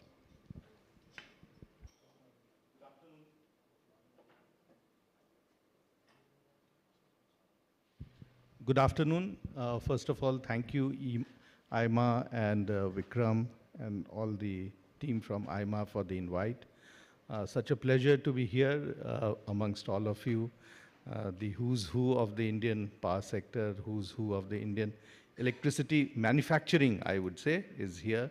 And we can't get a better platform to come and share some of our thoughts. I think the theme that has been selected is very apt, the energy transition. This has been going on for last many years, but I think the speed and pace at which the change has to happen has to be much faster. The power sector in last few years has gone through a big transformation.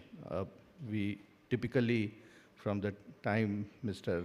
Thomas Alva Edison found the electricity, we have been unidirectional. One way the supply of electrons used to take place, large power stations, large transmission, large distribution. I think the 3 Ds that has happened is, first is that there is a decarbonization that has taken place. There are other ways of producing power and not the conventional way. The second is the decentralization. Today, you can generate power on a very distributed basis, which earlier was not there. And to that extent, it brings its own complexity that how you have to manage the electrons in the network. And that's where I think there is a importance that how do we change ourselves, how do we change as an industry to cater to this requirement. And the third big thing that has happened is the digitalization. That means apart from the flow of electrons, there is a flow of data.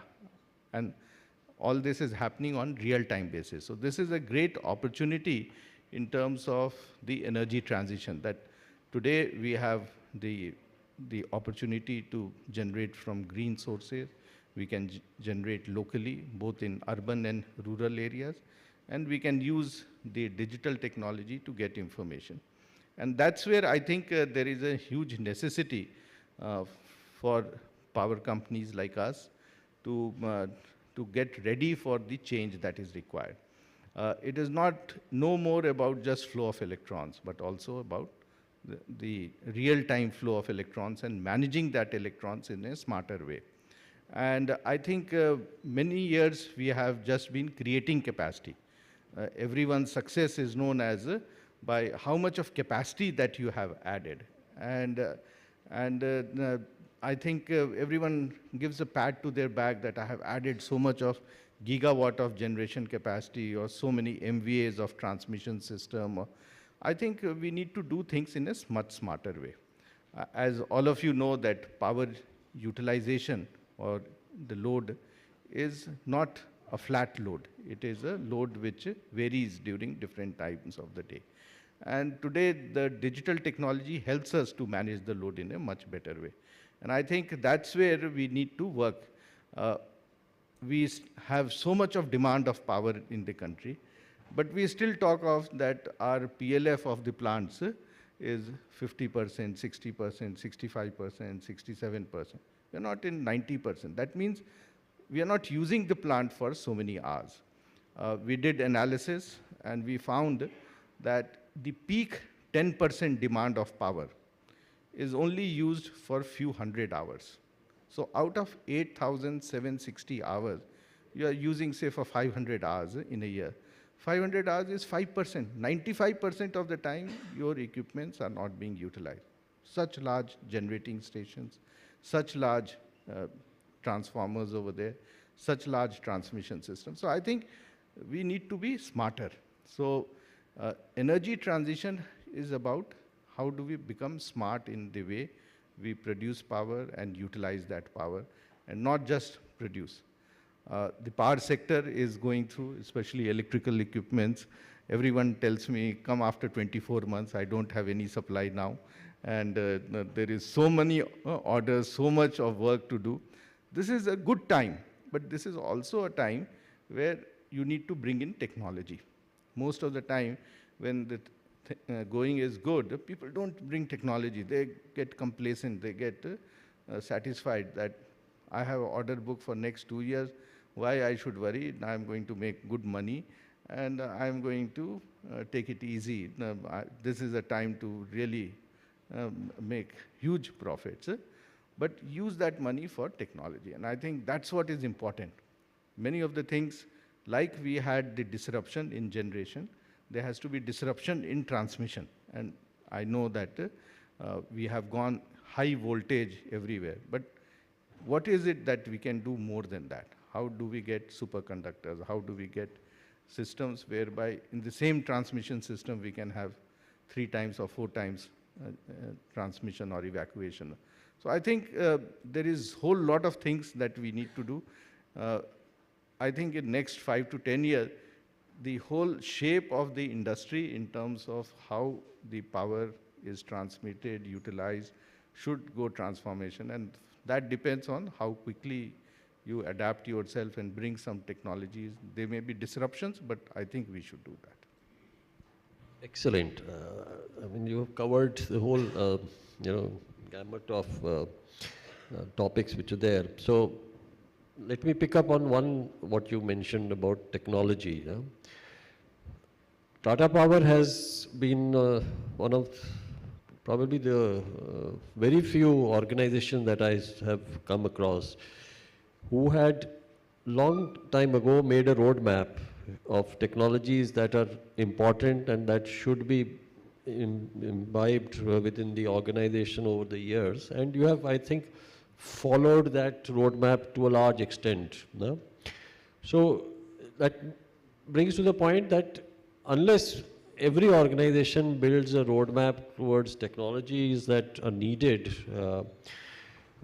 for it to grow and reach whatever goals it has, it is very difficult to improve. So could you share a little bit upon that experience of building that roadmap and following it, and what could be the message from that for the largest audience here?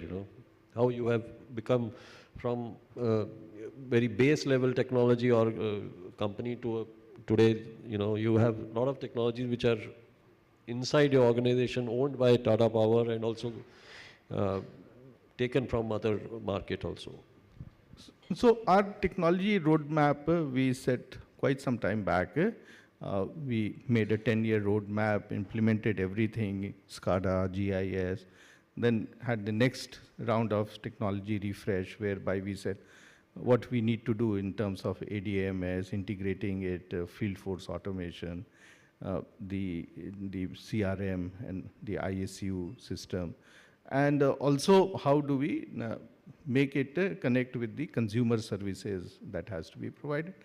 And one thing we realized, and I think it is very important that all of you appreciate, that there has to be a relearning or a new learning that has to happen. And when we started working on it, we are all electrical engineers.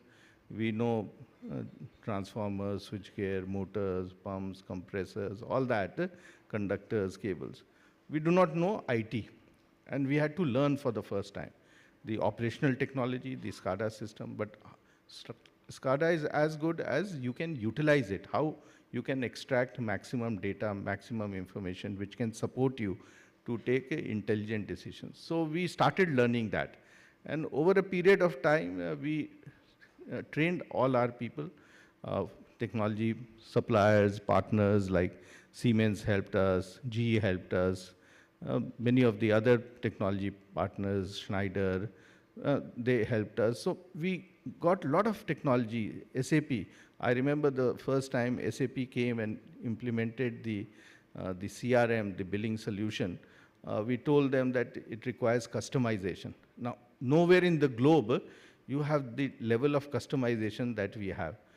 So we told them you have 350. So he said 350 customization, we can do 40, 50. What is 350? So we said we have agriculture. In agriculture, mushroom farming is separate, micro farming is separate. So he couldn't understand that German who came, he actually, then I told him that in payment, we have check payment, we have cash payment. Then I told him that we have something known as check bouncing. He literally fell from the chair. Well, like, what is check bouncing? I have never heard in the world that you have check bouncing also. So, well, yeah.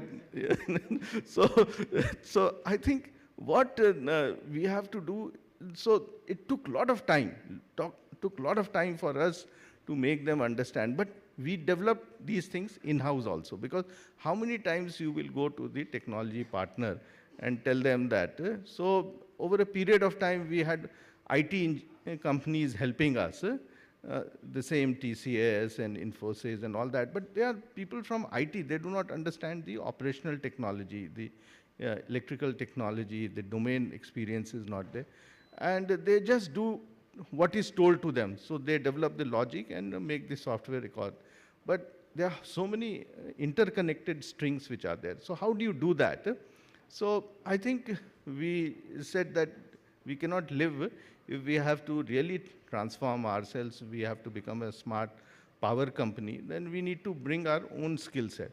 And today I have nearly 700 IT engineers. There are IT engineers who are there, they just do not only IT work, but also the operational technology. And they work, I initially started only doing this for my distribution business. Now they work in my generation, conventional generation. They work in our renewables. So they now can do a clear understanding of how the coal is dispatched to the time it is fired in the boiler. Or in a renewable, every equipment is done monitoring on real-time basis based on the intensity of sun or intensity of wind speed and all that. So I think we need to challenge ourselves and become a little different. We learned many of the things, baptism by fire, we learned many of the things. But I think it has stood in good stead for us. And today we are able to not only do it for ourselves, we also go and do it for some others also as a system integrator. Because the technology partner only brings you that technology. They do not understand. So a smart meter person will only give me the smart meter technology. They will not know what is happening in the SCADA. But if I have that technology, then I know on real-time basis where my equipment is not working or where the supply is disrupted and things like that. So I can actually integrate a lot of information and become much smarter in the way.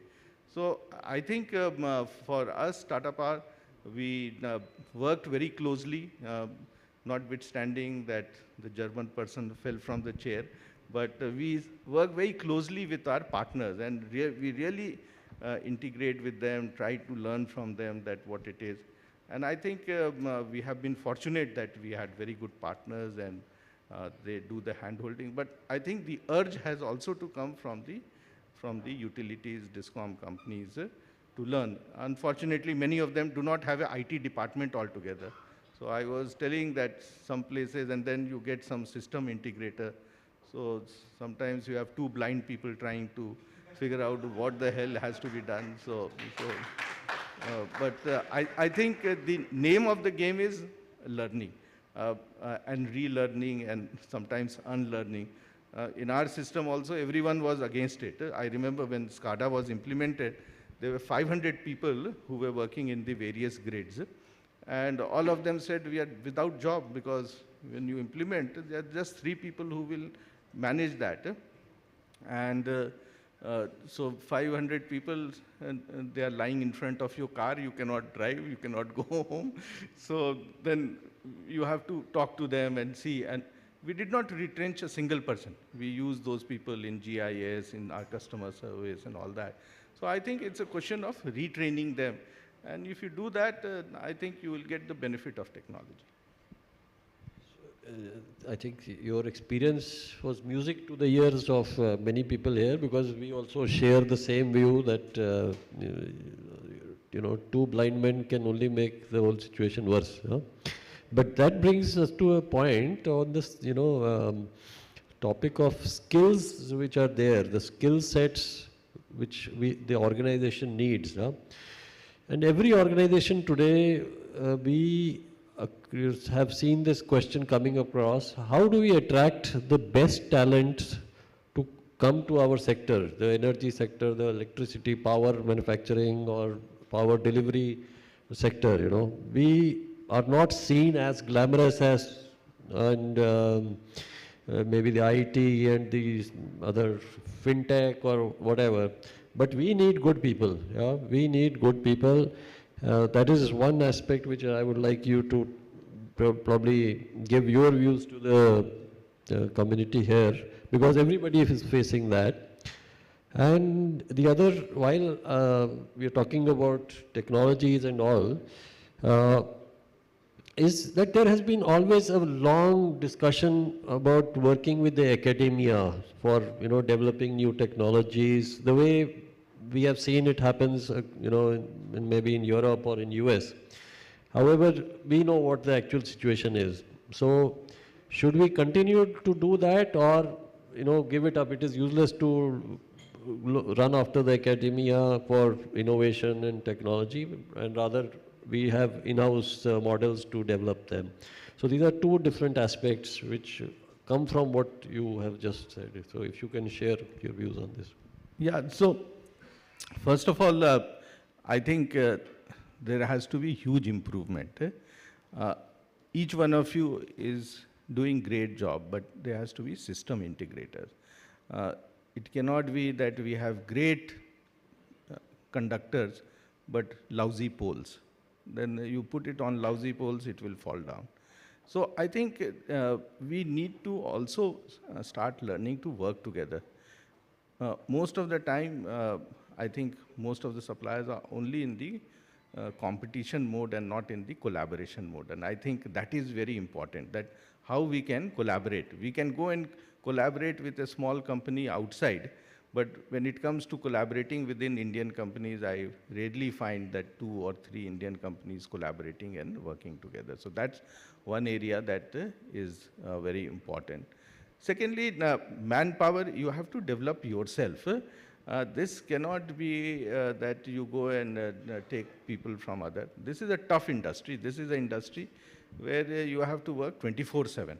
You know, this is not an industry where you can work from home and say the transformer will work, or if there is some problem in the meter, someone else will handle it and all that.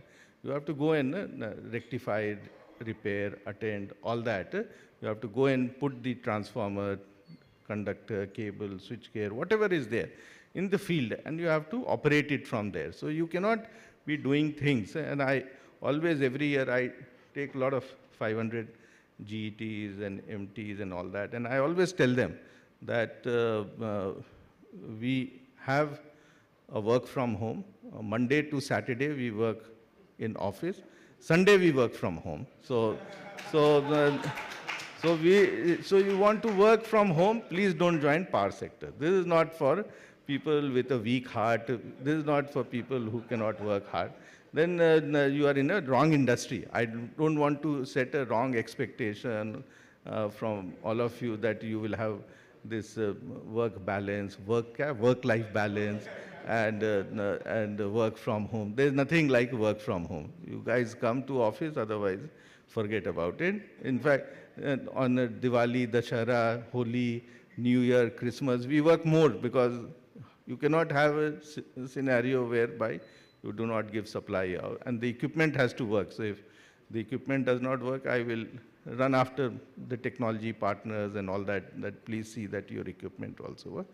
So I think we have to create our own pool, and we need to work with colleges, whether it is diploma colleges, degree colleges, whatever it is, even ITIs for that matter, and take them and train them. And we have been doing it. We always, in Tata Power, I have always been recruiting. I remember I used to recruit a lot of people when I was in Delhi, and my colleagues used to say, why are you? So I used to say that let's prepare a bench strength, and when we will have, and when we had Odisha, I sent nearly 1,000 people from between Delhi and Mumbai to go and do there. If I would not have done it, we would never have. Odisha had no ERP.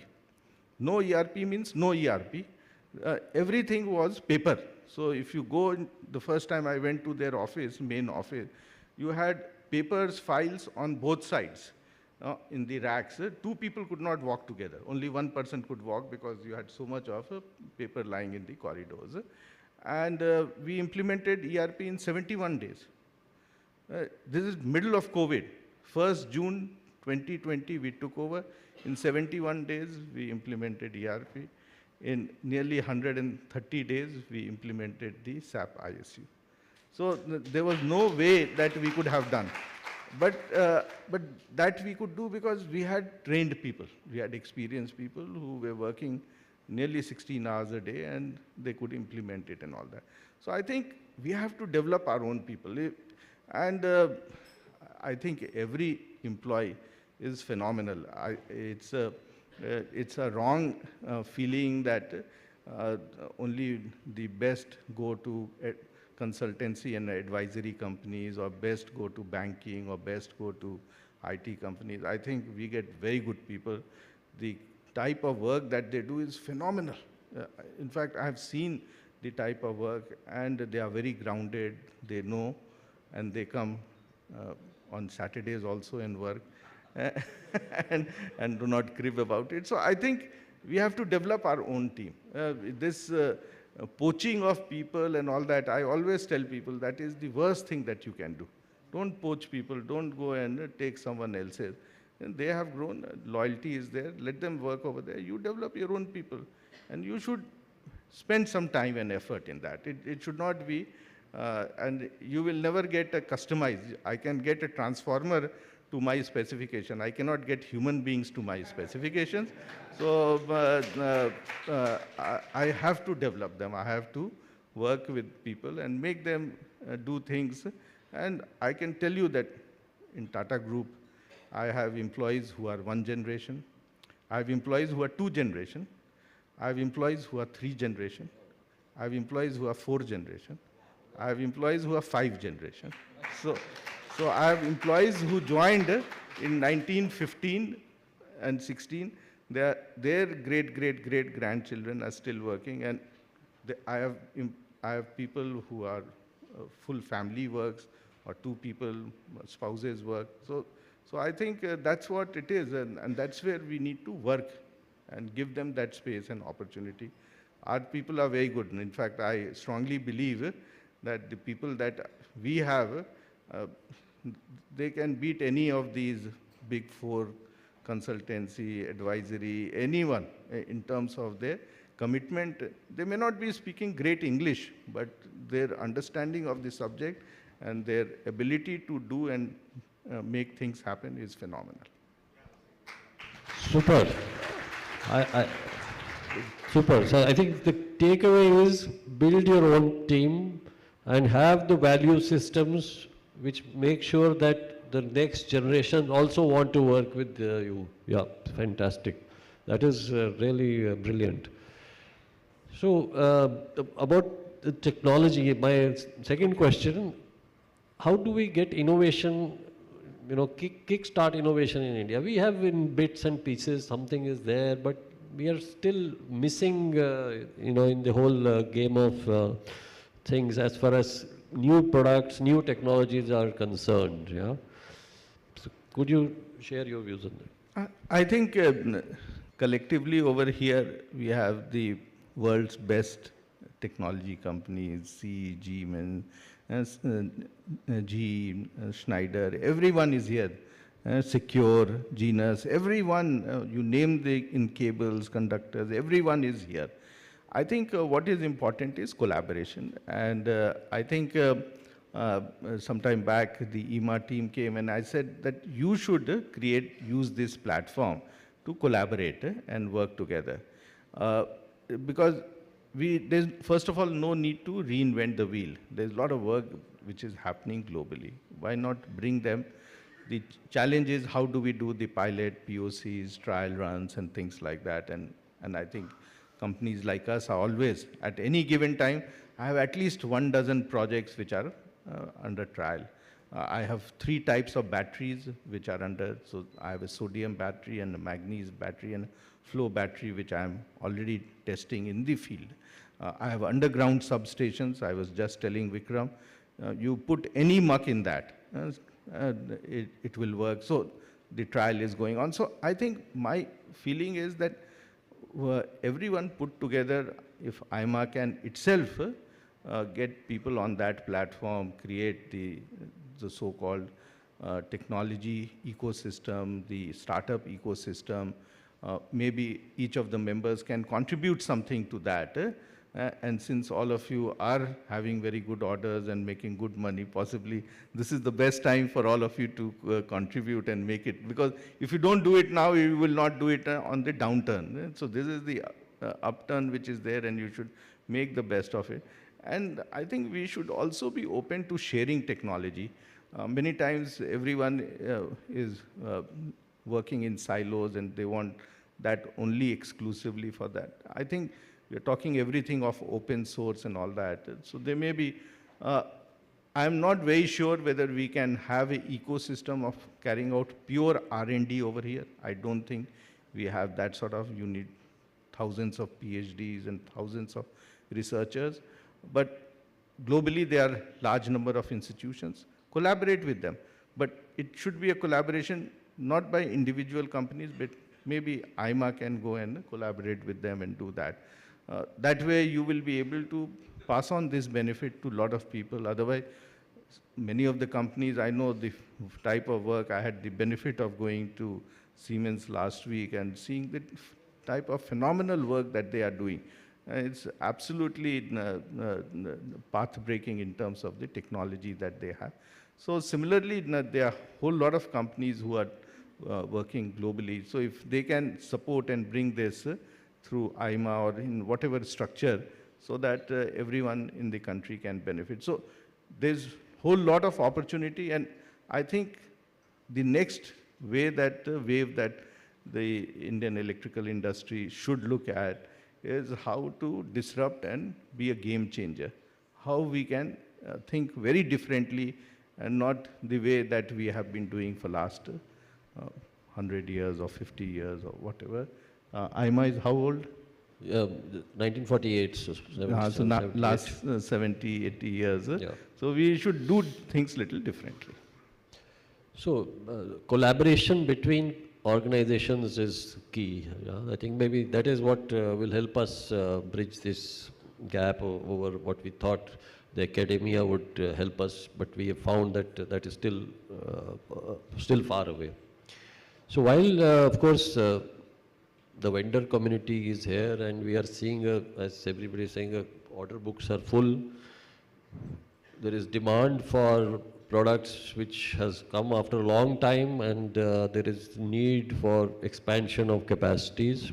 With your experience of the industry over so many years, do you see this demand to continue over, say, next 2 years, 5 years, 10 years? Because they would like to invest, but they don't know what is the runway which is there and how far, this demand would be there.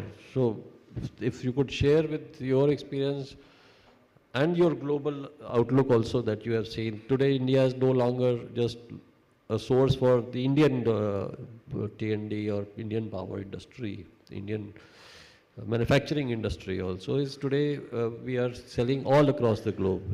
It's not just multinationals who are selling, but even Indian entrepreneurs, they are exporting not just to Africa, but US, Europe, all across.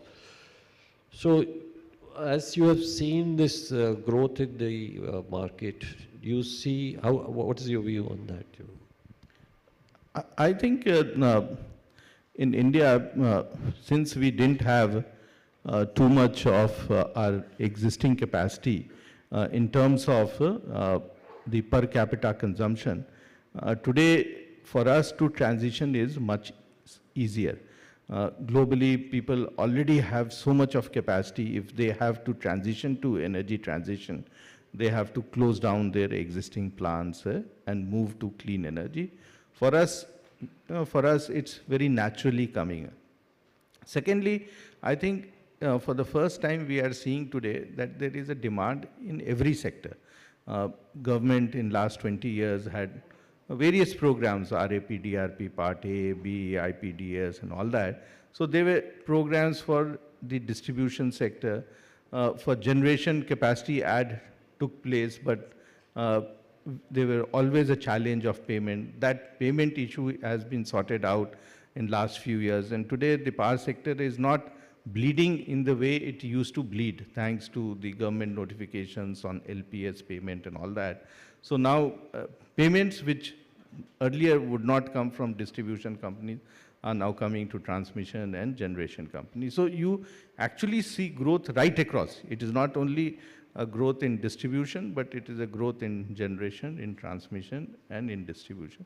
There is also growth in the clean energy area, and this transition will happen. It is not that we can live with the way that we have been producing electricity the conventional way. The new changes will definitely happen, and it will happen very rapidly, because though we do not have in the country now carbon tax and all that, I think it's a matter of few years this will happen. No one will be allowed to sell product outside India where you are not able to. And because if we have to use clean energy solutions, whether it is solar, wind, pumped hydro, energy storage, battery storage, whole lot of transformation in e-mobility, lot of transformation. So I think what you need to look at it is that India will be in good position at least for next 10 to 20 years, until unless some external events happen globally. And but you need to transition. You need to move away from the conventional way of generation, conventional way of transmission, because there will be a lot of new technologies that will come. And I don't think we will just, if we are putting 100 gigawatt, there will be just 100 gigawatt of transmission, because you will have new technologies where you will replace your existing transmission system with a higher kV or different technology of transmission and all that. So you should be ready for the technology transformation. But I think we are in a good position. The growth story of India is a real growth story. I'm no economist, but whatever I read and hear, it's a real growth that is happening. You have seen in last 2-3 years how the power demand has gone up. So this will keep on growing. It is not going to get slowed down in near future. So this is a good industry to be there. This is a good industry to be there in terms of technology. In fact, last 5-7 years, I have seen really the transformation in the technology globally also happening.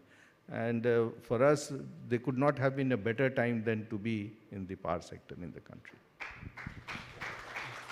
Yeah, in fact, your organization has moved the other side now. You're also into manufacturing for renewables. So you do see that there is a good growth which is there. So no business would otherwise invest in new businesses. So is there any last message that you want to give to our audience? What is your expectation from this vendor community? So I think the expectation is new technology. I do not want the same kya moves conductor and all that and all that. We need to move on. We need to have different technology. We need to be much smarter, more digital savvy. Each of our equipment should have sensors. Each of our equipments that we are using in the field should be able to be a smarter equipment and give us information on real-time basis. And also, we should do it in such a way that our optimum utilization takes place. Because we can't have yo-yo in terms of peak consumption so much and not peak. If we have the right technology, then I think we'll be able to balance our requirement. And I think everyone should work towards the disruptions that will happen in their business and get ready for the next change so that you are not left wanting when the change takes place. Super. I think technology, technology, technology. Yeah, that is the message for all of us here. We have to invest in technology. So, ladies and gentlemen, we have, the timer tells me we have some minutes for a few questions. If there are any, you want to make use of Praveer's presence today, we can do that, or you can do it later. Yeah. Anybody in the audience? No, I think we should not come between the lunch. I think everyone is waiting for lunch. No, we have time before lunch. There is another session. Yeah. Anil Sabuji and yeah, Suket. Can you get a mic?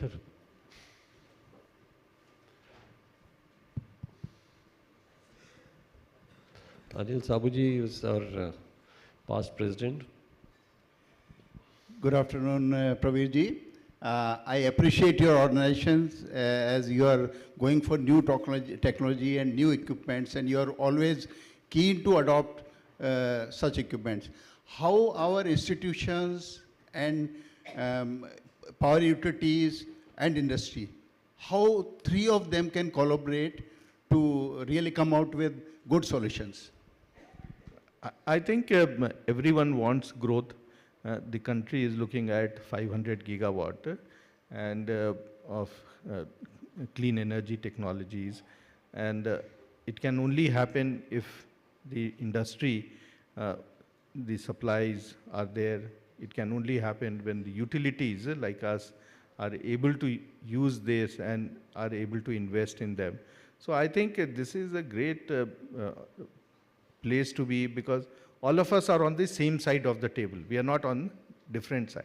The only requirement is that how do we support and complement each other and not work in a different direction. So if we can be more transparent with each other, if we can be more collaborative with each other, I think this is a great place to be in. Okay. Thank you. Suket? Hi. Hi, Praveer. Technology is a wonderful, wide remit. If you had Aladdin's lamp and you were given 3 wishes of what you could get in technology or product, what would those 3 things be? There is no Aladdin lamp in power. So many a times, I used to run the Delhi distribution, and many of the state discoms, CMDs would come to me. And they would tell me what in 6 months I can change in your power sector. I said, 6 months, you will only get change, nothing else will happen. So there are no shortcuts, there are nothing. I think we need to build it brick by brick. And I always keep on telling people that people feel that smart meter is the panacea of all problems. And I think people are so badly misled that a smart meter is just a metering. It's a measuring equipment, and you can analyze that data and all that. But your foundational technologies have to be there. Otherwise, the smart meter is like any other electronic meter with Suket or Mr. Agrawal used to produce. There's no difference in that. So I think what is important is that you have to do this brick by brick. There is nothing like, I don't think we still have a technology of wireless energy. Maybe at some stage that might happen. But you will still need the transformation that will happen, and I really feel that transformation will happen, that there will be a lot of distributed energy that will happen.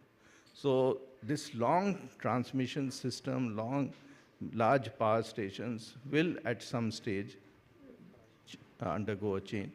May not happen in this decade, but definitely in next decade, you will have large number of people who will be generating, and they will be distributing amongst themselves in clusters and all that.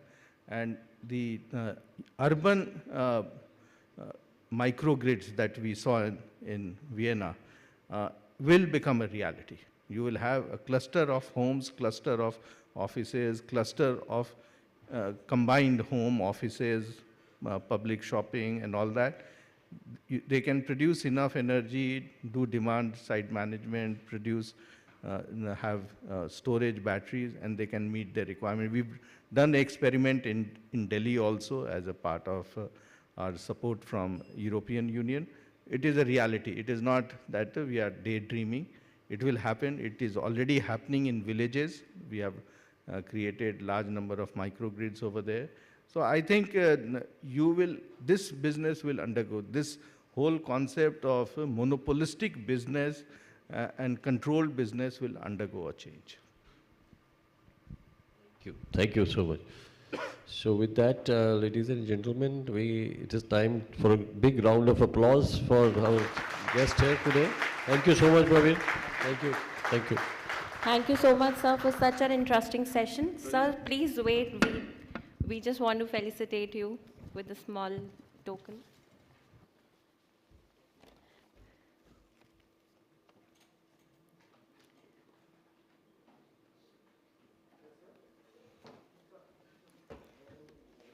Also, I would request everyone to please be seated. We have another session with CEA.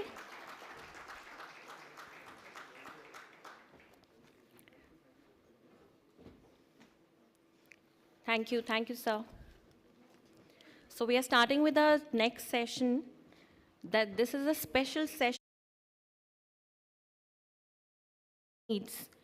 And for this, I would like to invite Mr. Hamza Arziwala, President IEEMA, Shri Ghanshyam Prasad, Chairperson CEA, and Ms. Charu Mathur, Director General IEEMA.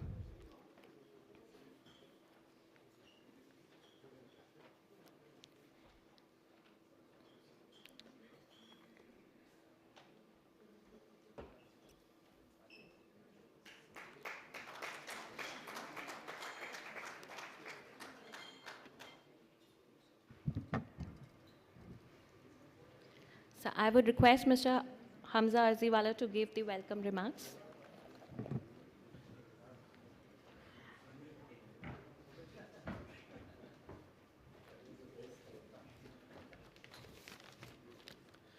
Good afternoon. I think it's been a wonderful sessions I would say all morning. Very, very insightful, various topics, but a lot to take back from, so far, and I'm looking forward to the rest of the day as well. Sorry, wrong glasses. Wrong glasses, yeah. One for vision, one for the other. Yeah. So, yes, this is a very important session this afternoon, planning for India's energy needs. We have with us today Mr. Ghanshyam Prasad, the chairperson of the Central Electricity Authority with us. Under his able leadership, CE has been instrumental in guiding the country's electricity policy and planning. To give you a little brief about Mr. Prasad, he has a plethora of rich experience of over 30 years in the sector, in the power sector. He has worked and contributed in areas of generation, including renewable energy, transmission, distribution, power market development, trading of power, reforms and restructuring in the power sector, energy efficiency, regulatory commission experience, disaster management in the power sector, data analytics, and information management system, and so on and so forth. The list goes on and on. A number of measures were taken to reduce the cost of power, ease of doing business, simplification of procedures for approvals, bringing competition in the sector, and such great work done by him under his leadership. CA's work in crafting the National Electricity Plan has provided a comprehensive roadmap for the integration of renewable energy, improving grid reliability, and enhancing energy security. Today's session, we look forward to delving into these critical issues, exploring how we can collectively contribute to the planning and execution of India's energy future. I once again extend a warm welcome to Mr. Prasad and to all of you all. Let's look forward to a very meaningful and insightful session this afternoon. Thank you.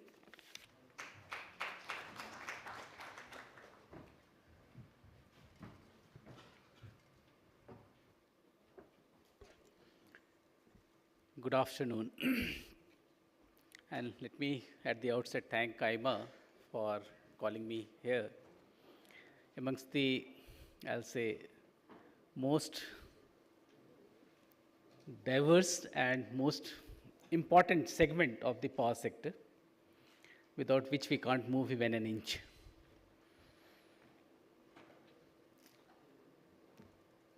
I think since morning you must have heard a number of leading personalities who have been driving the power sector.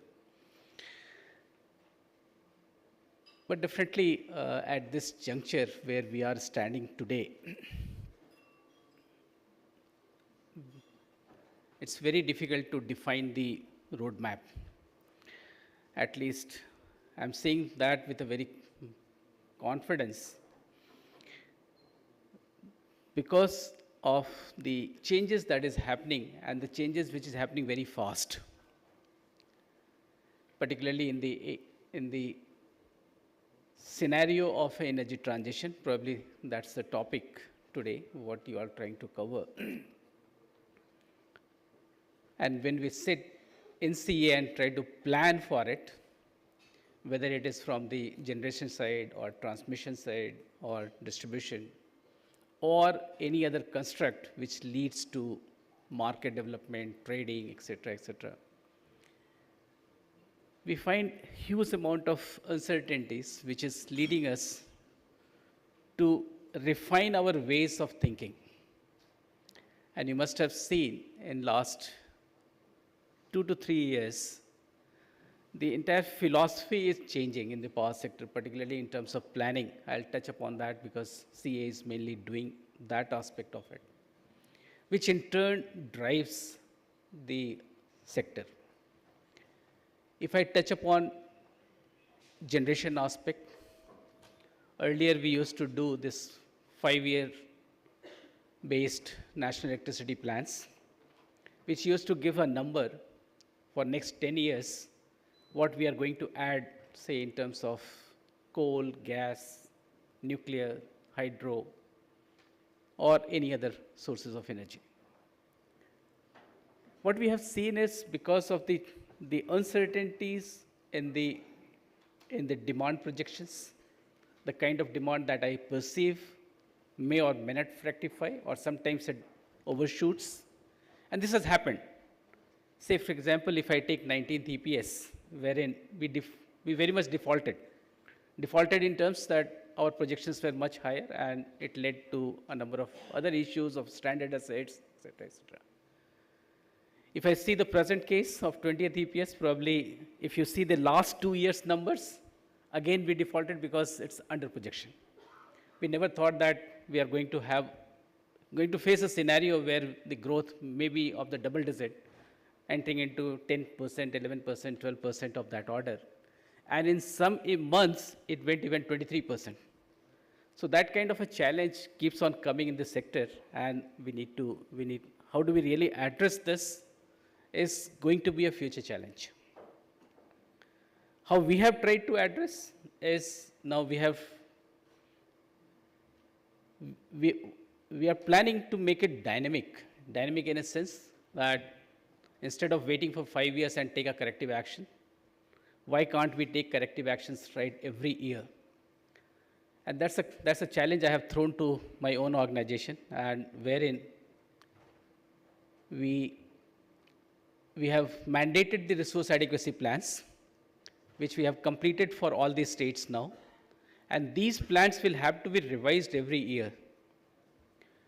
The second revision has already started, wherein we have already completed around 8 to 10 states as of now, and planning to complete all of them by latest by September. So this will be the first year wherein the DISCOMs will be going to their regulators along with the RA plan for the next 10 years. And this has huge amount of implications going forward as well. Unless you do this, probably the things may not prove to be adequate in terms of the resources that is going to be available. And not only that, I mean, this is for the long-term plans, and even for the short-term plans, the DISCOMs as well as the SLDCs, they have to do it from 1 day to 1 year, and that has to be periodically revised. This is the only way probably that I feel we will be able to ensure the adequacy of resources and meeting the demand of electricity. Now coming back to the long-term perspective, because that leads to where we need to invest, what are the areas which needs to be developed. Say for example, the 2 years back or 3 years back, we were thinking not to add any coal-based thermal power stations. But the things changed because we saw that things are going to be in a different direction. The demand is increasing. The GDP is going to increase. If I have to really see that economic growth in the country, we need to ensure that base load stations are also there. And that is how we quickly revised the concept. And then we said, okay, at least why not to add 80 gigawatt of coal-based generations so that at least we are able to sustain the supply of electricity to each and every segment of these in the industries, particularly the industrial loads and the commercial loads and all that. But then at the back of our mind, definitely we can't do away or we can't say that we will not be going towards the energy transition. So in that double role, we have to see that our RE also keeps on growing and growing at a pace which we have already committed to the world. And may not only that commitment, we may even surpass that commitment, whatever we have already committed across the world. What does this lead to? That leads to that I'll be adding the kind of projections that we have already made in 2030 scenario, 2032 scenario, and maybe now we are working on 2047 scenario, which is of Amrit Kal, which we have already done and submitted to Ministry of Power. Very soon you will find that numbers as well. So these numbers, definitely if I have to meet and really go to that, and if I have to achieve that numbers, definitely at the back end, all the industries has to gear up in terms of their resources, whether it is in terms of solar panels, whether it is in terms of wind turbines, whether it is in terms of the EPC contracts for the coal-based power stations, and more so now since we have accelerated the pace of development of nuclear, and you must have seen in this budget that it is also open to the private sector. Huge amount of opportunity I see in the nuclear segment, particularly if I don't have to add coal and if I have to really go green in a quicker manner and achieve that kind of a net zero scenario, I'll have to add more amount of nuclear power stations. Being in the board of NPCIL, I know where we are heading to, and particularly what we have tried to do is we have tried to standardize two segments, two sizes, I'll say, 700 megawatt and 1000 megawatt, and these will be keep on replicating, and that is how you will find now that there was, earlier you might have seen that it used to take around 15 years, 20 years to develop a particular unit. Now you'll find almost every year we will be adding up at least 1 to 2 units. I mean, that's the kind of pace with which we'll be moving on. Last year we added 2 units of 700, this year 1 unit, and next year we are going to add 1000 megawatt unit and the 700 megawatt units, and that's how likely to double the capacity by 2030 and then go further on that as well. We are planning somewhere around 54 gigawatt in nuclear space by 2047. Of course, the target is slightly higher. This is the conservative numbers that I am putting it before you all. So this all leads to the backhand calculations of the industries as well. Now, if I have to go slightly more, I need storage. And for that storage, I'll be requiring for hydro PSPs. I'm really thankful to the private sector this time, on particularly in the hydro PSP segment. It's the private sector who has really shown keen interest and come forward in either self-identifying these projects and reaching to that, those kind of numbers. Every day, I'm adding some more capacity in my potentials. Earlier, the potential which CA had projected was somewhere around 90,000 megawatt of that order. Now it has gone up to 1,86,000 megawatt as of now because of self-identified projects, which is the contribution of the private sector as of now. And out of that, good thing is that we are working in very close coordination with MOEF, and whatever possible relaxation that they can give, they have already offered some in terms of, particularly in terms of off-stream closed loop PSP. Even the recent notification, we have got it almost at par with the mining things, so that at least the drilling, etc., can be done without MOEF clearances and all. Further, we will be in touch with MOEF so that some more relaxation I am planning to for hydro PSPs. But good thing is that they have also given TOR for, I think, 1,20,000 megawatt as of now, and they are in that process of further modifying that. Out of which 60,000 megawatt is in the preparation of DPR. It is here I would like to again emphasize to the industry that since you have already taken up these assignments, you have already identified them, we'll be more than happy to work with you so that at least we do the faster clearances. I know there are bottlenecks in terms of the other appraising agencies, but you must have seen that the guidelines we have revised made it simpler further, and so that at least we go ahead with 2-3 caveats, and so that the project gets conquered maybe in, say, 1.5 years. That means preparation of DPRs and the concurrence, both of them happens in at the most 1 to 1.5 years. But then that joint coordination will definitely be required between the developers and the appraising agencies. Coming to the other side of it, because PSP might take some time, will require something in terms of battery energy storage systems. Some people have really come forward. Hopefully, we will be having adequate capacity in that space as well. But the challenge here that is going to come is faster development of alternate chemistry, for which some projects I have seen, because I am also heading Mahir program, which starts from the R&D stage to the manufacturing stage. Some projects I have already recommended to Ministry of Power. And the concept there is we develop the chemistry, take it forward, and take it and keep on supporting it till it becomes commercial. So I'll again urge upon to the industry, because all of you are here, that whenever you have such kind of a project which you feel that can get covered under the Mahir program, please do suggest, and please, and CPRA is coordinating. Please be in touch with CPRA so that we get those kind of things. Moving from generation towards the transmission side, we are trying to see that whatever connectivity or whatever lines that is required is made available in a whatever practically possible time frame. Of course, I can only claim that we are much faster than European countries and the US countries, but still slightly lagging in terms of the Chinese probably. Maybe still they are able to do it maybe in 18 months or 20 months, but we are able to commit somewhere around 24 months. But still, I'll say that we are moving in that direction. But then again, there are few challenges in transmission segment as well, particularly the HVDC system. They still, because of the supply constraints, we are not able to commission it before 5 to 6 years. And this throws a challenge to the industry that how fast we can really come up to that. Second challenge that is still there is, in fact, today only I had, just before coming to this, I was having the NCT meeting, National Committee on the Transmission. And again, we could not give them a better timelines because of the supply constraint of the ICTs. So we need to improve that as well. If that can really improve, we will be able to provide ICTs in 18 months so that the faster connectivity can be given to the RE developers. So far, today we have just finalized that we can give in 24 months or maybe in 30 months. That's the kind of bottlenecks that I'm trying to face.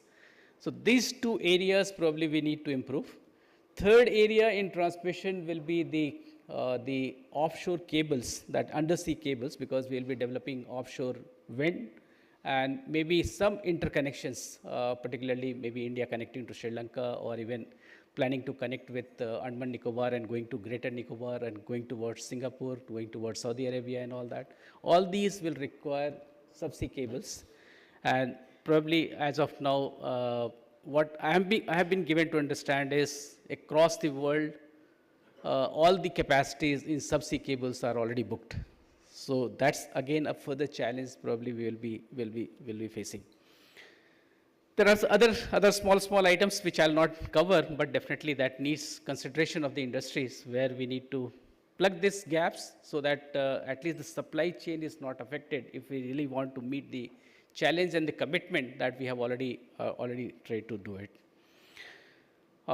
Distribution side, definitely, and lot much is being done, and I don't see much bottleneck, but the bottleneck is towards the other side of these distribution areas, wherein if we have to really move from here towards a better distribution system, then the challenge is that how quickly we can really go to a stage where I can safely say that my distribution system is N-1 compliant at even 11 kV level. So that means I require huge amount of system, huge amount of distribution network that needs to be planned.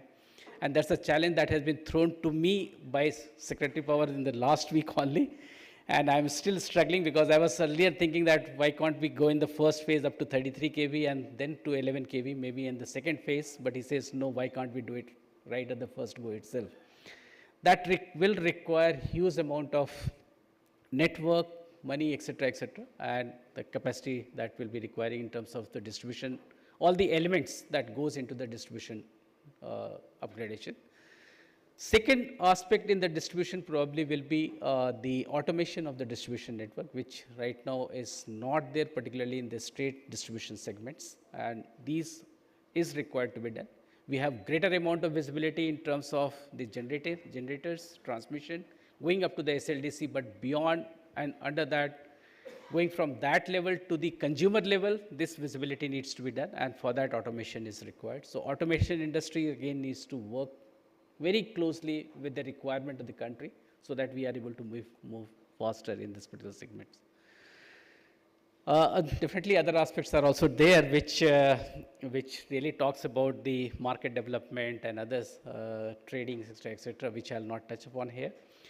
But in short, what I would like to give a message today to the industry here is that probably we will need to accelerate whatever pace in which we are moving as of now. We need much faster pace so that we are able to meet the expectation of the country. Thank you so much.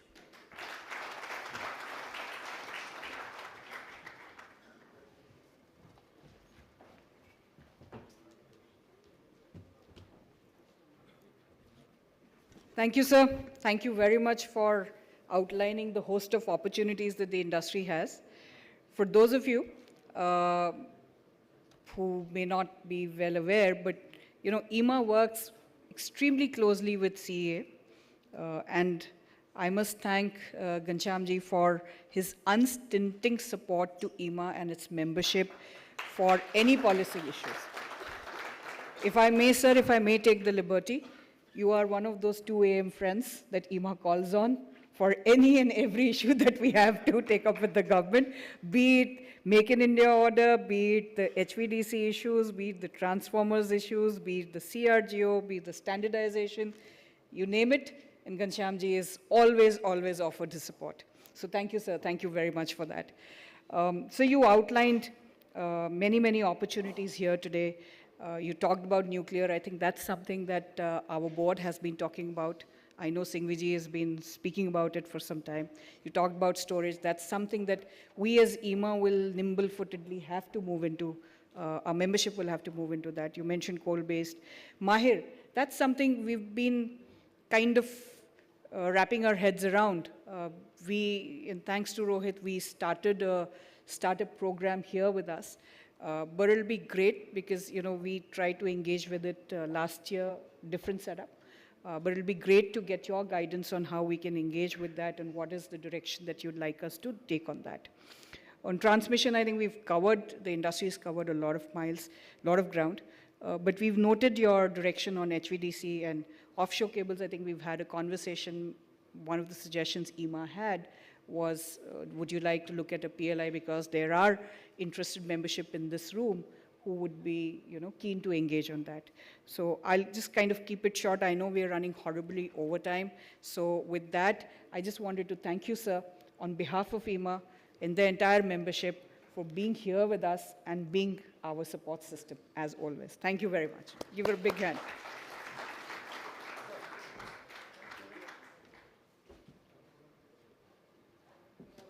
Yeah, thank you. So, I would request Mr. Aziwala to please felicitate Shri Ghanshyam Prasad.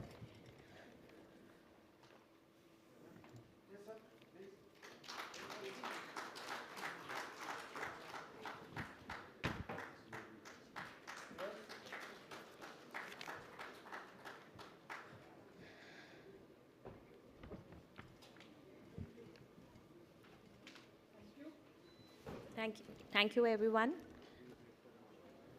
We are breaking here for lunch. I would request everyone to be here by 2:45 so that we can start our next session on time. Thank you.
Ever wonder what a spark is?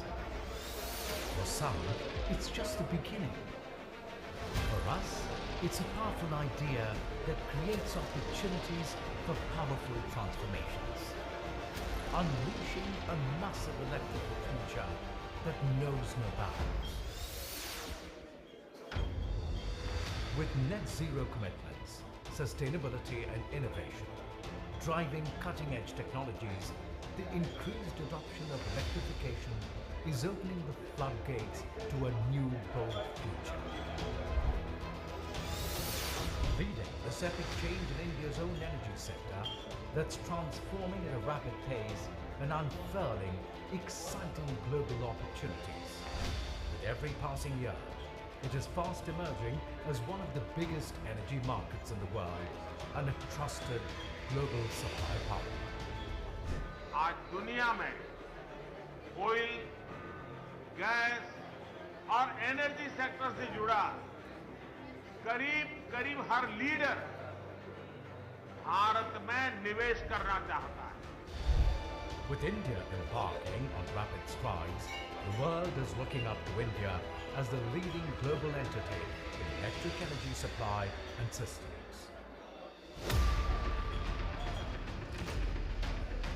The stage is set at IEEMA 2025.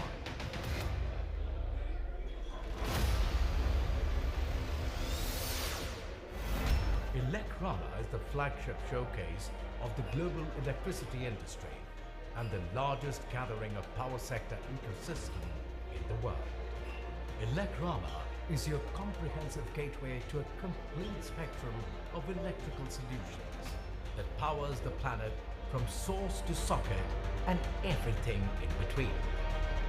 You are actually my family. This industry is our industry. And in our industry, for the past 5-6 years, we've brought about a huge transformation. The 16th edition is all set to be bigger, better, bolder than ever before.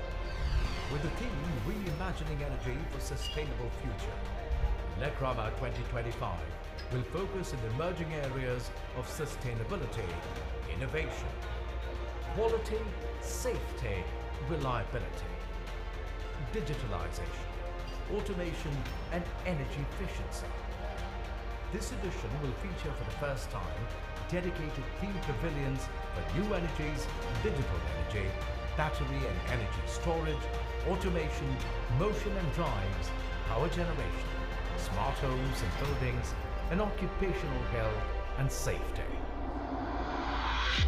Get ready for an immersive experience like never before at IEEMA 2025, as you will have an opportunity to find the latest in product, technology, solutions and innovations in generation, transmission and distribution,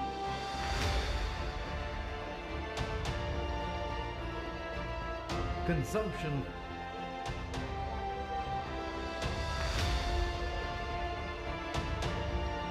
and startup ecosystem. IEEMA promises to deliver an unmatched experience and opportunity to engage with the spectrum of industry players and network with global counterparts and key decision makers.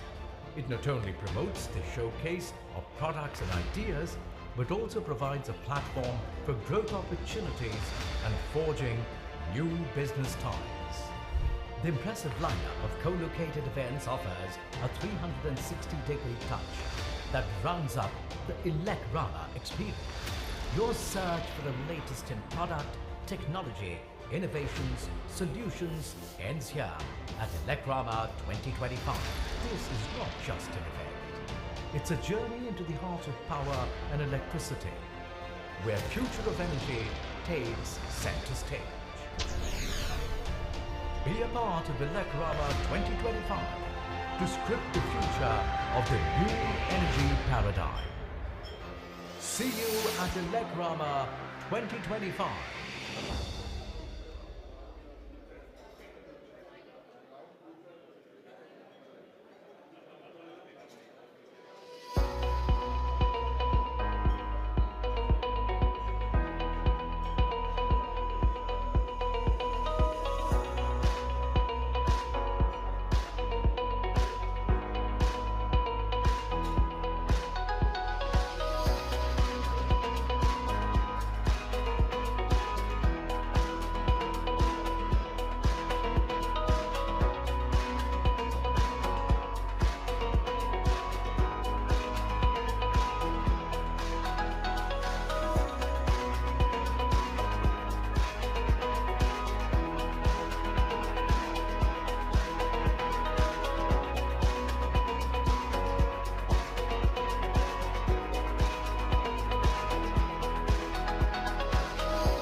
Good afternoon, everyone.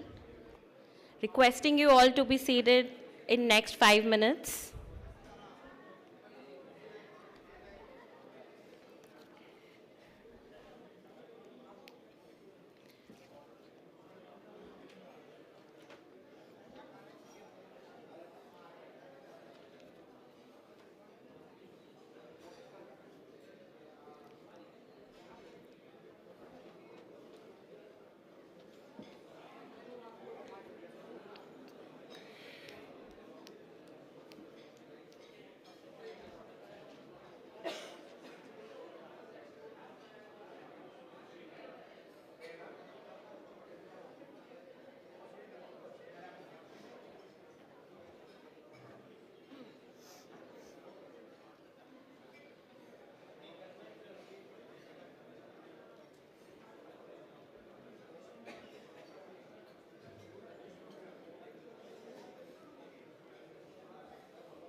Lunch area से लाना पड़ेगा lunch area से लेकर आना पड़ेगा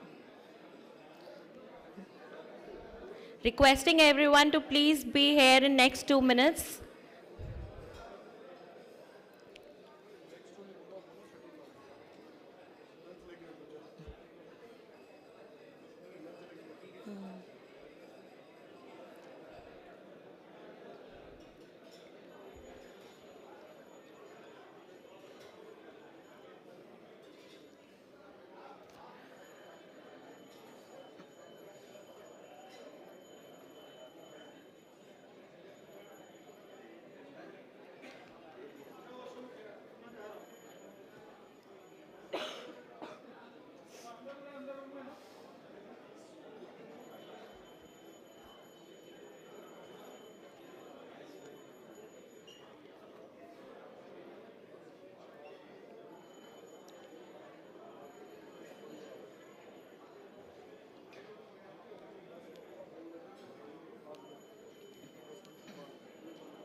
Please be seated, everyone.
Requesting everyone to please come and have your seat here. We'll have a networking break also in between the two sessions.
Requesting everyone to be seated as we are starting with another fireside chat.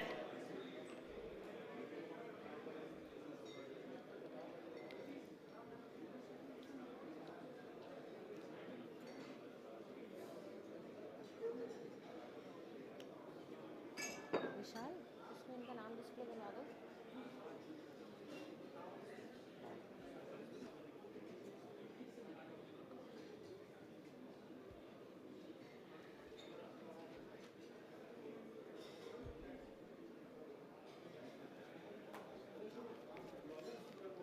बुलाओ, हाँ। एक फाटक तो है, दूसरे का है। दोनों हैं यहीं पर।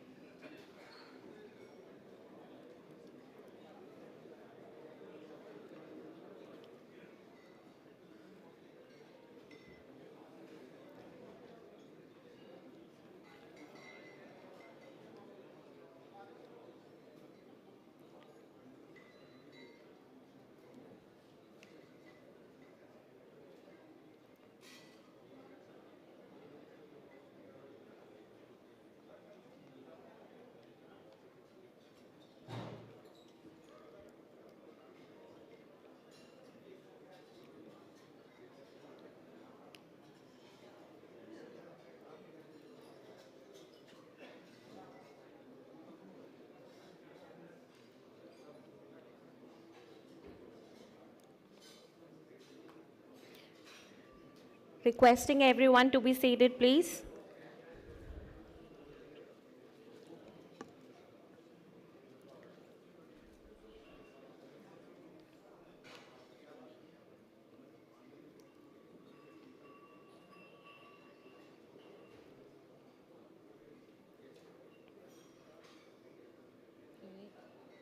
बुला लो, आ गए तुम।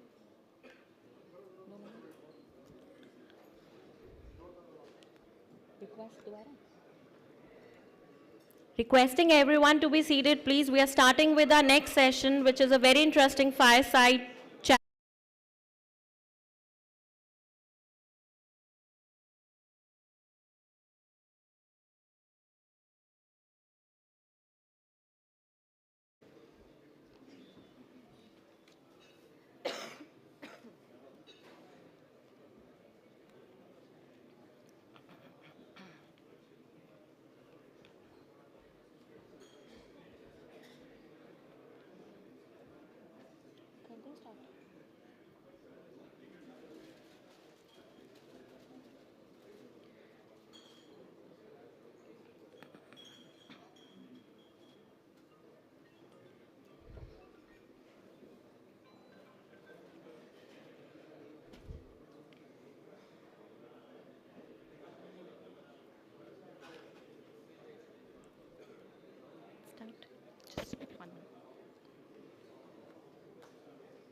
विवेक स्टार्ट कर उठा तो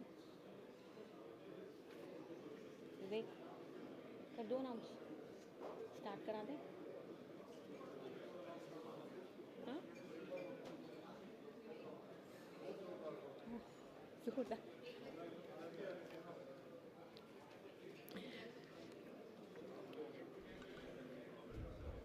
Requesting everyone to be seated, please. We are starting with a fireside chat.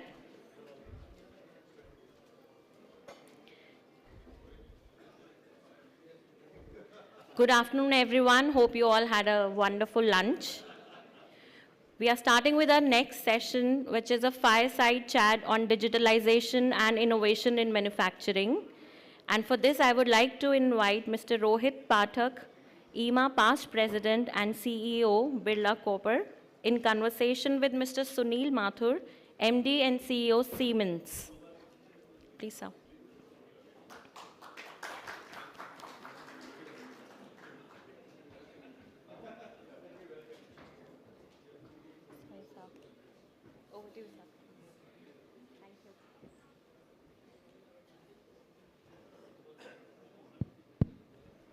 So good afternoon, everyone.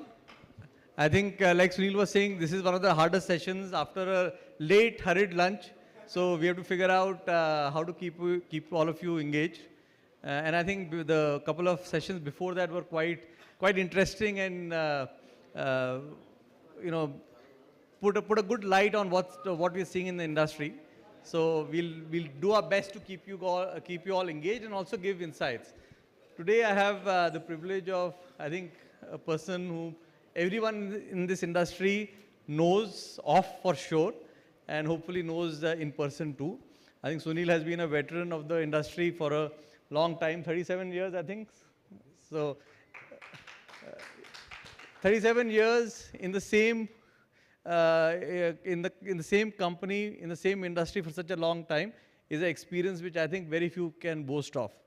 I think more importantly, he's had a chance to look at this sector from multiple perspectives in the roles he's played. So while the topic is a little narrower, we will use his time and presence to try and get some more insights on a little more diverse issues. So Sunil, thank you for coming here. Someone was asking, you know, what's the fireside chat about? So I said, there's fire and I'm on the side. So, you know, we'll try and get the fire out in the conversation. Thank you for having me. So, you know, let me start with the opening topic of, you know, I think globally we are seeing a lot of big shifts happening, both in the economic front as well as on the energy front. And I think given your role on the global leadership team of Siemens, you, I'm sure, are seeing this global landscape in a very close manner. So can you share a little bit about what are the 2-3 big things that you see happening in the global landscape on the energy sector? So thanks, Rohit. Good afternoon, everyone. It's really a pleasure to be here. I think it is fair to say we are in very interesting times. 2024, the global GDP is expected to grow by 3.2%. 2025 calendar year is expected to grow by 3.3%. So there's not too much of growth there. But 45% of that growth comes out of India and China. And that is reality. And when you look at what's happening around the world, there are not too many economies around the world that are growing at the rate at which we are. Europe is having its own challenges. We know about the issues between the US and China, the trade challenges there. We know about the wars that are on right now. So really, there is a lot of uncertainty in the global economy right now. 4 or 5 trends have become very, very apparent. And these are trends globally, but they are trends that are coming into India faster than they're actually coming in other parts of the world. The first is technological disruption, very, very clearly. Artificial intelligence, machine learning, large language models, etc., etc. The second is sustainability. And this entire thing around green and so on, it's gathering momentum, maybe not at the pace at which many would like it to do, but it is now coming into regulation. Companies are beginning to have to comply because regulators are mandating it. So sustainability is the second big one. The third one has come post-COVID, post the wars, and post the trade wars as well, and that is supply chain resilience. Every country is now trying to be secure in its own supply chains and not dependent on anyone. So that's the third one. The fourth one is not energy availability anymore. It is energy security. And this is something that has emerged out of the experience that Europe has had with the Russia crisis there, where the entire energy supplies over there have got jeopardized.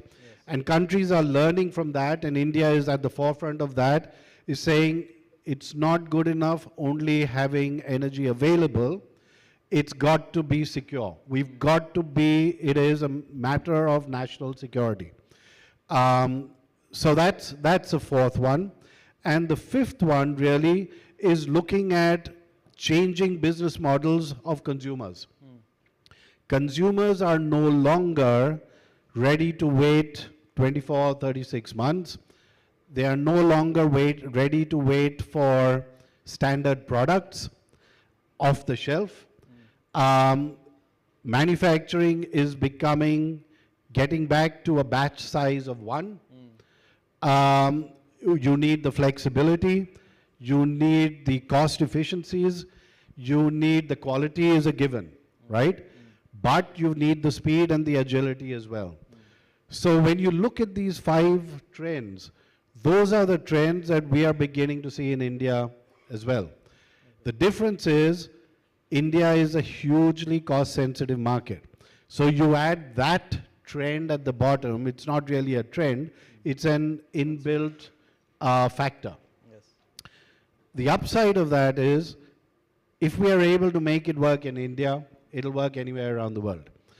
Now, when you look at the economy and you look at most of the other big countries, although they are deep economies, they're all growing at 2-3%. India with 7%, triggered by capex spending in infrastructure. And that had, and we are beginning to see, a complete knock-on impact into the private sector. The government then added on to that to boost private manufacturing, added the PLI scheme. And we are now beginning to see data centers, batteries, semiconductors, all related to the energy security, PV, etc., defense, aerospace, these are all related to national security. And the government is very, very focused on that. What does it mean for us? The government had said almost 7 or 8 years ago, they want to raise the share of manufacturing of GDP from 15% of GDP to 25% of GDP. Let's see what that means. GDP today, $3 trillion, 15%, $450 billion. At 7% growth rate, you're looking at, let's take a number, $5 trillion in a couple of years. 25% of that coming from manufacturing, 1.25. 1.25 minus 450, 750 billion contribution to GDP.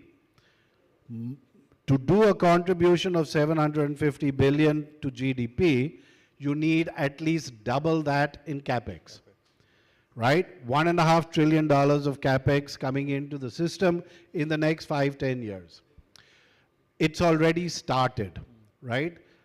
We got an order from the railways, 30,000 crore order, from the date of tender to the date of award, 9 months, right? Never seen before. Railways are spending like hell. Data centers are spending. Now, when you look at $1.5 trillion of capex coming into the system, there aren't too many countries around the world that are spending that kind of money. Partly because they're already higher up on the development curve. So when you have $1.5 trillion of capex coming, all the international players are wanting to come in and start manufacturing in India. What are they doing? Digitalization. What does it mean? You are now able to reach a productivity level of 99.99% through digitalization.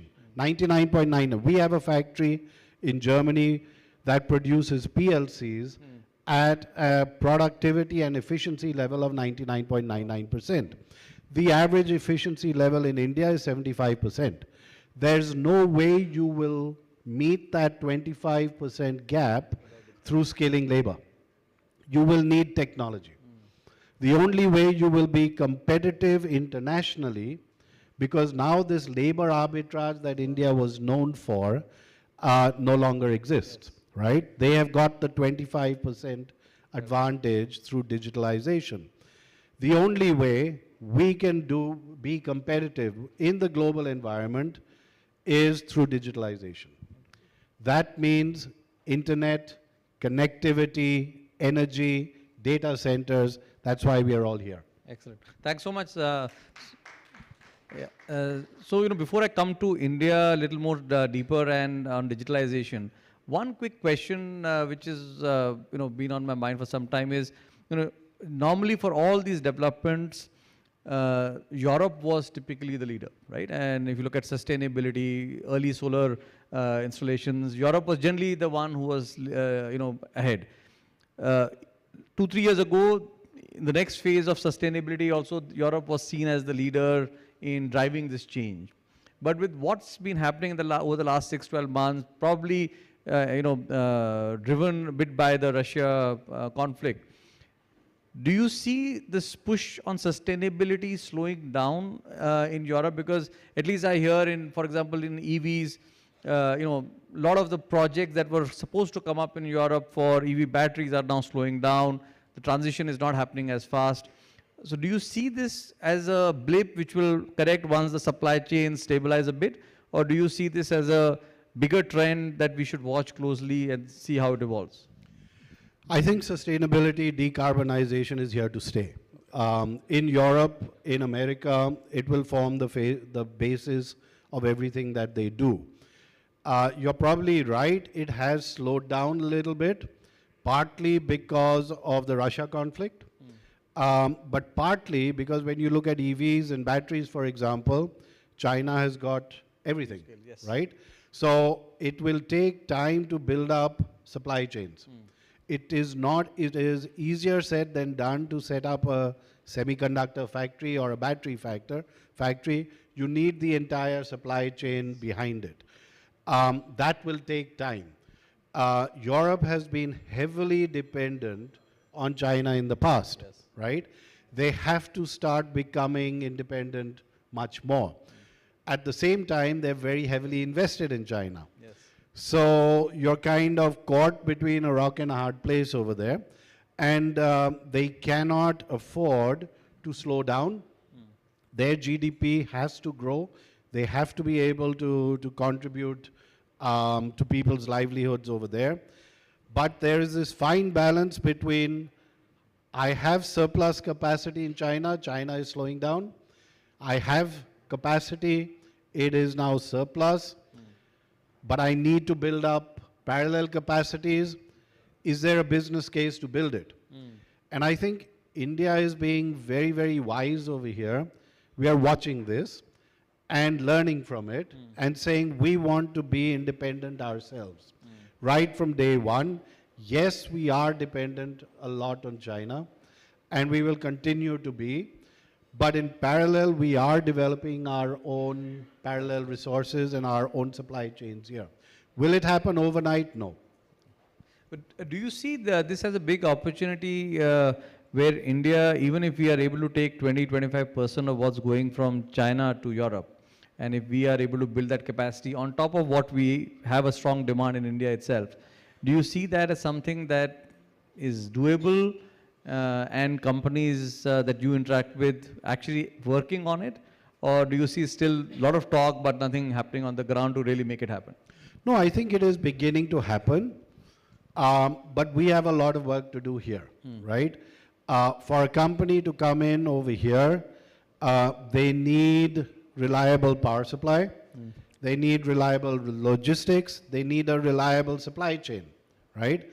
The speed at which the Indian government is moving, and you heard the CA chairman this morning, the speed at which they are moving, industry is going to have to keep pace with that. The challenge that industry has is, do we believe in the India story or do we not believe in the India story, right? Finally, it is about putting your hand in your pocket and saying, I will invest in another factory, I will invest in additional capacities. But you only do that if you are sure that the India story is there. Yes. And I think this is something that maybe we need to be thinking about. Do we really believe in the India story? As Siemens, I can say we do. We continue to add capacities because we do see there's no other part of the world that is growing at this particular rate.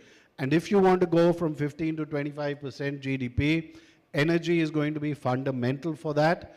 And therefore, our focus will be on expanding capacities in the entire generation, transmission, distribution space. Excellent. No, I think completely agree with you. And in the last 1 year, at least, I have seen in many of the Indian companies that bit of boldness in investments has begun to start. So at least even in our group, I think last 1 year, the number of investment projects we have announced is quite huge.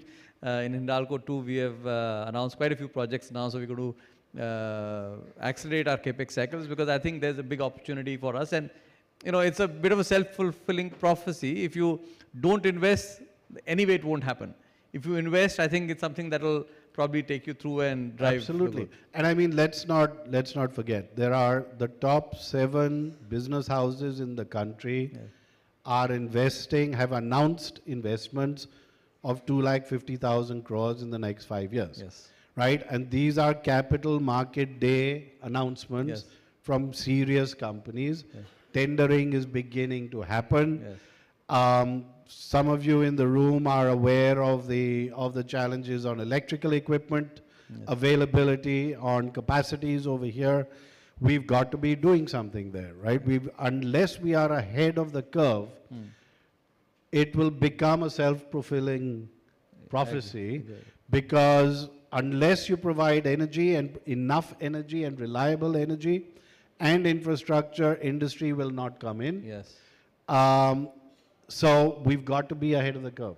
And it reflects our belief in the India story. Excellent, great. Moving on now to the manufacturing in India, and I think that's a very good point you made of saying, look, the labor arbitrage is gone. In fact, if you look at India today, I think one of the biggest challenges most of us face is not getting labor itself, right? Even for reasonably high-paying jobs, you will not get people in the country. How big do you think is the opportunity of digitization in the manufacturing sector? I know you have some plants, like you said. Even in India, I think if you have a plant which is very high-tech, will be good if you can share just learnings from it and what has helped make it happen. So I'll give you an example of the plant that we have in Mumbai. We make contactors over there.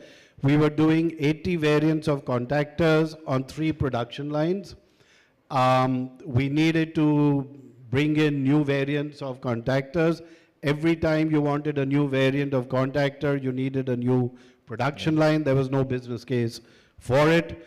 But competition was there.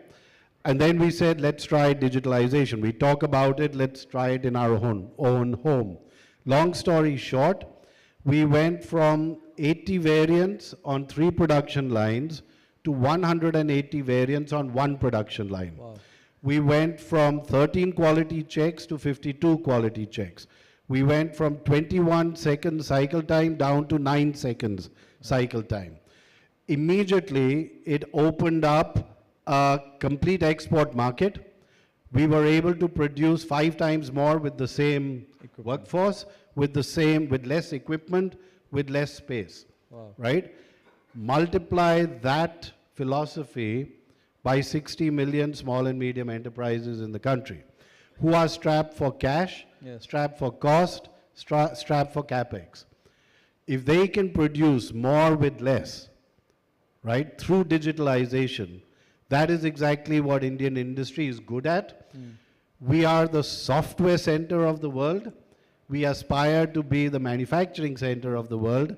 If we can bring them together, It's a big output. there's nobody that can beat us. I agree. So tell me a little more, because I think this digitization is something which most of us still struggle with. I would say, even at Hindalco, we've tried and we've made some progress, but it's nothing as stark as what you mentioned. What made this happen? What did you or your leadership team do to bring this to life? Because, I'm sure it's not a big capex that it was just getting the right mix of capabilities at one place to make it happen. But what was the secret sauce here, at least whatever you can share? So there's no secret sauce. Praveer talked about it in the earlier session. It is simply getting transparency about the efficiency of each one of your machines, right? So you put a sensor in the machine with a communication device, back it up to a dashboard, and you see how efficient that individual machine is running. And then you put those sensors onto 10 machines, and you get the data from 10 different machines, and you begin to realize that there is an optimization possibility in each machine. And then you start closed looping those 10 machines to see, can I optimize them not only machine by machine, but collectively as well? And you bring that data onto the dashboard, and then you just start tweaking, right? And it's a journey, and bit by bit you start tweaking it. It's all about the transparency of data that you are able to get from the dashboard. And if I translate that into the energy environment, right? We are talking about energy efficiency and so on. We have a command and control center in Mumbai where we control the energy utilization, energy and water utilization of 1,300 Siemens offices in 90 countries out of a central command and control center. We can drill down to a pump or a valve in a factory to say that is leaking electricity, or a motor is leaking electricity. We can compare why an office in Norway having 50 people is consuming more electricity than an office in Australia having 50 people as well, right?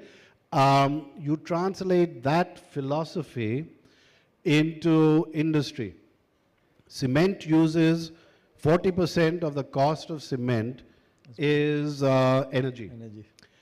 1 kilo of cement is half the price of 1 kilo of Raddi newspapers. Yes. Right? Yes. You know that, Yeah. right? If you can bring energy efficiency, a 10% energy efficiency over there, that goes straight to his bottom line, right? Same thing in a hotel. 40% of the fixed cost of a hotel is energy cost. Yes. If you can bring a 10%, and we've gone up to 20% efficiencies, but that is the power of digitalization. It's doing nothing but getting the data Yes. and working on the data and using that data to generate more information. Excellent. No, I think this is fantastic, because many people still think of digitalization as a capex and an investment, whereas I think what you're saying is, look, the return case on this is very, very high and very, very powerful. Absolutely. And it builds on it, right? Absolutely. The return for digitalization in hotels, for example, is 1.5 to 2 years, right? In cement plants is 3 years, right? Plus the added sustainability impact of that. Excellent, great. So maybe let's move on to the topic on energy and energy in India. We heard the CA talk about what they see in the coming years, though I think he mentioned that, look, they've got their forecast wrong a couple of times, and has big implications on the people sitting here. But as you look at India and the 300, 400 gigawatts that's supposed to be built in the next 8 to 10 years, how do you see this opportunity, and what are the 2-3 things that you see will really stand out, where India can leapfrog? Because no one else is, maybe except for China, is building this scale of capacity, right? Absolutely, and I come back to the earlier point. Either we believe in the Siemens, in the India long-term story, yes, and then we start investing now. I think there's no doubt if we want to move manufacturing the direction it is, if infrastructure is going to come, 95% of the railways is electrified already. Last 7 years, 36,000 kilometers have been electrified in the railway network. That is equivalent to the entire network of Germany, which is still not electrified, right? Wow. So the scale at which we are operating over here is completely different. I believe the train has started moving. The direction is right. CapEx spending in infrastructure was the right kicker for the economy. Private sector has started to invest, and all of that is going to need energy. We are looking at 500 gigawatts by 2030, maybe 1,000 gigawatts by 2047, but that's not going to come if we wait for a year-by-year prognosis from CEA, who sometimes gets it right, sometimes gets it wrong, right? We're going to have to figure out what the long-term story is and then start investing now and ensure that we are ahead of the curve. Mind you, this is not only an India story. There is a shortage of transmission equipment worldwide, right? Many companies internationally are looking to manufacture in India for their global requirements, including Siemens, right? We need to gear up as part of that supply chain to make sure that we can meet the Indian requirements first and then add on to that with the international requirements. So I think that's very helpful. Three things on the energy side which I thought if you can comment on. One is offshore wind. I think we heard some of the earlier speakers talk about it. Do you think that is really going to be a big opportunity in the coming years for the industry? Second, green hydrogen. I think a lot of people talk about it. There is some work started, but is it really as big and as real in the next 5 years as people talk about? And third, this whole energy storage industry. Do you see, how do you see these three opportunities play out in the coming years? So in terms of timeline, I think energy storage is just around the corner, right? I think this is coming faster than we think it is. It is an imperative for the country's energy requirements, and the technologies are fairly advanced in that direction. There are different technologies that are being worked on, but I think we are fairly advanced in the entire energy storage part. Offshore wind in India, we've got low wind offshore, and I think that is a challenge. Okay. Will it really take off the way it is taking off in Europe and all that? I'm not too sure. We will need different designs of turbines, etc., to manage low wind. Are we there yet? I don't think so. Okay. Green hydrogen, the aspiration is $1 a kilo. I think we're quite some way away over there. Technologies are available. There's the PEM technology, there's the alkaline technology. The PEM is more expensive with a higher efficiency level. The alkaline is cheaper, much cheaper, but with a much lower efficiency level. But either way, we will have to find the right commercial level for that. And I don't believe the technology is at that level of maturity for it today to be commercially viable here. Is it an opportunity for India to export in the future? Absolutely. How much in the future? 5 to 10 years. Fair enough. One of the points which you touched upon in the beginning was this whole AI and digital that is coming up. And I think yesterday in the papers I was seeing, an Amazon consumes more power than many countries today, right, across the world. And as we see AI increasing, the amount of energy it will require is going to be huge. And at least now, until now in the mainstream media, the power intensity of this has not come out in just the scale at which it will play out. So do you see this as a very big area and hence opportunity for us to innovate a lot more on how we can do this better? Oh, absolutely. I think there's no doubt as you bring more AI, data centers will come in, you will need stronger network systems. Energy will be critical to that requirement. The energy demand will boom. Link that into the renewables coming in, which are fluctuating there. We will need a stable grid. We will need to move towards autonomous grids, much more autonomous grids. Weather conditions are changing at a pace faster than what they have been in the past.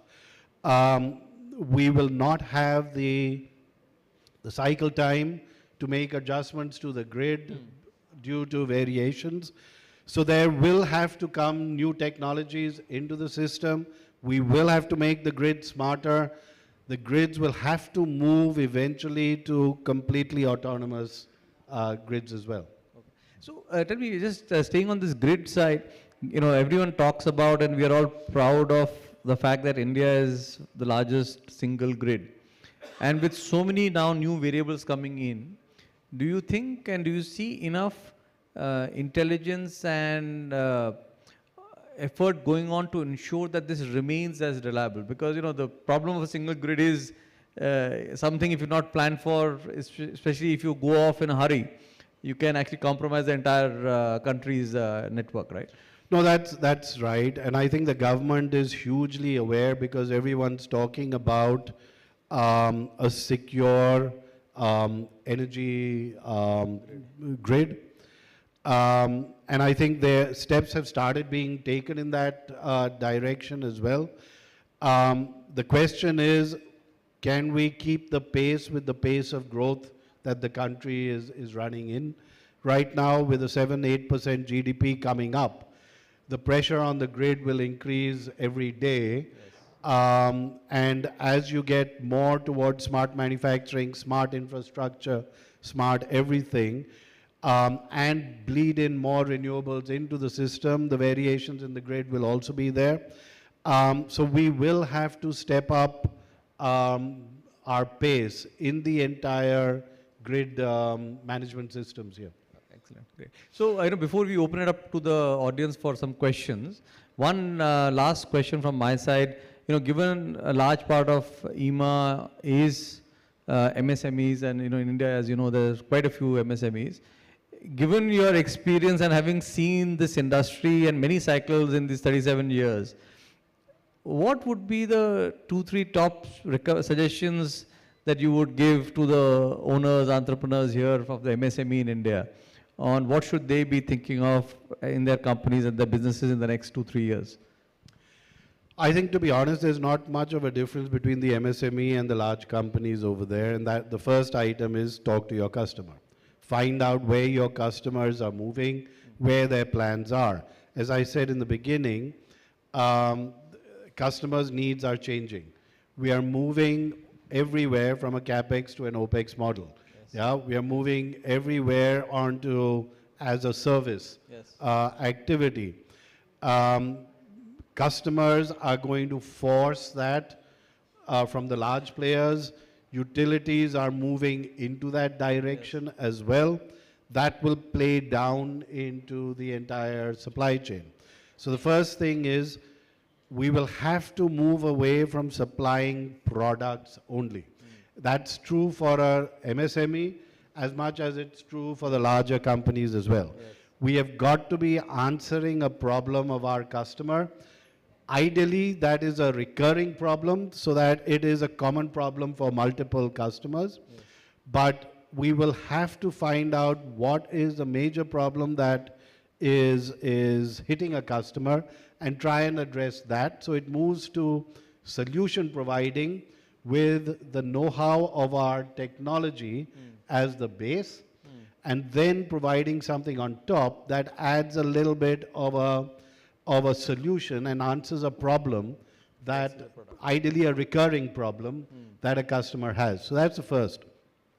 The second is, Praveer said it earlier as well, innovation, innovation, innovation. right? This doesn't have to be research and development into materials or whatever, but really collaboration with IEEMA, much more, and together with IEEMA, collaboration with academia, within the country, outside the country as well.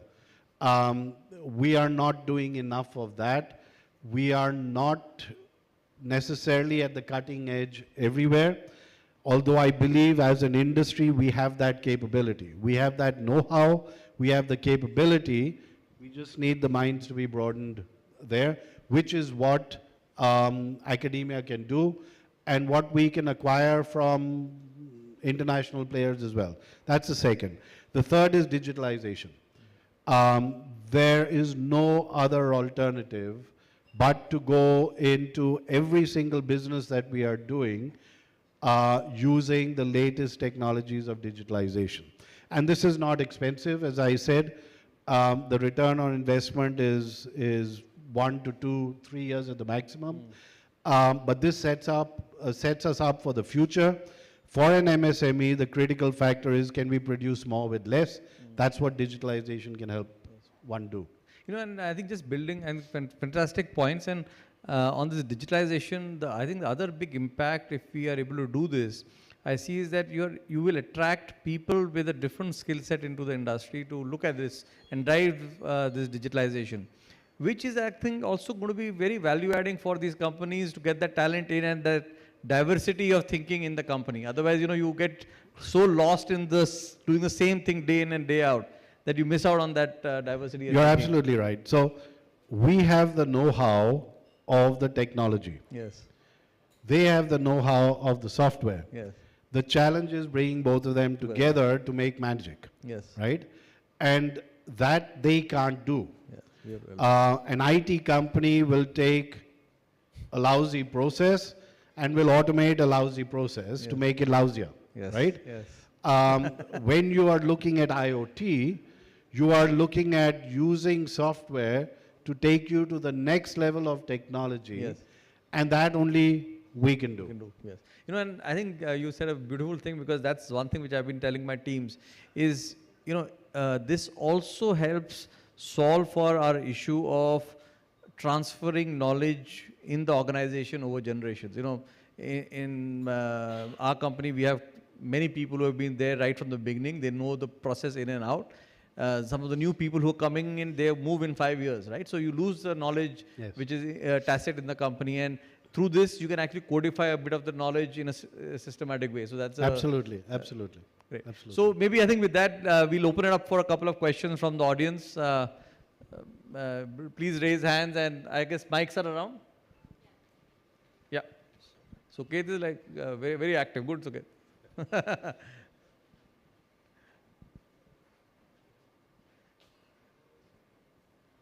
Others, please raise your hand so that the mics can come to you in time. So I believe one of the pieces of the jigsaw that is missing in order to be able to take decisions for energy efficiency or fuel source selection is an effective carbon price. Now, we've been trading carbon as a commodity, but it's not a commodity really. And REC is not a commodity because there's no time, there's no geography for it. Sunil, according to you, what are going to be the 2 or 3 lead indicators which are going to tell us that carbon as a commodity is beginning to mature? And because that could be something that we could utilize really, really well. Also, it could help prevent barriers like CBAMs from becoming real for us in the future. So it's a critical question. This whole thing about carbon credits is debatable worldwide, right?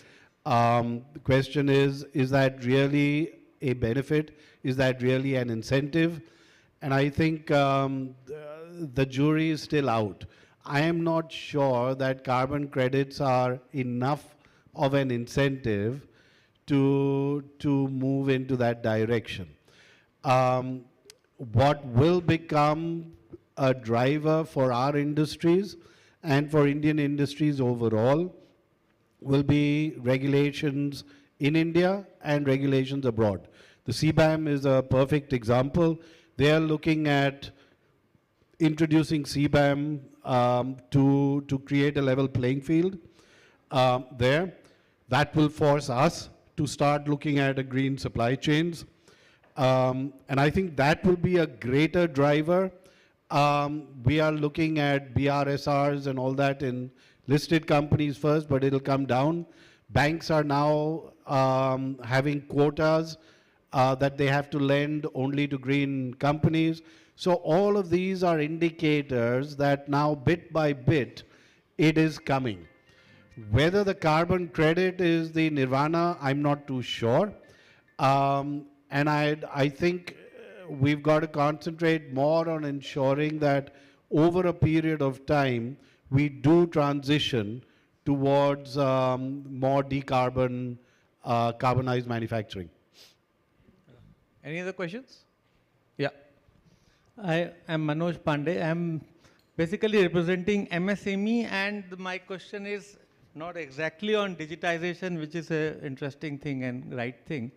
But as you know, the country has large number of MSME with the engineering skills going towards all IT and IoT and then banking, etc., and people like us really work with the second, third, fourth grade students or colleges and all that. It's a known fact.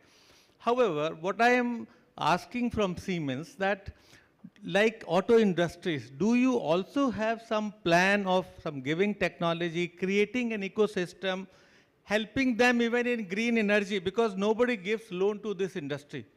Even the asset, the renewable energy asset also is not treated as property. Very rarely it's a grid tie and all that. So I know all that because I'm in that business. So is there some policy, or do you people think all the big industries are there, some policy like exactly like auto industry, where you support a large ecosystem which will help greatly to this nation and which will also reduce the social imbalance which is increasing, all of us know. So I'm sorry, it's slightly different topic, but since you raised about MSME, so I thought of just touching upon this. I think it's a very fair question, sir. I think it is inevitable. Companies like ours will have no other option. If we want to increase our efficiencies, we are going to have to start bringing the entire supply chain up to that level of efficiencies that we need in order for us to get to the next level. So yes, there will be technology transfers. Yes, there will be skilling. We are training to 2 lakh people every year. Welders, fitters, mechanics, right? Mechanical mechatronics, right? 2 lakhs every year, bringing them into the workplace. Average family income less than 2 lakh rupees a year, 50% women. But that is what will eventually, things like that, many other companies are doing stuff like this and much more. But if I want to be truly digital, if I want to be truly up to the level of productivity that I need to, if I want to be the latest in technology for my customers, I will need to feed that down to my supply chain. There will be an automatic waterfall effect, as has happened in the automotive, in the energy sector, in pharma we are seeing it already, food and beverages we are seeing it already. So it is coming. It is absolutely essential. And there's no time for it. We will have to accelerate it. And I think just adding on to this, even us, for example, we have moved away from thinking of all procurement only as L1. Look, we are giving in all our procurement, points or preference for people with quality, with more digitalization, or with better work practices itself, right? Because that reporting for all the big companies, the reporting is now not just limited to your own company, but it goes actually right back from where you're sourcing. Absolutely. For any certification or any international trade. So I think that is happening, but yeah, I think a point is right. Maybe it's, we need to do it a lot more aggressively to get the advantage of this. Absolutely. Yeah, last question. Yeah. Good afternoon, sir. Myself, Manish Ahuja. I work for some utility. So my question is that, sir, if you analyze the big companies like Siemens, KEI, and many more, you will see that turnover is increasing in a normal rate, profit is increasing in a normal rate. But if you analyze the 8-month scenario, 8 to 1 year scenario, the share price has gone up almost double. So I want to understand कि अभी तक कोई मतलब पिछले 10 साल में क्या हमने क्या कोई बेस्ट प्रैक्टिसेस अडॉप्ट नहीं करी जो एक साल में कर ली और ये डबल हो गया. सर ये मुझे भी समझ में नहीं आया. और it looks like the operators are playing very well. No, I think that's, we can skip that. If we all knew, then maybe we would not be working here. We may be just investing in the stock market. But maybe I think time is up, and I just thought I'll share one point which Sunil referred to. We recently, I was interacting with the global head of McKinsey who was here, and one interesting perspective he gave was, he said, look, in the next 10-15 years, India is going to add 300 million people into the working age population. And the rest of Asia will actually reduce 300 million from the working age population, right? And there is no way you can migrate so many people out from India to other countries. So the capital will have to come into India to be able to, deploy against opportunities. And hence, I think if you look at that 10-year view, I think it's fairly safe for all of us to say, look, we have to invest behind the opportunity that is there. Yeah, maybe a few quarters go up and down, but the long-term 5-10-year trend is written. Unless we do something dramatically wrong, this is a given. So I think with that, thank you so much, Sunil, for a fantastic conversation and some very candid thoughts. Thank you very much. Thanks. Thank you, sir, for such an interesting post-lunch session. I would request Mr. Pathak to felicitate Mr. Mathur, please.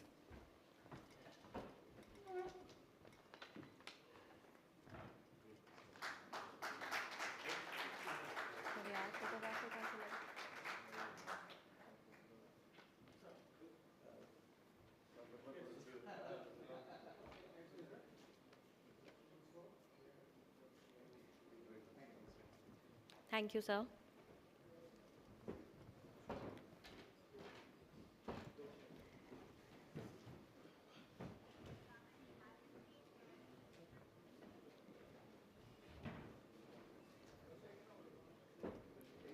We are starting with our next session on boosting exports. This session will identify avenues to expand the global reach of Indian electrical and electronic products and services.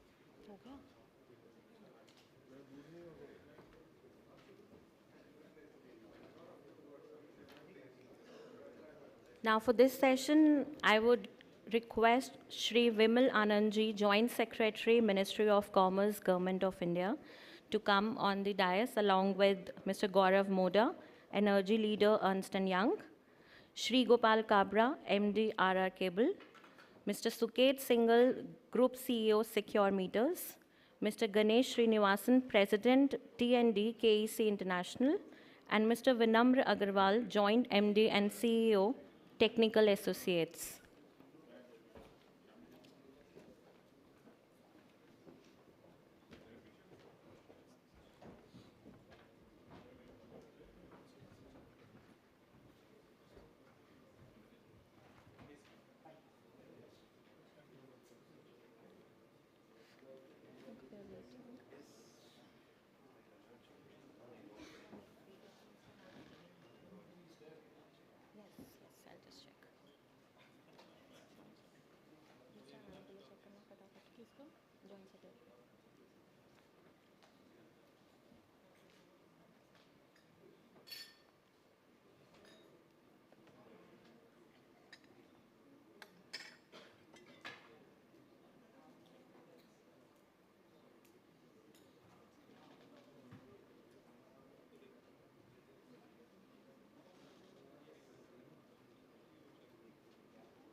guess he was here only. Go check करना.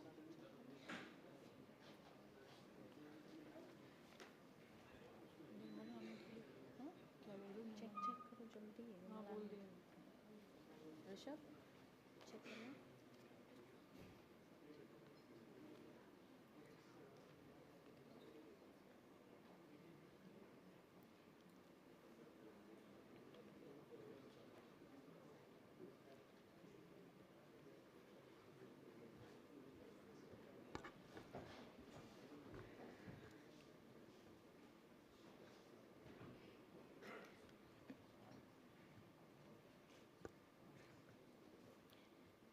I would request Shri Vimal Alanji, Joint Secretary, Ministry of Commerce, to give the keynote address, sir.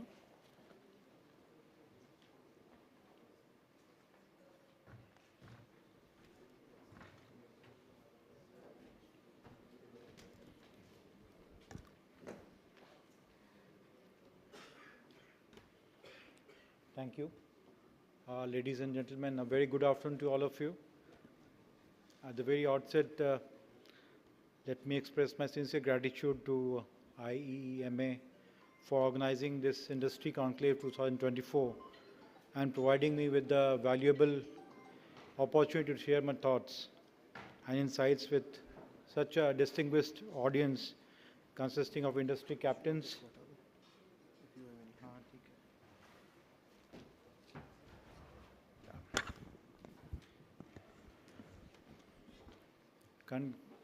the industry captains, all are here, the CEOs and the thought leaders from the electrical and electronics equipment manufacturing sector. The Indian electrical industry is characterized by a strong, diversified and mature manufacturing base, robust supply chain with state-of-the-art technology in most subsectors which are at par with global standards. India has come a long way in electrical equipment manufacturing today. The country manufactures a large variety of electrical equipment and exports a wide array of equipment from inverters to transformers to cables to meters. And in my interaction just a minute ago, I've been told that the meters have now evolved into very complex and complicated smart solutions, which are one of the best in the world today. The sector has seen an increase in exports at a CAGR of 10% in the last 5 years. I'm happy to note that the Indian electrical industry, despite the changes and challenges happening all around the world today, is on the path of positive growth. The size of Indian electrical industry is significant today as it stands at US $70 billion and employs around 2.2 million people across the entire value chain. The import-export ratio is almost equal with $12 billion of import and $12.4 billion of export. I'd like to see it grow steadily and at the same time swiftly. The industry not only serves to the power infrastructure of the country, but also to the Indian railways, metros, smart cities, urban and rural household sectors. The industry constitutes 45% of the capital goods industry in the country today. Today, the world is looking at India with keen interest and has high expectations from us. And in turn, we have full confidence in Indian entrepreneurship and also in their competence and ability to deal with changes in the world, the way the world is moving today. In response to events such as environmental protection and global warming, the energy system has gradually changed from mainly fossil energy to new energy represented by wind, solar, EV, and biomass energy. As you may be aware, as per the updated Nationally Determined Contribution NDC submitted to United Nations Framework Convention on Climate in August 22, India stands committed to reduce emissions intensity of its GDP by 45% by 2030 from the 2005 level. achieve what 50% cumulative electric power installed capacity from non-fossil fuel-based energy resources in 2030. In this context, I am fully confident that the Indian electrical and electronics industry is fully geared for the evolution and shifts towards sustainability. If you see the world over, the equipment and equipment manufacturing technology is witnessing significant modernization, while new technology is also being adopted in the manufacturing processes. Technological advancements and policies on emission reduction will influence the future direction taken by the power sector and electrical equipment industry in various countries. Indian manufacturers also need to focus on product innovation technology, R&D, packaging, and cost competitiveness. Together, we need to build a brand India in electrical equipment domain across the globe. The Government of India has undergone a significant transformation in its outlook towards global trade in recent years. The government has set an ambitious target to achieve $2 trillion in exports by 2030, with equal share of merchandise and services of 1 trillion each. In this context, effective trade policy measures such as FTAs would fast emerge as the cornerstone of our journey towards achieving this on global scale. We have already successfully concluded agreements with UAE and Australia. It is time that industry leverages the access being provided in these countries at zero duty. Work on agreement with UK and EU is also in progress. There are many more parallel works that the government is doing with several countries. Further, Government of India has taken a number of initiatives which include revamped distribution sector scheme, RDSS, to help DISCOMs improve their operational efficiencies and financial sustainability by providing result-linked financial assistance to DISCOMs for distribution network strengthening. PM Surya Ghar Yojana to solarize 1 crore households with rooftop solar power. PLI schemes for various equipment for solar PV modules, and National Green Hydrogen Mission for fast-tracking growth of green hydrogen evolution. I urge the exporting community amongst you and others stakeholders in the electrical and electronics equipment sector to keep up the good work going with regard to exploration of new products in the export basket and newer destinations to ensure deeper penetrations, and also suggest measures to address the challenges with regard to growth of exports in electronics and electrical equipment sector. I would like to mention here that regular interactions with Department of Commerce with our Indian missions abroad have also been facilitating in providing a direction with regard to the products and market opportunities to be focused upon by our exporters. I think there is also need to shift our focus from exporting what we can, which is basically a supply-based approach, to items that are globally demanded. A demand-based export basket diversification approach could give a big push to exports.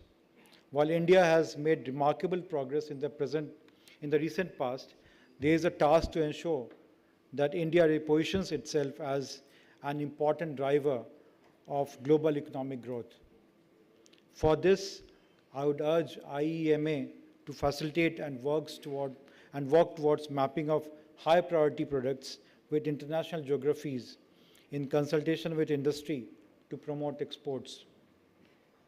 There is also a pressing need to brainstorm and find solutions to the supply chain constraints. Thus, we need to synergize our efforts so that the EEM industry is able to attain the ambitious target of $125 billion from the current $70 billion by 2030 and achieve $25 billion exports by doubling up the current results. I hope these targets are very much within our grasp, and today's knowledge sharing exercise will go a long way in achieving the planned milestones. Once again, I'd like to express my thanks to IEEMA for organizing this industry conclave. I'm very confident that this event will provide a roadmap for the future of electrical and electronics equipment industry and enhancement of exports in the sector. I wish each one of you the very best. Thank you.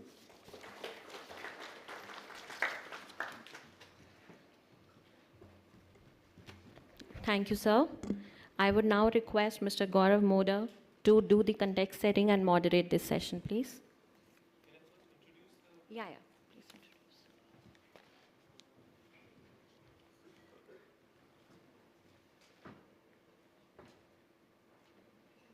Panel introduction was missing. Just a brief introduction.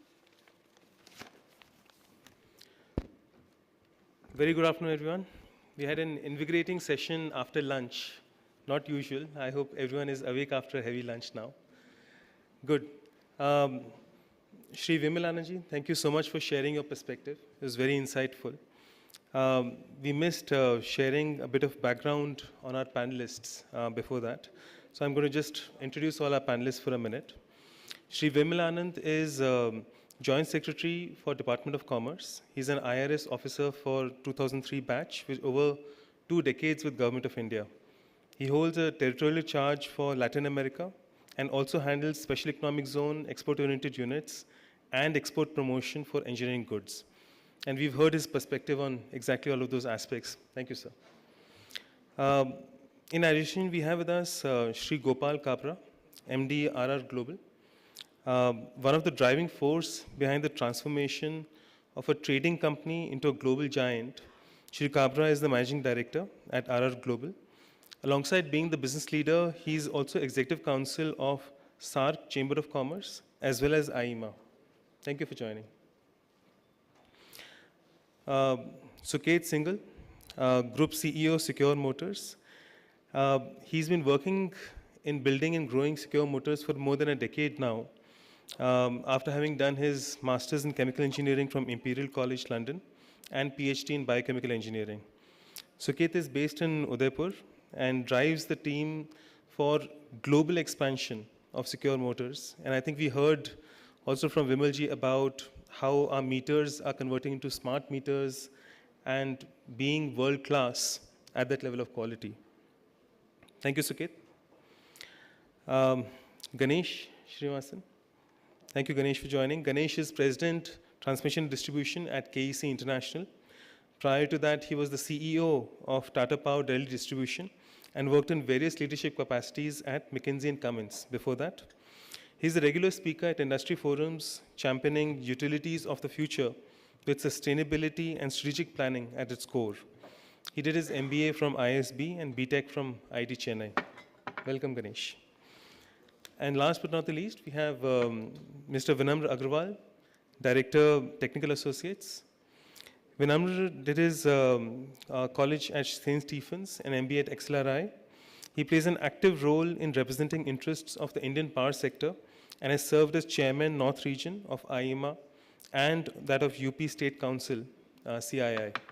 I welcome all the panelists and look forward to an engaging session. We'll be talking about boosting exports, identifying avenues to expand the global reach of Indian electrical and electronics products and services. We'll see you in a minute.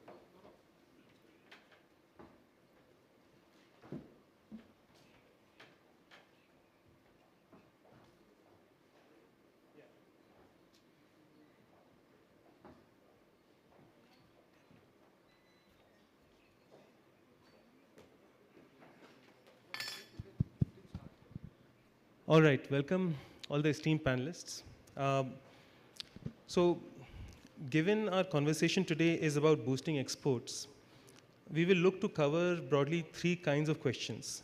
Questions around what are making top companies that are represented on the dais good competition globally and succeeding globally. We'll talk about also some learnings from there because we have a number of MSMEs in the audience to understand what are the challenges they have faced and how they have overcome those. And thirdly, we look to understand how government is already making big strides to support not just global big companies, but also mid-sized companies in such export and expansion. So broadly, that will be the thought process of the conversation. So starting with Ganesh, yourself. KEC is an interesting example where you're not just taking KEC, but you're taking the whole ecosystem of EPC to wherever you're going internationally. And a huge portion of your revenues at KEC are international in that manner. Can you help us understand how KEC has become so competitive globally and how Indian companies can learn and grow to build from there? And how the ecosystem with you can go along? So thank you, Gaurav, and thank you, IEEMA, for the opportunity to be part of this panel. Rightly said, I think KEC in T&D at least, in transmission and distribution, almost 50% of our turnover comes from overseas markets. And as Gaurav said, we do see ourselves as a vehicle through which the OEMs, both Indian OEMs as well as I guess Indian manufacturers can boost their exports. I think over the last 2-3 years, I would say that close to, it has almost doubled, particularly driven by a very strong Middle East market, right? I think there's a huge amount of capex that is happening in the Middle East. And just like I guess India is going through an energy transition, so are many other countries in the world, whether it is Australia, whether it is United States, Middle East. For various reasons, the T&D infrastructure globally is really seeing a huge boost. And I think a couple of things at the outset that I would like to mention is the investment that KEC has done in its design capability. Because similar to the trend in India where we are moving away from regulated fixed equity kind of return to a tariff-based competitive bidding where design and risk obviously goes hand in hand. And that investment in design is something that KEC has done over the last 2-3 years. And we went through what is called as a world-class engineering program. And that has helped us to optimize because at the end of the day, the utility or the developer for whom we are building that project is interested in not in a cookie cutter solution, but also in an optimized solution. I heard Sunil say about n equal to 1, though not n equal to 1, but at least families of products that we can optimize. So I think that is one big area that we have worked on, which we think has helped us not only in India, but also internationally. I would say the second aspect is of course the ecosystem.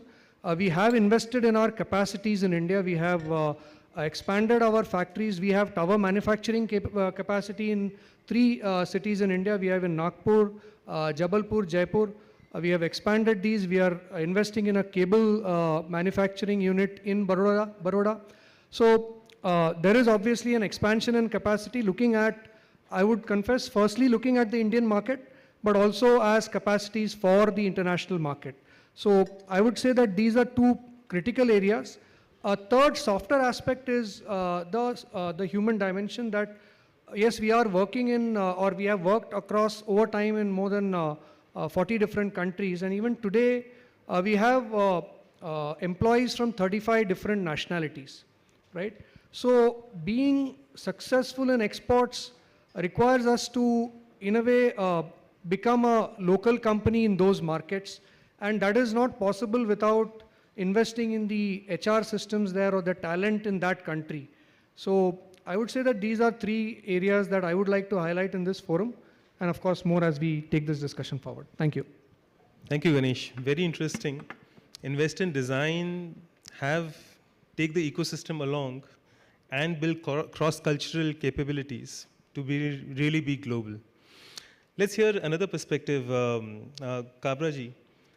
Really from a trading house to a global major, how has the journey been? And there would be a lot of inspiration that number of MSME colleagues here would gather from you. Please share your thoughts. In fact, a real mantra of our family and my personally, that company should be a marketing-driven company, not a sales-driven company. So when we started, even as a trader, I was a distributor of one of the largest company in India in that category. We used to sell 33% their product. As a trader also, I was a marketing guy. And still we believe that marketing should be first, sales and ever. Generally, a perception that B2B product does not require branding or marketing. We are into wrong perception. See, if your entire model of business should be sustainable. So what we did, see, I started from winding wire business, which is purely B2B business, then chemical export, and in 99 we started Arakabel. So in 25 years, we are the third largest in India in wire and cable, and we are the largest wire and cable exporters, and our presence is 95 countries. So not only in electrical category, not only wire and cable, any category in India, how many companies or how many products are available in their own brand in 95 countries? So how did we achieve? So we became the first company in India to have VD German approval. So I got, before BIS approval, we got a VD German approval. Then we changed the name.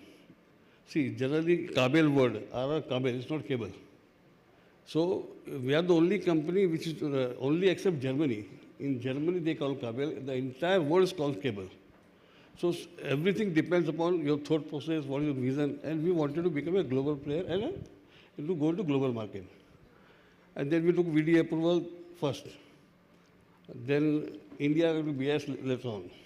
We became the first company in Asia to make low smoke, zero erosion wire, which is for the safety. It is now entire world is moving, and India is still.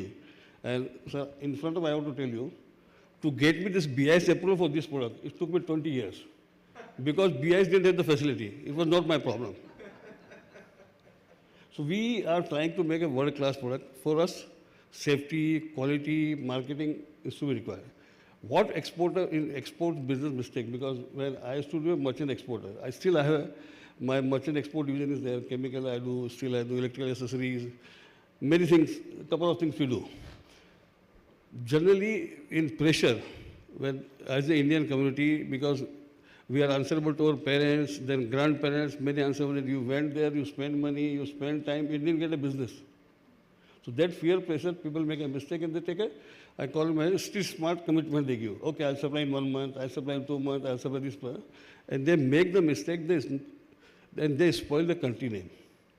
My worry is any sector, whether it's in the electrical sector, I'm requesting everyone, please don't spoil our country name. What business you're getting, give commitment, trust, timely delivery, these are the essential things. So these are the small things. Very interesting closure to your journey thought process. Don't spoil our country name. And I'm sure there is more context to that. We'll discuss more. But in the meantime, Vimalji, coming from you to Suket, since we've heard your thoughts already. Suket, you represent the new technology in metering, and we heard even Vimalji speak about it.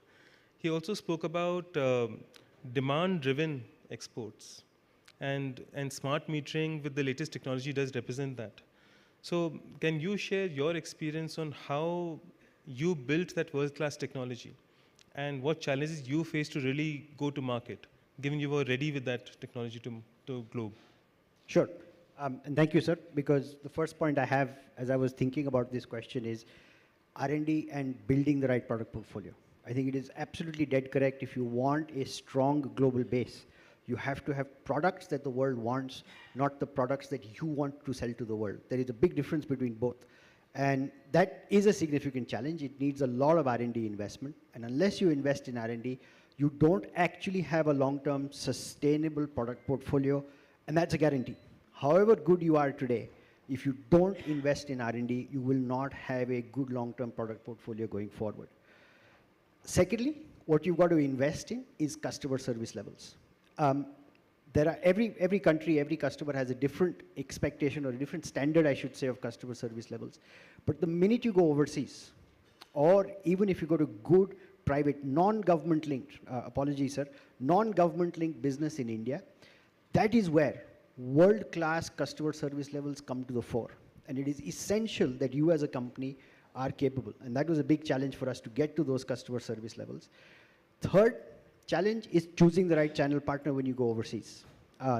Very difficult to do business directly. You always end up with an intermediary, especially when you're entering markets. So choice of channel partner is incredibly important. And the fourth one is how you're building the team. The team has to be capable of supporting those customer service levels and hitting them day in and day out, shipment after shipment, service after service. And like everybody has said, Praveer said in the afternoon, you have to build and invest in your team. So if you're building and investing in your team and you're building and investing in your product portfolio, there is absolutely nothing that can stop any company taking over the world and providing them with products. Fantastic. Thank you so much for inspiring words, Suket. Coming over to you, Vinamra. In your view, what are the key factors that Indian manufacturers should focus on to really boost their exports? Thank you, Gaurav. At the outset, let me give a disclaimer here. I am on stage with giants from the Indian industry and people who are doing a huge amount of work in terms of putting India on the world map. My company is 55 years old. We manufacture large power transformers, and while we would like to believe that we are decently well known in India, we have just made a beginning as far as our exports journey is concerned. So I can certainly not claim to be an expert, but I can certainly share what we have learned along the way, and I would presume that that would be of a lot of relevance to a lot of other people who are also looking at starting off. Of course, we do talk about product quality. Very interestingly, since I manufacture transformers, one interesting facet that we see is that component manufacturers of transformers have been far more successful in global markets than transformer manufacturers per se. Partly, it is the product quality that is to blame. Partly, Indian products have not performed as well as they should. And electrically, our products are perhaps the finest in the world, but it is the mechanical aspects, the finishes, the leakages, etc., where we have a lot of catching up to do.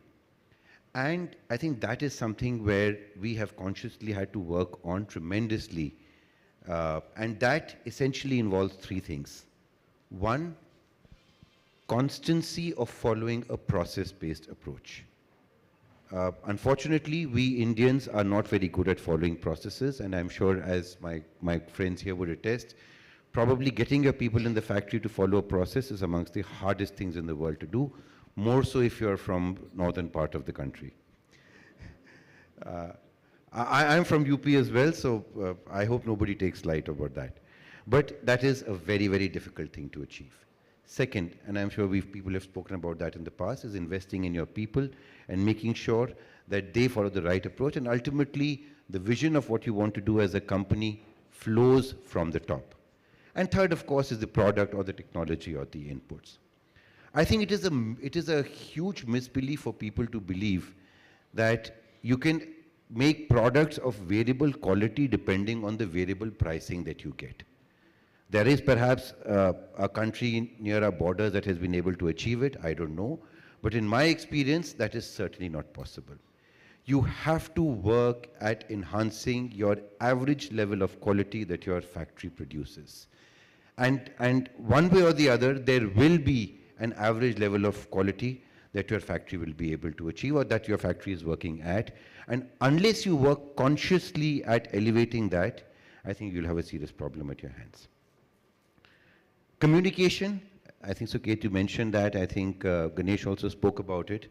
Very, very critical in terms of being able to be culturally sensitive to the multiple markets you're working in. I'm sure all of us have heard that story of that one soap brand which showed a pile of dirty clothes, a bag of soap, and a pile of clean clothes moving from left to right. And that ad was put out in the Middle East, where they didn't realize that they read from right to left. So the message that got communicated was that there are clean clothes and then this powder and then you have these dirty clothes at the end of it, right? So be very, very culturally sensitive. For us as manufacturers, I think today we are at a crossroads, and I think we've been hearing about that since the morning. Fortunately, we're at a time where there is no shortage of opportunity. The world is booming. India is booming. I, despite being a 55-year-old company, have not seen, and me being in the business for the last 17 years, have not seen an opportunity before where we have had a 2-year order book, which means there is no threat of survival. unfortunately, many of us have worked under this constant threat of survival, where we are really trying to struggle to see how we will pay our salaries at the end of 6 months. If that is not the case today, I think today is perfectly the right time to also be able to say no to poor opportunities, to poor customers, and to poor practices. Because it is customers who force you to indulge in poor practices who will be your biggest stumbling blocks for growth, because they will not let you scale. And unfortunately, while we have a booming market domestically, I still don't understand why many of my friends in the industry still continue to rely on poor practices, both ethical as well as technical, to push their product. We don't need to do that anymore. We don't need to work with the worst customer who is going to make us run from pillar to post for the next 2 years to claim our payments. Why do we need to do that? And hence, I think for us it is important to be able to say no at this point of time, because if we don't say no now, we will not be able to say no ever. There are, and I'm not talking out of the top of my head, in this very room, I can count several Indian MSMEs who have grown from a very, very, very small base and who have risen to the top of the game purely by following these principles. And last, so I know that you're in the Ministry of Commerce, but my request to government also is, you also need to support us in terms of allowing industry to scale. The domestic industry is our home ground, is our playground. That is where we probably are able to make mistakes with lower costs. That is where we are also able to learn. I can think of South Korea, which set up a 765 kV line almost 15 years back, and as a country it's probably smaller than Uttar Pradesh. Today, there are many policies, many practices, whether we talk about and I know there's probably nothing that you can do about it right now, whether it is the concurrent nature of the subject, where there are differences between what states do versus what the center tells, or multiple norms, multiple regulations, which unfortunately don't allow Indian industry to scale. If we can have a level playing field in India, if we can have a much simpler business environment in India, where Indian enterprises can allow to scale, can allow to build technology, I think the world is waiting for us with open arms. Thank you. Thank you, Vinamr. So clearly, a lot of changes to happen in India, but I think if you look at focusing on exports, you spoke about focusing on the customer and the quality. And Suket was nudging me, he has something to add on that. So I'll request him to please take on. Sure. So I can't say anything better than what Vinamra has said. We cannot make the mistakes that we've made in the past. I don't have the kind of experience that is sitting around the table, but I know that this is an opportunity of a lifetime. And unless we stop making the mistakes that we've made in the past, this opportunity is going to slip us by and other people are going to make money. So Vinam, I can't say it better than that. And I think what's driving us, and this is what we need to change, the winner of a race is never one who starts first. The winner of the race is always the one who finishes first. And I think that's something we have to look at very, very carefully when we look at our businesses right now. I think the opportunity to go overseas is huge, but you cannot run, like Vimal said, you cannot run two qualities, you cannot run two customer service levels, you cannot run two of anything out of the same factory, out of the same company. So you've got to run your domestic business like you run your international business. And that is when we'll be able to take Indian products, Indian designed, Indian made, Indian sold, Indian marketed products to the rest of the world. It's not difficult, it is simple, but yes, there is a lot of hard work involved. And anybody in this room who's successful and who's done it will attest to the fact that it takes a lot of hard work, but it is very simple principles. And I disagree with you on one point. Anywhere in the world, including North India, you can get people to follow a process. I didn't say you can't, it was very difficult. It's hard, it's not difficult. Well, let's come back to Ganesh, who actually takes not just Indian technology, but also Indian products and Indian people abroad, including us North Indians. So how do you make that work, Ganesh, globally? And what are the learnings back for India, for domestic market as well, as you grow the global business? So most of our projects actually have Indian teams, right? So that is a common model. So on a lighter note, the first thing we do is to ensure that we have an Indian cook. Okay. So without that, I think it is not possible to function in any of these countries, any of the countries that we operate in. So, I think it is not very complex. It is similar to any other. It's just like any other team that you need to connect. In today's world, there are so many forums available. Even, for example, just to take an example, we had 30 people in Bangladesh, right? 30 people in 35 people actually in Bangladesh, and just today morning I had a town hall with the team. Almost everybody is, in fact, everybody is back in India, and there are 15 people who are Bangladeshi citizens who are, of course, in Bangladesh. So we had a connect with the team. Fortunately, everybody was able to come back home safely. So just there will be moments of stress like this, and supporting the team at that time, and even during routine project reviews and meetings, visits, I think that is normal. But particularly at these moments of stress, figuring out how to connect with them, keeping them well occupied. Today we have so many projects in India, for example. There are ample opportunities for them while, say, Bangladesh reopens, that we get them back. So I think it is just like any other way in which we connect with the team.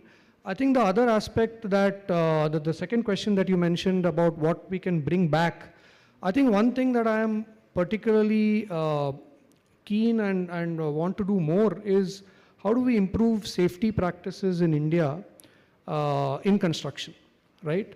If you look at the safety practices in Middle East, I think, or many other countries, even Thailand, Malaysia, Indonesia, it is much different, or there is a long way to go for us as far as safety consciousness, site quality related consciousness. I think, of course, the leaders like Power Grid and many of the other private players are doing quite a bit. But just safety, I feel that there is a huge scope for improvement in the way we do stuff in India, in the way we manage our workforce on the site, on the field. I think that is one aspect I would say definitely that I would like to bring back the good practices that I've seen in other places. Thank you. Thank you, Ganesh. Very interesting that safety practices, there is clearly a cross-learning from other markets to how we do it in India, particularly site readiness and running the site. Thank you. Kabraji, you spoke about marketing, not sales. I mean, that is very deep. And in that context, maybe if you can share a little more on that, on how MSME colleagues of ours, when they are looking at going exports, they may not have that level of funds and to run with. How do you really shift gears to just looking for customer or channel partner to really marketing in those markets? And in that context, while like the likes of RR Kabel or Suket meters is large, secure meters large, is there a way, anything that the government is already doing that you see, that is supporting the MSMEs to export and be familiar with those markets? How do they really grow in those global markets? See, in my opinion, there are 2-3 options are available. Either MSME can connect with good merchant exporters. See, initially, if you don't have finance or don't have capability, or you have fear that I'll invest money or time, that money will go haywire, zero. So you can tie with like merchant exporters. So you can talk to some people, or they can 5-10 people make together. Like, see, I go to a lot of exhibition, which I'll share later also. Like from Turkey, they come 6 people in one stall, 6 companies, different category product. So you can combine, collaborate together. It becomes cost. Means you can show your stall in big way. 6 people can do it, right? In terms of government incentive, when you ask the second question, that what government should do, because see, electrical industries, we have a major competition with quality versus qualities from Turkey for all category of products. See, Turkey is the biggest competitor for India, because from there, Europe is in 4 days they get material. Even for UK, the material is 7 days. From India till last year, duty was zero. From January 1, 2024, or 2024, so now we have 3.7% duty. Our freight cost, because of shipping container issue and the Red Sea channel, our freight cost is almost 4 times to what Turkey is paying, number one. Plus the shipment time. Now today, if somebody gives order to me from my customer from Europe, I make product, it takes 45 days to 50 days, then I ship. So almost material is getting in 4 months. So these are big challenges. And sir, I'll tell you, Turkey has given a lot of good incentives for exporters. Like one is a unique, on if you have an export of more than $25 million, they give a special passport. And 180 countries recognize that. They don't need a visa. See, like for us in India, half the time passport in embassies are there. Those who are going into different countries. The US, UK is different, but if you go Africa, Nigeria, and the cost is there. One is there. And all exhibition costs, 50% is shared by the government. So these are a small incentives. This can be help us. Because see, unless and until, in my opinion, if Indian brand, they don't sell in their own brand, sir, our model is not sustainable. iPhones, kindly pardon me, we are making iPhone, we are doing PLI, huge amount of government of India is, India is getting a good brand name globally that India is smart. But somebody wants Apple, he don't see Apple is made in Vietnam, whether Apple made in China, whether made in India. But somebody wants Shaker meter or somebody wants RR cable, they will come to us. So this is sustainable. Government should incentivize the special for export incentive the company who is creating their own brand globally, not for this white labeling. These are the basically required. Number two, India should follow the global standard. The Prime Minister also told last 1 week before. See, we are talking, but not happening. So if we have BI standard is different, that IC is different. So as a manufacturer, I have to make for local market different standard, for export different standard. So this, we have to keep double inventory, double manufacturing cost. My inventory also will come down. And if we have the same standard, what is in Europe and what is in India. See, for electrical industries, our mother, father, everything is from Europe. All the big companies, except 2 companies, Eaton and GE, all the Siemens, Schneider, Philips, Osram, Legrand, ABB, all are from Europe. So for electrical business, our industries, the hub is Europe. And what Europe is following, we should follow. And if somebody can do business in Europe, MSME people, please listen to me. If you can do business in Europe, you can do anywhere, because Europe is the only place in the world which is a very, very quality conscious. Neither US is quality conscious, because I export to US also. I recently started 3 years.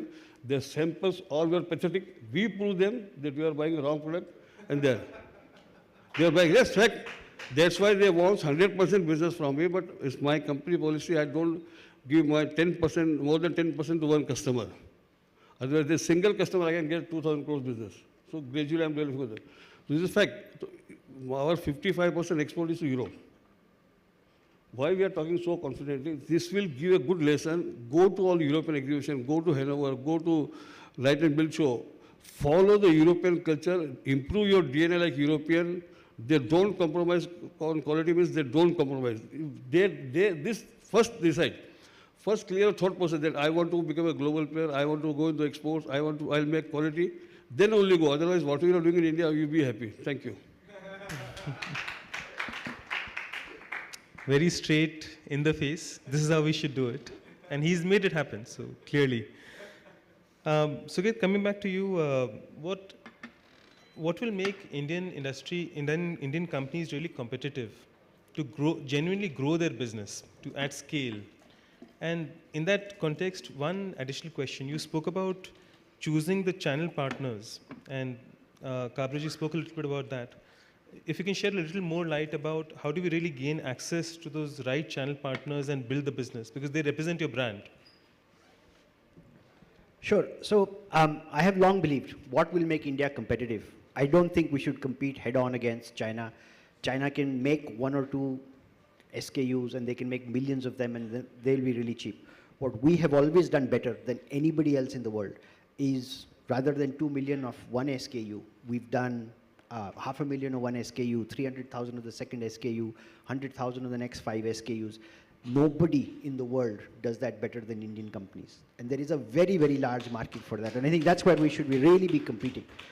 And that is what we'll get. Well, if a good quality customer service level, which means everything, lead times, shipping, invoicing, quality, reliability. We get stuck on quality, reliability, but actually if you want to leave Indian shores, you have to look at customer service overall. Quality, reliability is just one component of that.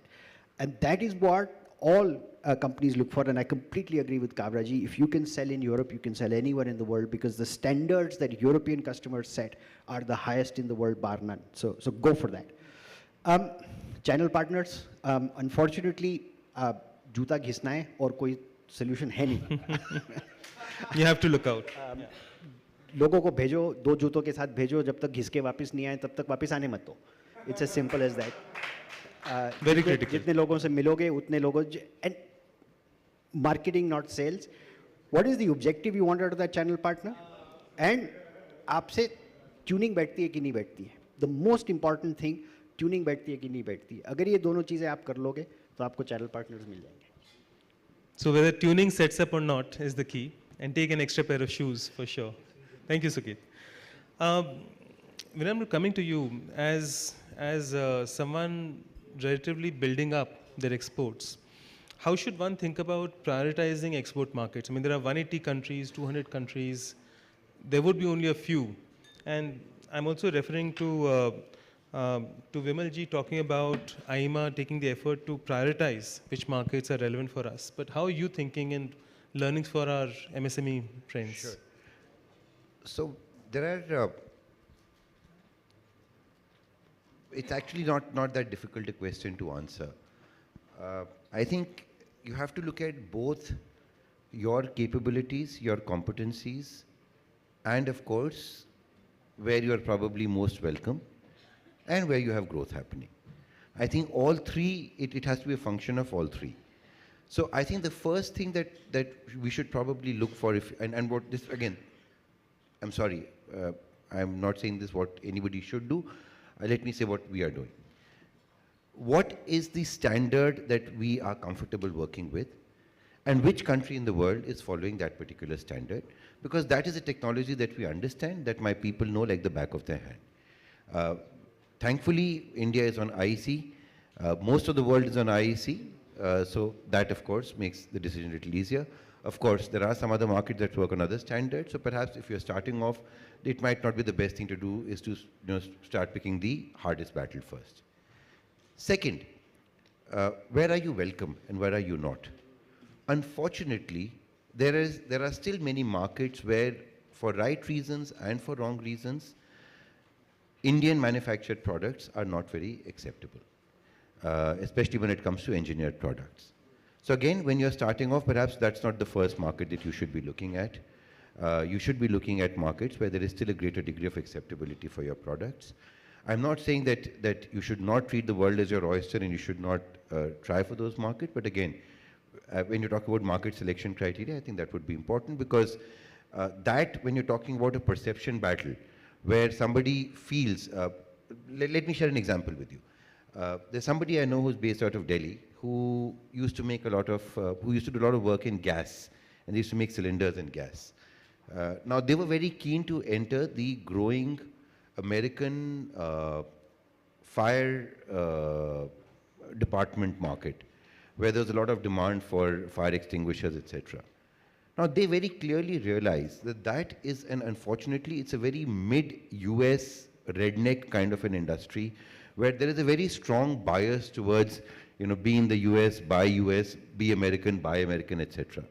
So they didn't even make the effort of trying to export from India. What they did, in fact, when they got a decent amount of money, was they acquired a small company in Texas and they started manufacturing those cylinders there. So they indirectly got an access to that market. So being very conscious of where your country has a brand acceptability, I think, is also important. Third, of course, no point putting your money where markets aren't growing, right? Because again, when you talk about brand acceptability, it is only those markets where there is a huge amount of growth, where they are not able to meet the requirements from their incumbent suppliers, is where you will also have the best opportunity of being able to get in. क्योंकि जब crisis होती है, तभी हमारा जो customer है, जो हमको अभी तक बोलता था कि नहीं तुम एलिजिबल नहीं हो घुसने के लिए, मैं तुमको अपने यहाँ काम नहीं करने दूंगा, आज जब उसको सामान नहीं मिल रहा है तो कहता है अच्छा यार तुम भी आ जाओ, देखते हैं, चलो कुछ तो कर ही दोगे ना यार. So at least from that perspective, it gives you a foot in the door. I mean, we all know for a fact, and we've been trying to do that, Africa has been the favorite grounds for Indian manufacturers. But unfortunately, last couple of years, Africa has been slowing down. Projects are not getting finalized, there are funding constraints, etc., etc. On the other hand, Ganesh talked about the Middle East, Europe, USA, these markets are booming like anything. And there is a huge backlog of orders with incumbent suppliers over there where they are not able to supply with extensively long lead times. Perhaps those you should be looking at. And of course, maybe the way you look at your stock portfolio, where you will probably not invest 100% in mid-caps, where you will have 80% in established blue chips and maybe 20% in mid-caps to give you a kicker. So maybe for that 20%, don't be afraid of taking a risk and going to unconventional markets. Because, again, if you decide to go only to, again, just for an example, only to go to Kenya, only to go to Uganda, only to go to Tanzania, where every other manufacturer is going, then you'll again be caught in the same rut of trying to compete at the same price levels at which you're competing in India. So maybe for 20% of your target markets, might not be a bad idea to look at those markets where other Indians don't normally go to. Thank you very much. So we heard Ganesh speak about how do we take the ecosystem and really build with the cross culture to be able to really imbibe those local markets in how we do business. We heard Kabraji speak about marketing is the way to go. Really think how the customers and the markets in those countries are thinking, what quality they're thinking. We heard Suket speak about top level quality, really being there, juda kiske aana hai, build those markets. We also heard Vinamr about build on your strengths as an early exporter. Look at what you can export, which markets are right, accessible, and grow from there. And then world is your oyster. Vimalji, coming back to you for closing thoughts, you heard what the industry is thinking through. How do we really take this brand India to the world? And in that, any additional closing thoughts, perspectives you have in mind, which you will consider going forward? Thank you, Vikram. Gaurav, yeah. Sorry. Last few months I've been, very intensely, interacting with group leaders, industry captains from the entire gamut of engineering sector, engineering goods, manufacturing, as well as exporters from the sector. And one thing that I very starkly realize is, when I interact with you, when I get out of my room, I interact with you, you all are so, self-motivated and so strongly driven that sometimes I feel, why are we existing? And there's no role of the government to interfere and put a roadblock with the speed and with the efficiency that you all are working. But at the same time, after interacting with you, and you talked about both the positive aspects and there were some negatives, and you also need some smoothing to be done when it comes to interacting with international players. So in my last more than 20 years of service with the government of India, we all keep reading about it, and we keep talking that the government of India has been moving or has moved from being a regulator to a facilitator. It's not only in theory, and it's not just table talk. Actually, being a first-hand player in the government sector, I can vouch for the fact that we have indeed moved from being regulators to facilitators.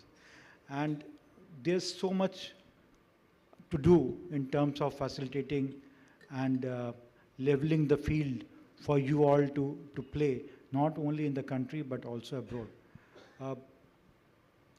We have to, when you talk about economies of scale, every day we have brainstorming sessions in the ministry among ourselves, with our subordinates, with our seniors, how to, um, bring schemes and how to create atmosphere for all of you to reach that scale, so that we can, as government, we can withdraw and pull back. So we still have a long distance to reach. I was discussing with some of the industry representatives and IEEMA office bearers outside before I joined you. In the ministry, we have divided our work not only in terms of commodities, like for example, I handle the engineering sector, but at the same time we have territorial divisions. We have desks for removing and smoothing the tariff barriers as well as non-tariff barriers. We have desks for FTAs. We have, for example, I also handle, you did not talk, you talked about all the regions, but you missed out Latin America and Caribbean. So I handle that particular region also. So and even all these desks are there. If you have any problem in Tanzania or Africa or in West Asia, we are there. So what the need is to come to us. It's very difficult to go out and meet each and every player in the industry. So we would encourage all of you, if you have any problem, to at least, we want to know and we want to work for you. It's not that we are sitting quiet and we don't want, we are all, just, relaxing our chairs. Every day we are thinking about you, how to increase the exports, how to bring schemes so that it is not only the big players in the industry who take the advantage. We have to think about the smallest of the player, all the MSMEs. Most of my exporters, I also handle SEZs. So most of my exporters, they are from the MSME sector. There are a handful of exporters who are, giants in the country. Most of you are from the MSMEs, and we are working a lot for the betterment of the MSME sectors, so that they reach the economy of scale, the employment scenario becomes better. The employees, even today we had representatives from the apparel sector, and they were talking about increasing the employment by 1 lakh within a short period of 1 year. And for that, we every day we think about, and we are planning, we are working to bring changes in the way not only you function, but at the same time how we can ease things out for you.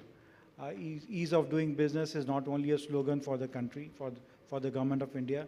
We are actually doing a lot in that field too.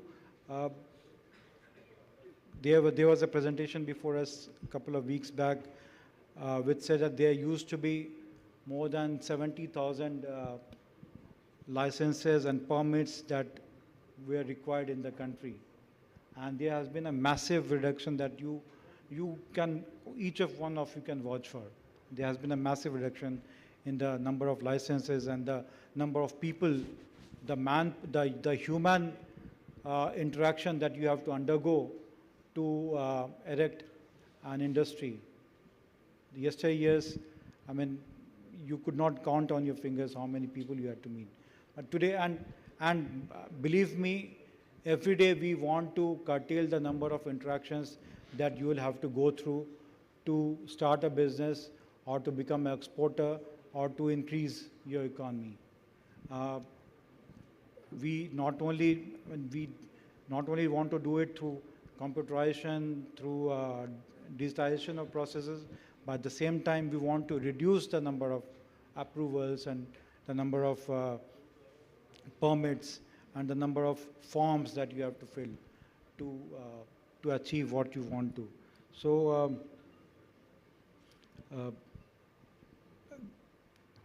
we are there for you as not only as an association like IEEMA, each one of you have the right and have the opportunity and the access to us. You can, for example, he was facing, and his company faces problems in Turkey. There are some problems which you also may face in any country abroad when you are exporting. In India also we have taxation issues. We have, the regulation issues.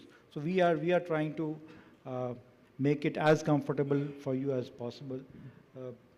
We need ideas. We in the government, we ourselves, we have been, putting in efforts to get new ideas to innovate. At the same time, we need a push from you and the right kind of ideas that if they come to us, we can together forge forward. And 1 trillion export target in the next 3-4 years, in 5 years, I don't think it's really that ambitious. I mean, it's very much within our reach. And for you, for IEEMA, for the electronics and electrical sector, today you are at 12.4 billion export. By 2030, 25 billion is, I think the way you have all been discussing and the ideas that I heard from all of you, 25 billion doesn't seem to be a very huge target at all. And 1 trillion by 2030 is very much achievable by the standards that you have been, creating for not only yourselves but for India as a brand. That's really incredible, and hats off to you. We are very happy that we have industry leaders and representatives like you who can not only create ideas for yourselves, for the promotion of your own respective industries, but also for the entire sector and the entire nation as a whole. Thank you so much. Thank you. Thank you so much, Vimalji. Very encouraging thoughts. And I've been moderating for last 20 years. It was very refreshing to hear that we are here, tell us what you need. Very refreshing coming from the government. Thank you. I think that's the time we have. I've been nudged by the organizers that questions we can take offline. Thank you so much, everyone. Very nice interacting and very good discussion. Thank you. Thank you for such an enriching session.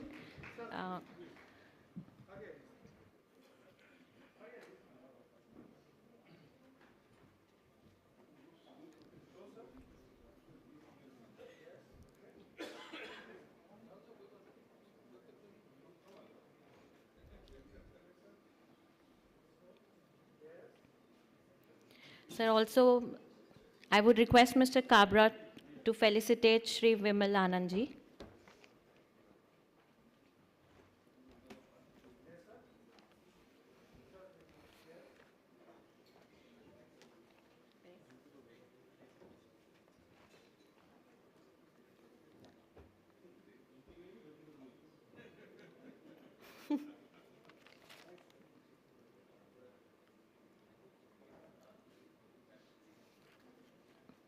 Thank you everyone.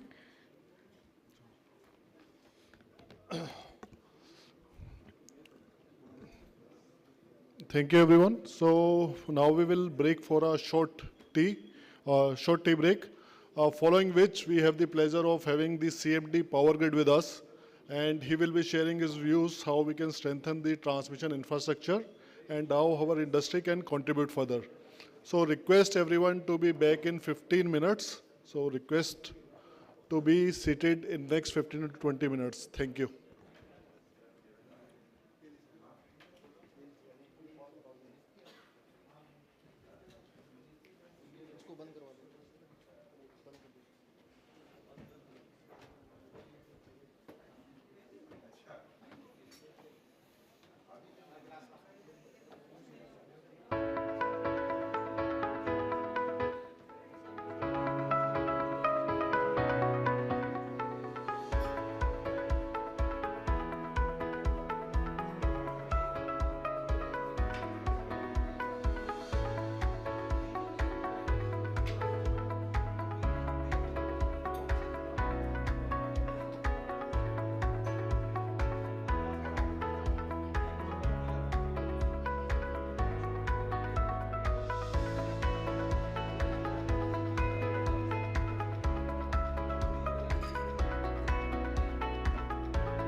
Ever wondered what a spark is?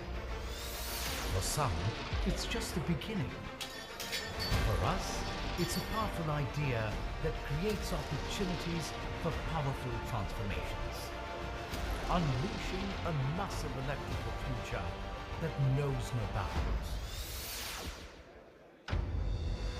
With net zero commitments, sustainability and innovation, driving cutting-edge technologies, the increased adoption of electrification is opening the floodgates to a new, bold future.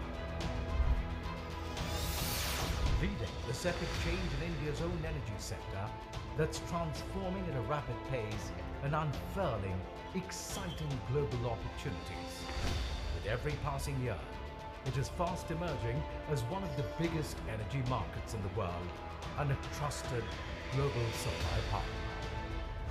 आज दुनिया में oil, gas और energy sector से जुड़ा करीब हर leader Bharat में निवेश करना चाहता है। With India embarking on rapid strides, the world is looking up to India as the leading global entity in electric energy supply and systems. The stage is set at IEEMA 2025.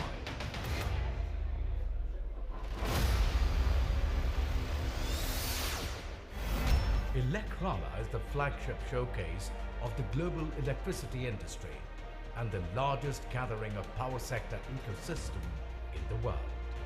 IEEMA is your comprehensive gateway to a complete spectrum of electrical solutions that powers the planet from source to socket and everything in between. You are actually my family. This industry is our industry.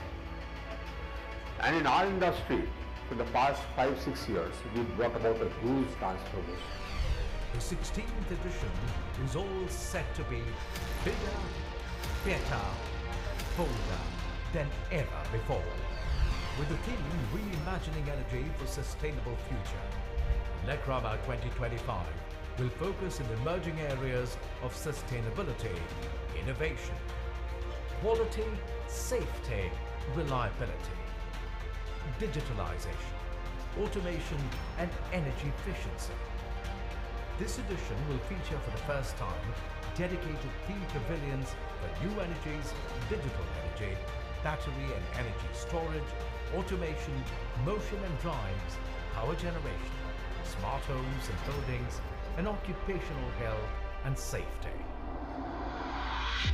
Get ready for an immersive experience like never before at IEEMA 2025, as you will have an opportunity to find the latest in product, technology, solutions and innovations in generation, transmission and distribution,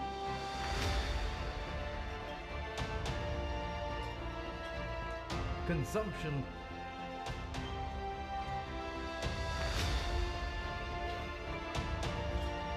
and startup ecosystem.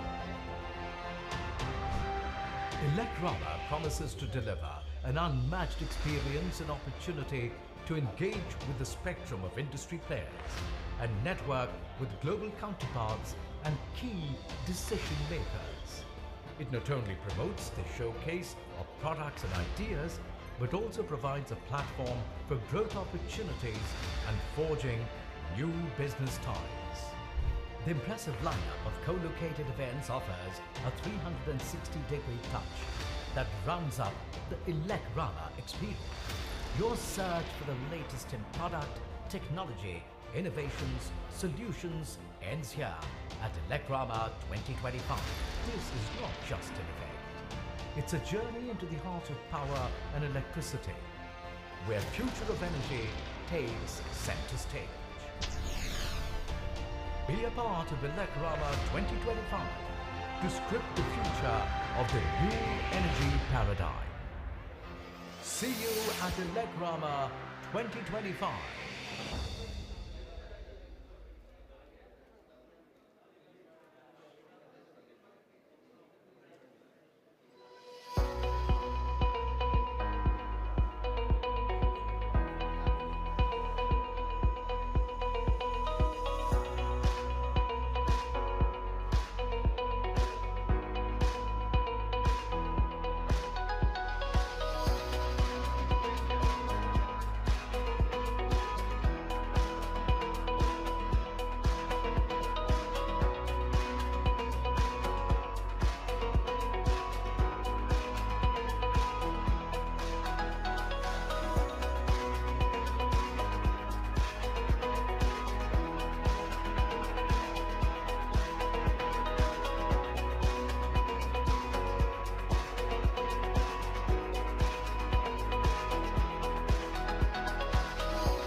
Ever wondered what a spark is?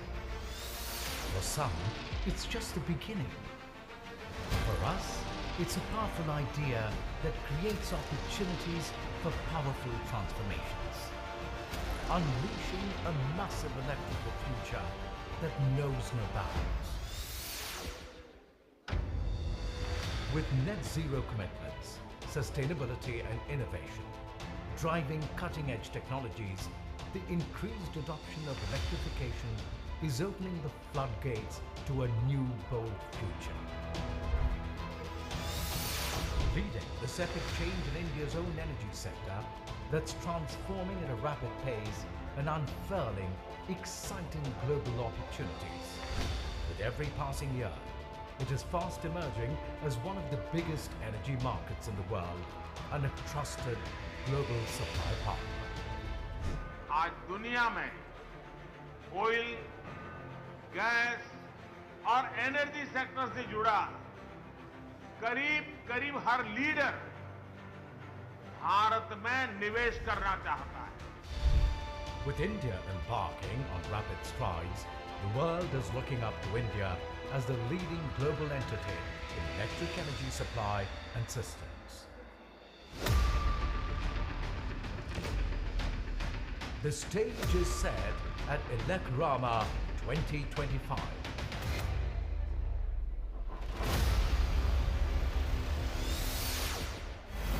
IEEMA is the flagship showcase of the global electricity industry and the largest gathering of power sector ecosystem in the world.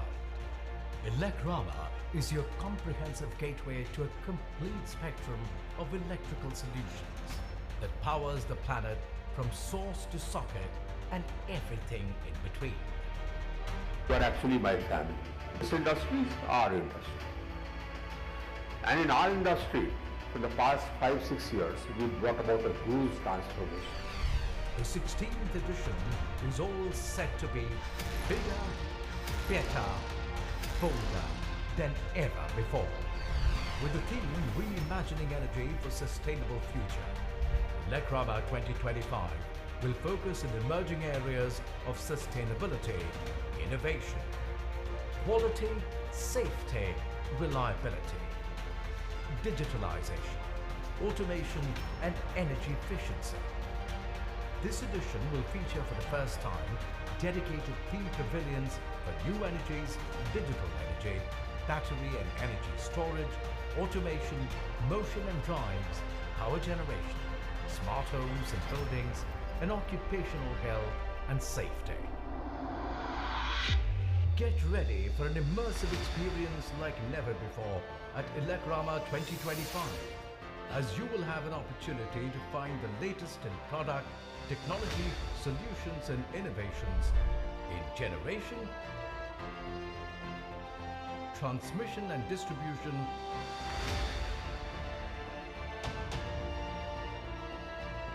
consumption,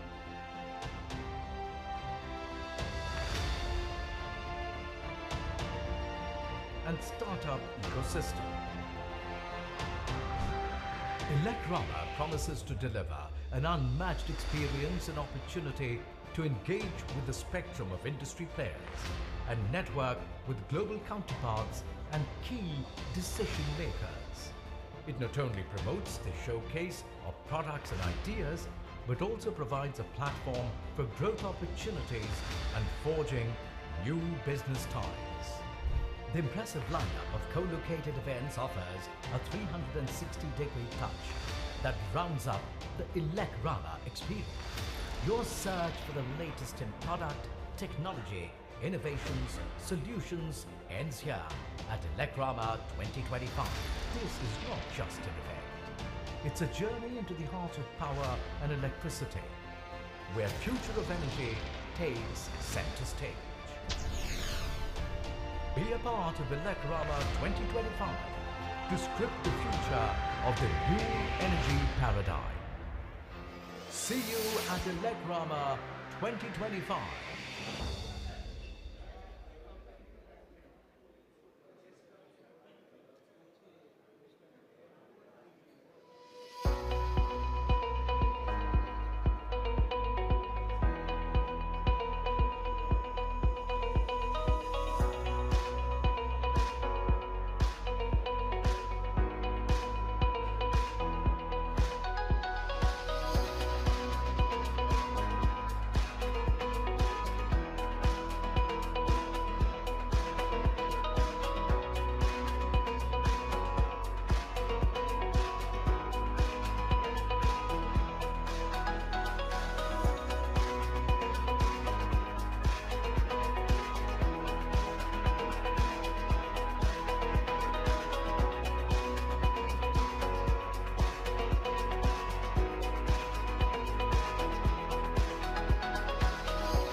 Good evening, everyone.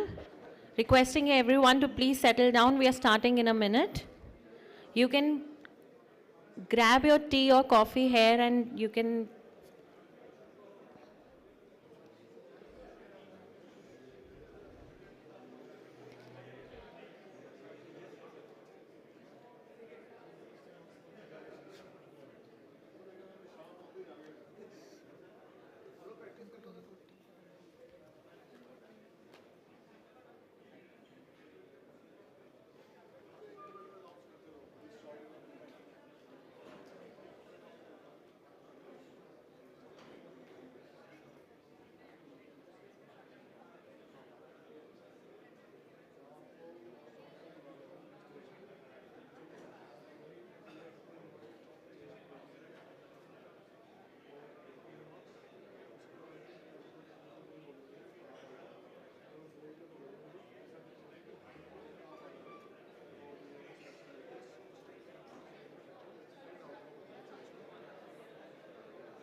requesting everyone to please settle down.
Requesting everyone to please come and sit here. If you want, you can grab your tea or coffee here. We are starting in 2 minutes.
Requesting everyone to please be seated. We are starting this session in a moment.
Requesting everyone to please settle down, as CMD Power Grid is already here and will be here in a moment.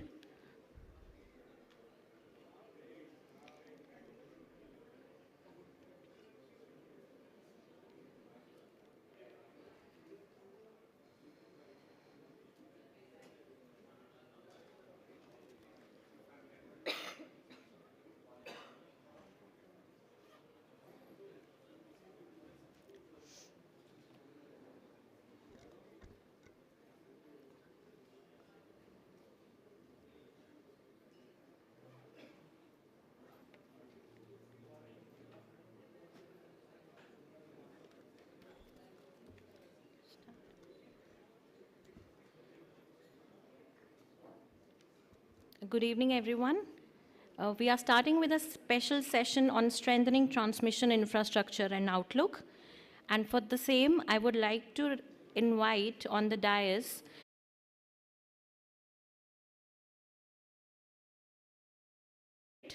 Mr. Sunil Singhvi, President-elect IEEMA, Ms. Charu Mathur, DG IEEMA, Mr. Vikram Gandotra, Vice President IEEMA.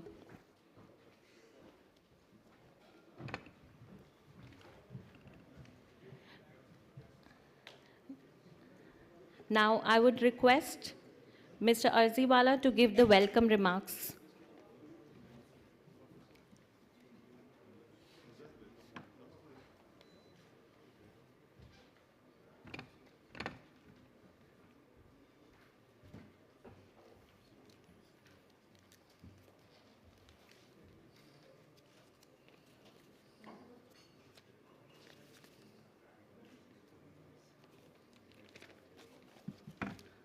Hi, good afternoon, friends. I believe we've been having some very engaging sessions all morning, and I think this tea break was useful to kind of get us all charged back again.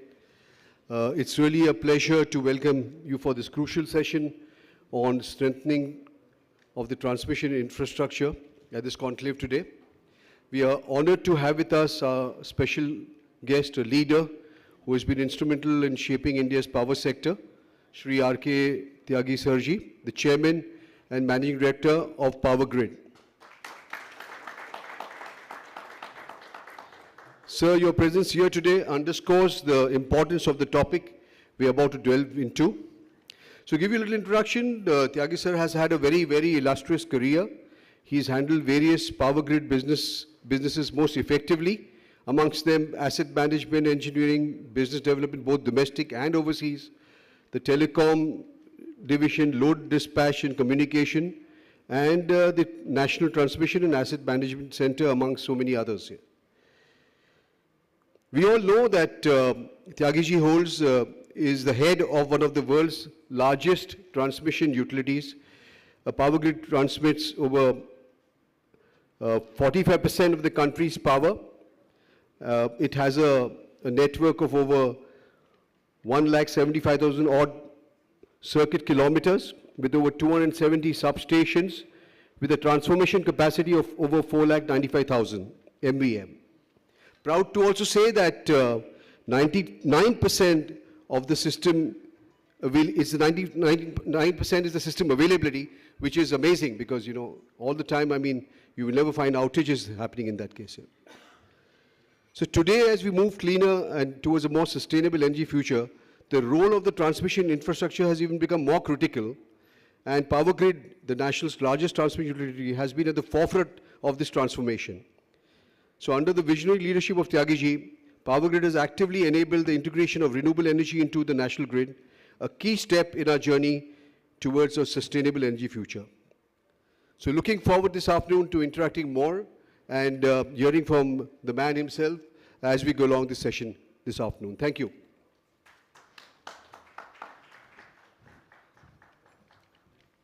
Thank you, sir. Now, I would request Shri R.K. Tyagiji to give the address on strengthening transmission infrastructure and outlook.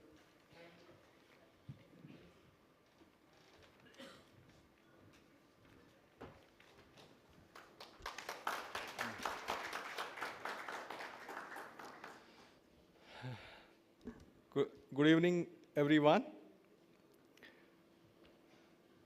ladies and gentlemen, dignitaries on the dais, at the outset, I want to congratulate and thank IEEMA for organizing this conclave on moving towards all electric future. Today, we are importing almost 14 to 15 lakh crore oil, gas, and fossil fuels from outside India. And natural calamities have increased in recent past. In India also, every year we are facing problem of cyclone, flooding, cloud burst, and many more natural calamities which are affecting our lives, which are damaging our infrastructure, and global temperature is increasing. As everyone is concerned worldwide, we have to go for all electric future. So this topic, as given by IEEMA, is very accurate or very precise, that every one of us has to work in this direction. All forms of energy ultimately should go to renewable energy which is plenty or which is in abundance in India.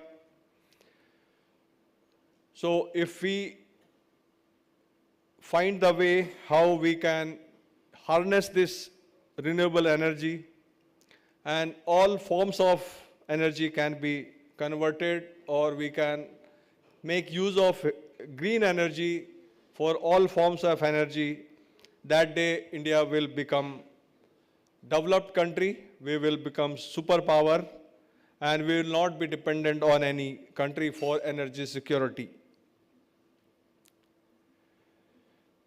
As our nation strides forward on the path of economic growth and energy transition, role of power transmission has never been more vital. As everyone is saying that there will not be any transition without transmission of power.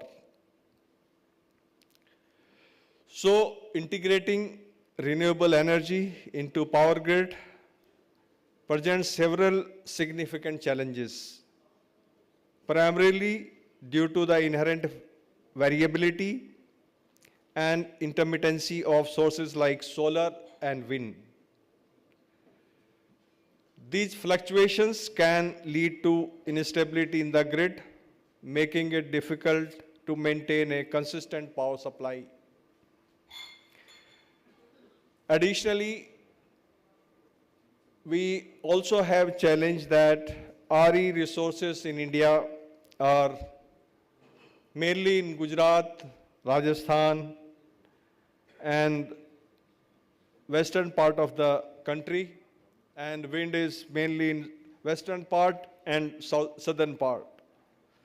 So like earlier days, we had coal and gas reserves, so they were concentrated in central India.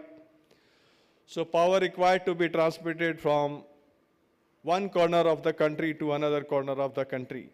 So especially for RE also, where moving parts or hydro and thermal generation is not there in Rajasthan and Gujarat, so grid instability becomes an issue, and we have to work in that direction.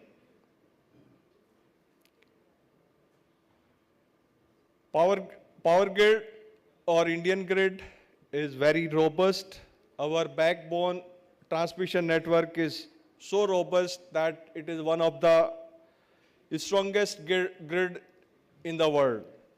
And that is the reason India is one of the leading country in the world that we are able to go for renewable energy integration very smoothly.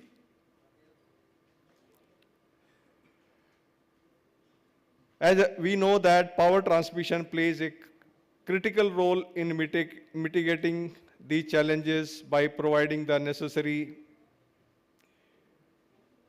infrastructure to evacuate power from Gujarat, Rajasthan, and RE-rich states.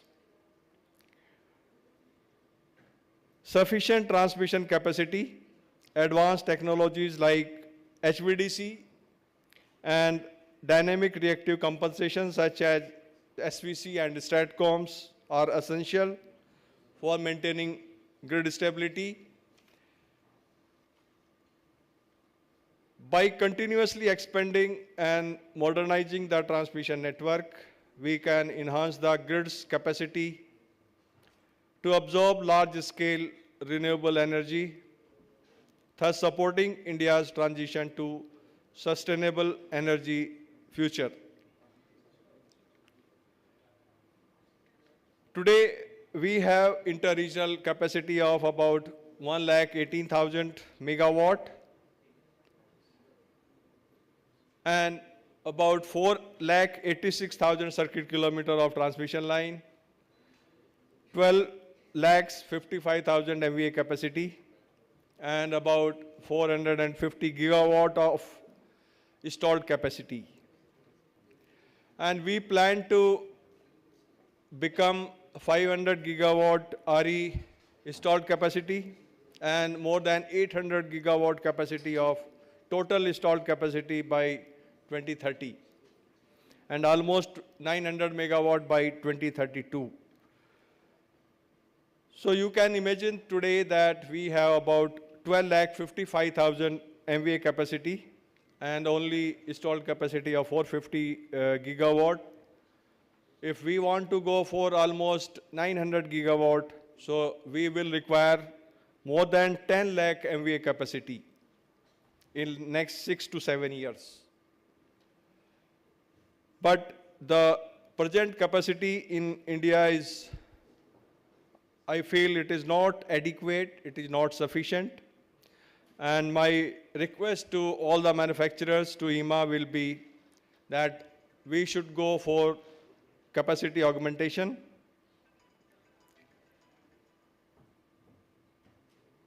The growing demand for electricity has driven substantial enhancements in our transmission network. Peak electricity this time demand has increased to about 250 gigawatt. And it is going to increase day by day. Last year we had about 1,562 billion units of energy demand, energy consumption. This year it is almost, in 23-24, it was almost 1,750 billion units. So it is increasing more than 7 to 8% every year. So integration and renewable of 500 gigawatt is going to be a challenge, and this can be done only by augmentation of transmission network. Devices like static var compensator and STATCOMs provide real-time reactive power support and help us in stabilizing voltage levels in the grid. As you may be knowing that in recent past, there had been outage of almost 5,000 megawatt to 7,000 megawatt in RE-rich states because of fault in transmission line. So once transmission line trips, voltage will be low and solar generators will try to reduce power output, and it is supposed to come back to full generation capacity within few milliseconds or few seconds, within 1 second I feel. And if it is not coming back to full capacity, then there will be over voltage situation and transmission lines will trip on over voltage. So in recent past, in last 1 year or so, there have been cases of 3 to 4 outages, like where we had 4,000 megawatt or 5,000 megawatt.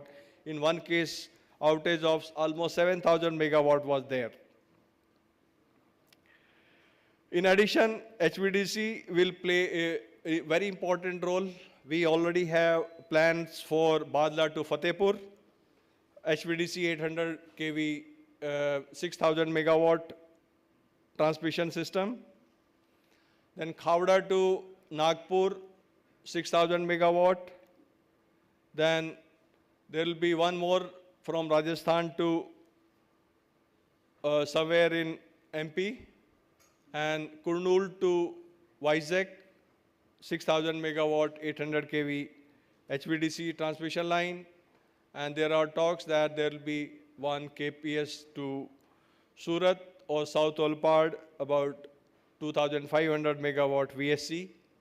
So requirement of HVDC as well as SVC STATCOMs are going to increase for renewable integration. So we must emphasize, being all leading manufacturers of power system or power sector, I urge that we need to develop and manufacture these advanced technologies within India. We should not be dependent on outside Indian countries.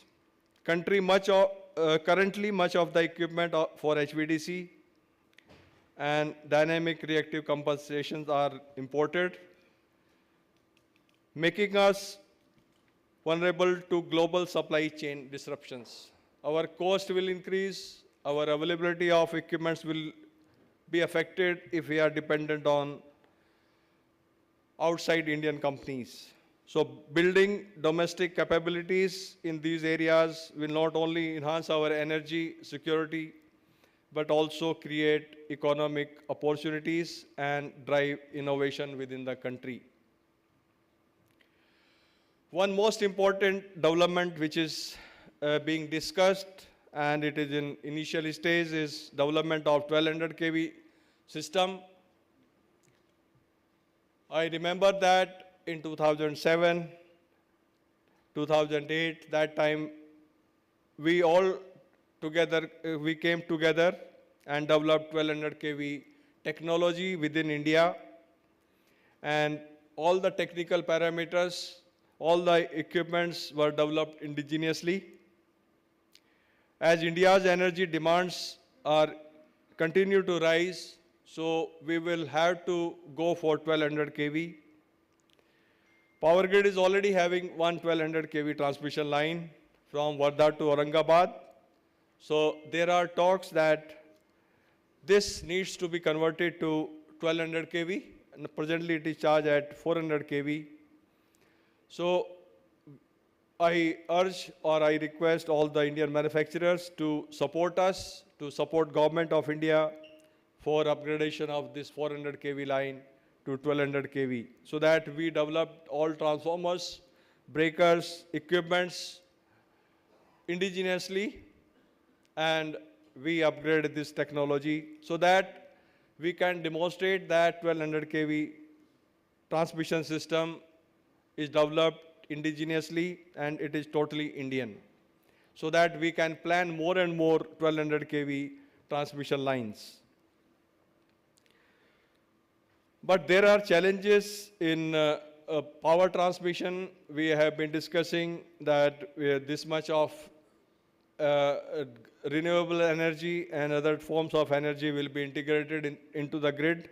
But there are extreme weather events happening all around India. We have witnessed extreme weather events such as cyclones, floods, and heat waves.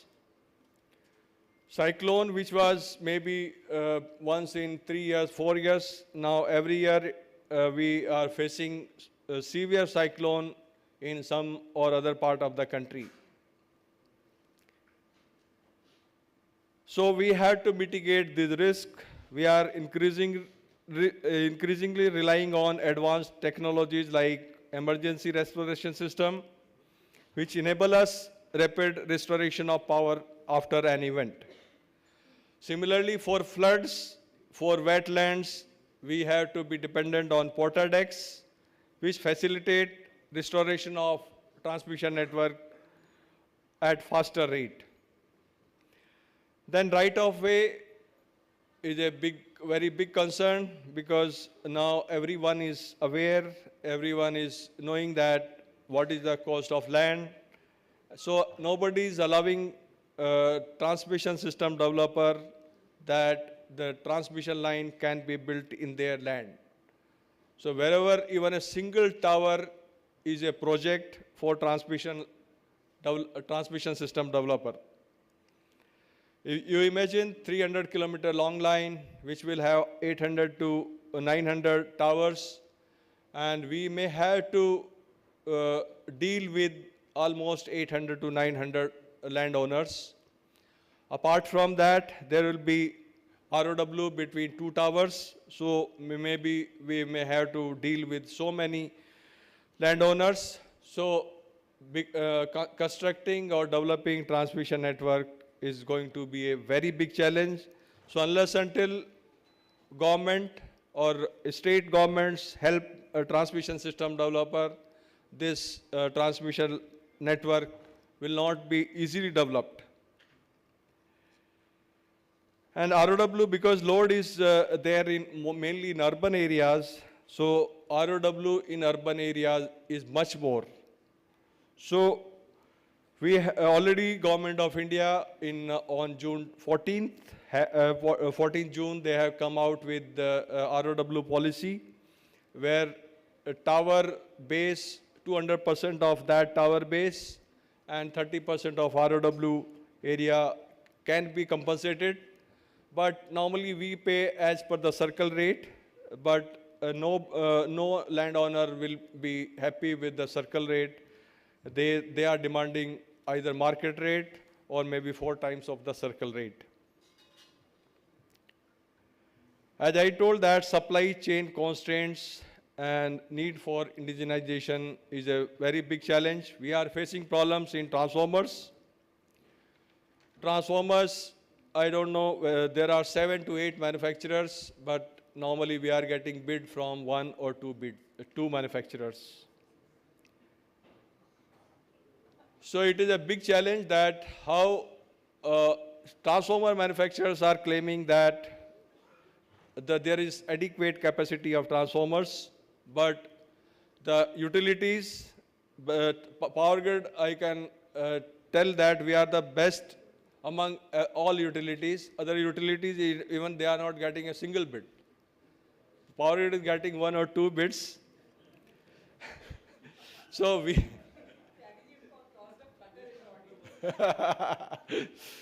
So my request to IEEMA that please use your good office, and the rates of transformers have gone almost more than 2 times in last 5 to 6 years. So that needs to be contained, or that needs to be regulated. Especially core is the issue, transformer cores availability. So we have to do something about the availability of core in India, so that the supply chain issue for transformers can be taken care. So I request again that all manufacturers, you augment your manufacturing facilities, and 2 lakh MVA capacity we should have in India, more than 2 lakhs, then only we can survive. You know that energy demand is continuously increasing, and as per NEP, National Electricity Plan, installed capacity, as I told, that it is going to increase more than 900 gigawatt. And it will require physical facilities to be developed, be it manufacturing facility, be it transmission network, be it generation. So we required skilled manpower. So when we go for transmission line, we are facing problems of skilled manpower. We have recently set up two skill development centers, one in Banka, one in Malda, where we'll be giving trainings to the labor there or fitters there or the people there so that they can be utilized for our transmission lines.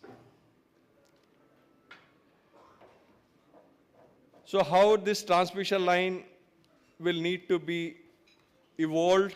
The role of power transmission in India is evolving for enabling energy transition.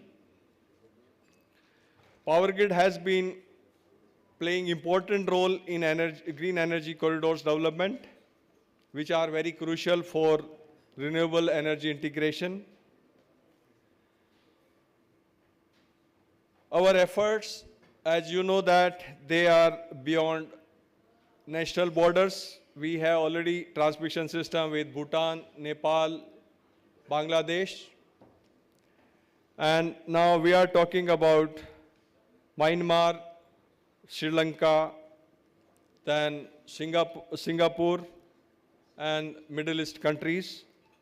So, so under one sun, one world, one grid, there are opportunities for international transmission system also. So this can be possible only by indigenization of various facilities like HVDC, STATCOM, SVC, transformers, then subsea cable. Most important will be a use of digitalization and automation. Our PMU-based power system monitoring system has proven very useful, so we need to go for more and more grid monitoring system.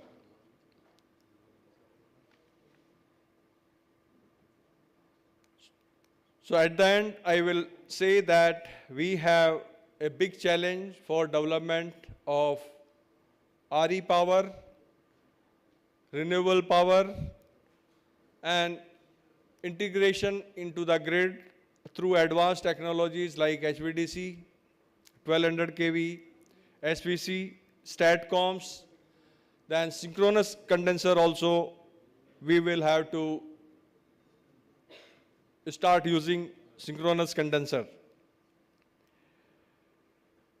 Addressing supply chain issues, transformer, GIS also, similar issues there with GIS.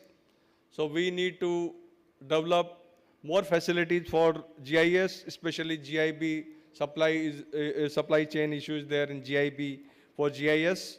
So that also need to be addressed. Then streamlining its regulatory and statutory framework. We have already improved number of ease of business and digital interventions.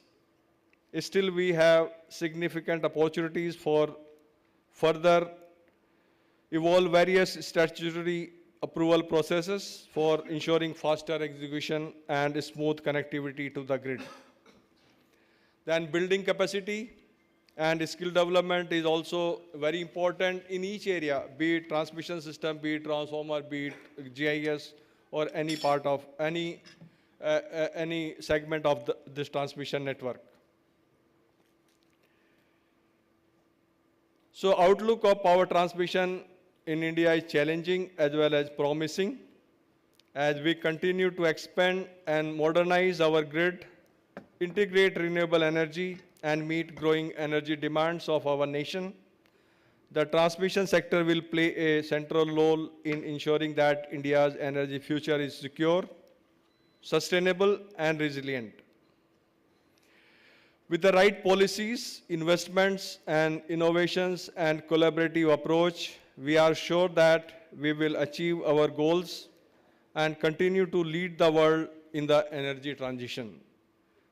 Together, let us work towards a future where every corner of India has access to reliable, clean, and affordable power. Thank you very much.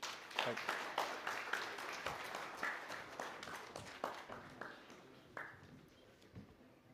Thank you, sir. And at the end, I would like to invite Mr. Sunil Singhvi to give the concluding remarks.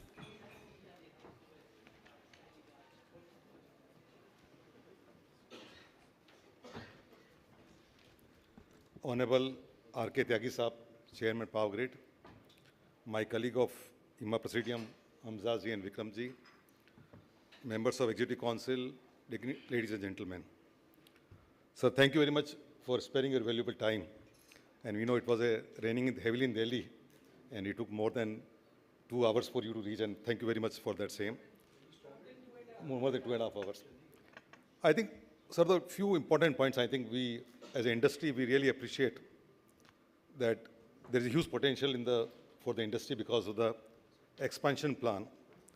We have a plan of 800 gigawatt by 2030, 500 gigawatt of renewable, and as you said, more than 600,000 transmission circuit kilometer line, and more than 700,000 circuit kilometer line by 2032.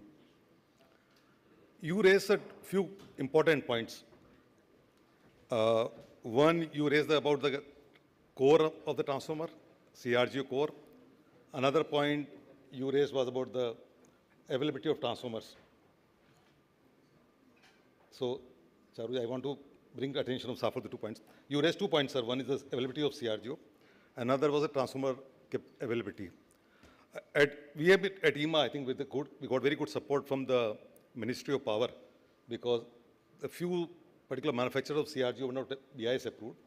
And we have taken up with the Ministry of Power because we know that because of renewable expansion, the availability of transformer is becoming critical. And Honorable Secretary and Additional Secretary and Power Grid also provided us very good support. And we have taken up with various ministries, whether Consumer Affairs Ministry, Steel Ministry, Ministry of Power. We had a meeting with Director General of BIS also. And recently, the Honorable Commerce Minister also had a review with Power Secretary. And we are very hopeful that that issue will be resolved, and it will help us in augmenting the availability of the transformers in the country. Another area where we've been working with our membership of the transformer is the assessing the demand on the long-term basis, because the members are looking for expansion because there is huge demand worldwide. And what we have done at IEEMA, our transformer division is working very closely with the Central Electricity Authority, and all our members of the international players have assured that based on this demand projected over the next 5-6 years, they are looking for capacities internally also. So we can assure you, sir, we are aware about the problem and the long lead time, and our members, including BHL, is working how to provide the support this thing. Another issue, I think, we have been talking to Power Grid and others is the HVDC and STATCOM. And sir, today and earlier also one suggestion came. If we can, because there's huge demand of HVDC not only in India but worldwide because of renewable. And members are willing to expand capacity if they get some long-term visibility. Because order to order, the capacity expansion becomes challenging because of huge capital investment. So one session came in today's morning session in the manifesto session. If the long-term orders can be placed with the deferred deliveries, then Indian subsidiaries can book their capacity in the overseas market. Otherwise, whatever capacity gets blocked. And they're also looking for the capacity expansion to meet the growing demand of the renewable energy in HVDC and STATCOM. So these two issues, IEEMA is aware about. IEEMA is aware about that there will be investment of 4.75 trillion as per the new transmission policy. And whether it's a conductors, transformers, every equipment, there will be huge demand, and Indian industry is bullish about it. And I think there's no other organization in the world like Power Grid, which is maintaining one large grid and the reliability we get it. And our outage management is the best in the world. Although you said cyclones, even the countries like US, it takes a long time to restore than what Indian systems have done here. And it is because of your dynamic leadership as well as the technical capability of Power Grid engineers. I think they are the best transmission engineers in the world wherever we go. So thank you very much. And thank you very much for all of the opportunity you are giving to the electrical industry. And we'll do our best to meet your expectation. Thank you very much. I have a few questions. I think one, in the new transmission policy, there is an investment of about 4.75 trillion by 2027. What our members were looking for, where the opportunities will come, and what do you think as you outlined, but in 2027, in the next 2-3 years, where the opportunity will be more in the transmission sector?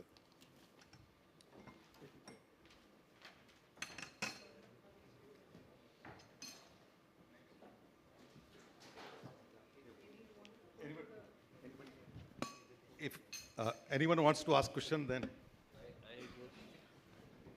Vikram will start. No, I just want to say that the transmission sector also for so many years was like a sleeping giant. No? It was always there and nobody used to even consider where it is, what it is. But now with renewable and the sudden growth of load, everybody's eyes are, is it a bottleneck or is it going to be a bottleneck for the integration of renewable? So one thing is that it's just a reflection that today ultimately there is a lot of copper, steel, concrete which goes into building transmission lines, substations, etc. But with such rapid expansion of the grid and such a dynamic network with so many transients coming and load going up and down 50% during the night and day, you cannot, that giant is no longer sleeping. It is always jumping around and it's becoming very difficult to manage. I think the only way you can manage it is with a lot of digitalization and tools to monitor the system and rapidly take decisions. So is Power Grid also looking at tools of AI, ML and digital tools to take care of the network? Like one of course is PMU, you have said. You are in one of the few utilities in transmission around the world who have invested in such a large number in PMUs. So is there anything else that you have in your radar?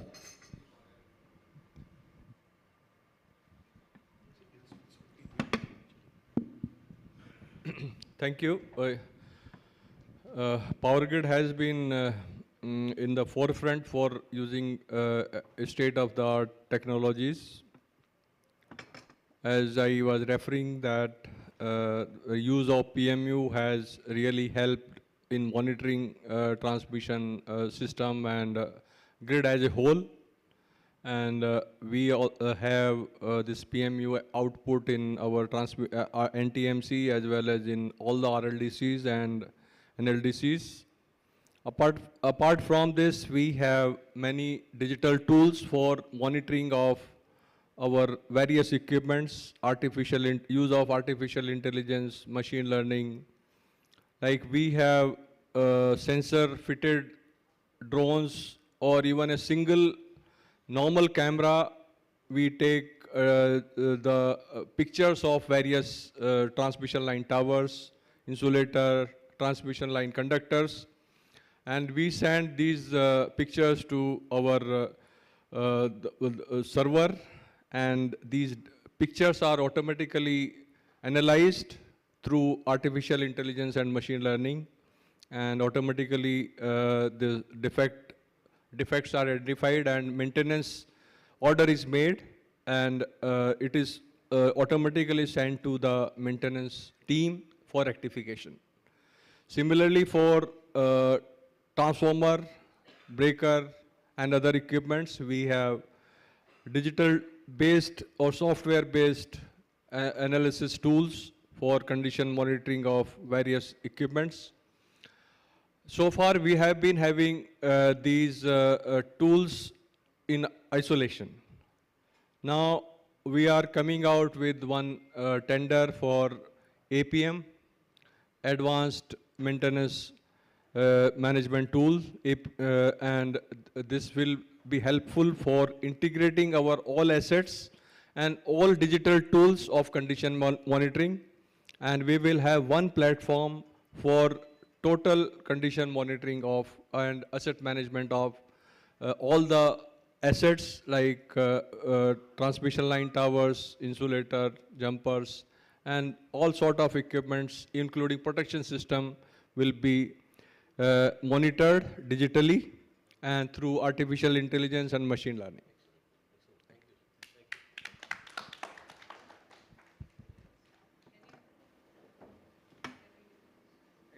We can take one more question. Yeah, look.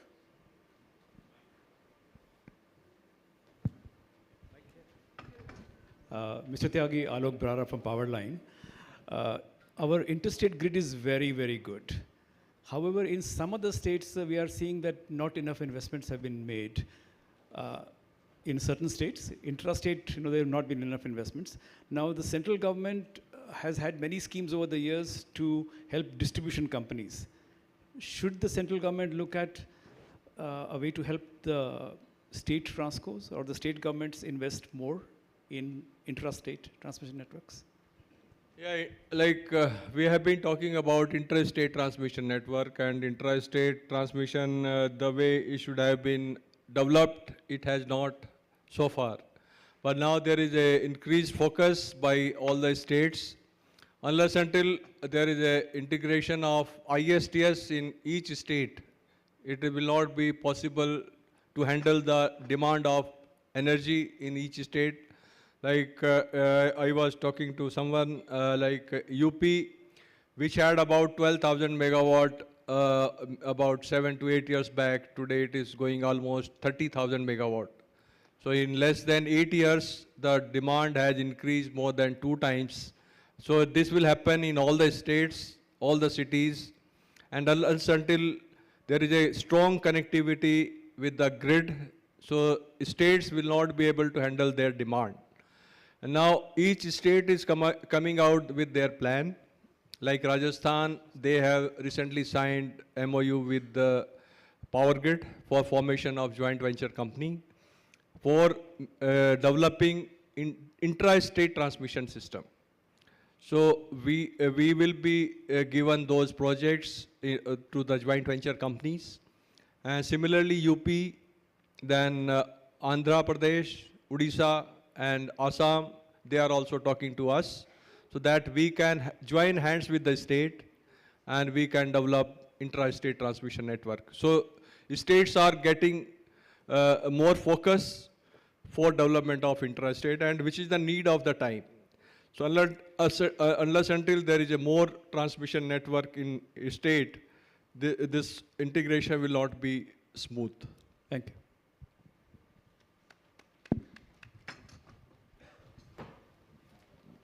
Thank you. We have a felicitation. Yeah. Okay. May I request for President IEEMA to felicitate Mr. Tyagi? A big hand for Mr. Tyagi.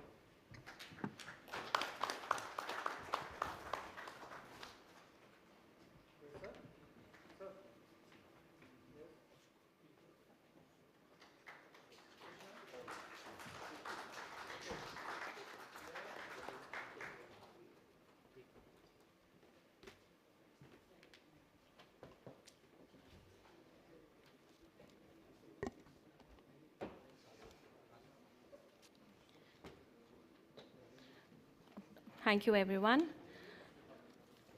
Now we'll begin with our last session for the day on integrating new energies and technologies into the grid.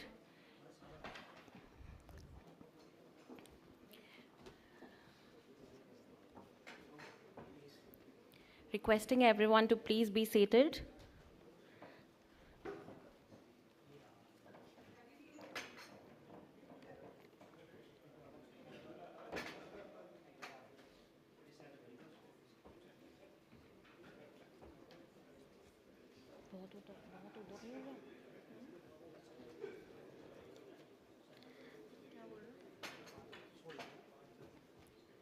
For this session, I would request Mr. Anish Dey, partner KPMG, Mr. Kartike Haryani, CEO Charge Zone, Mr. Sunil Gupta, managing partner and CEO Yota Infrastructure, and Mr. Parag Sharma, founder and CEO O2 Power, to please come on the dais.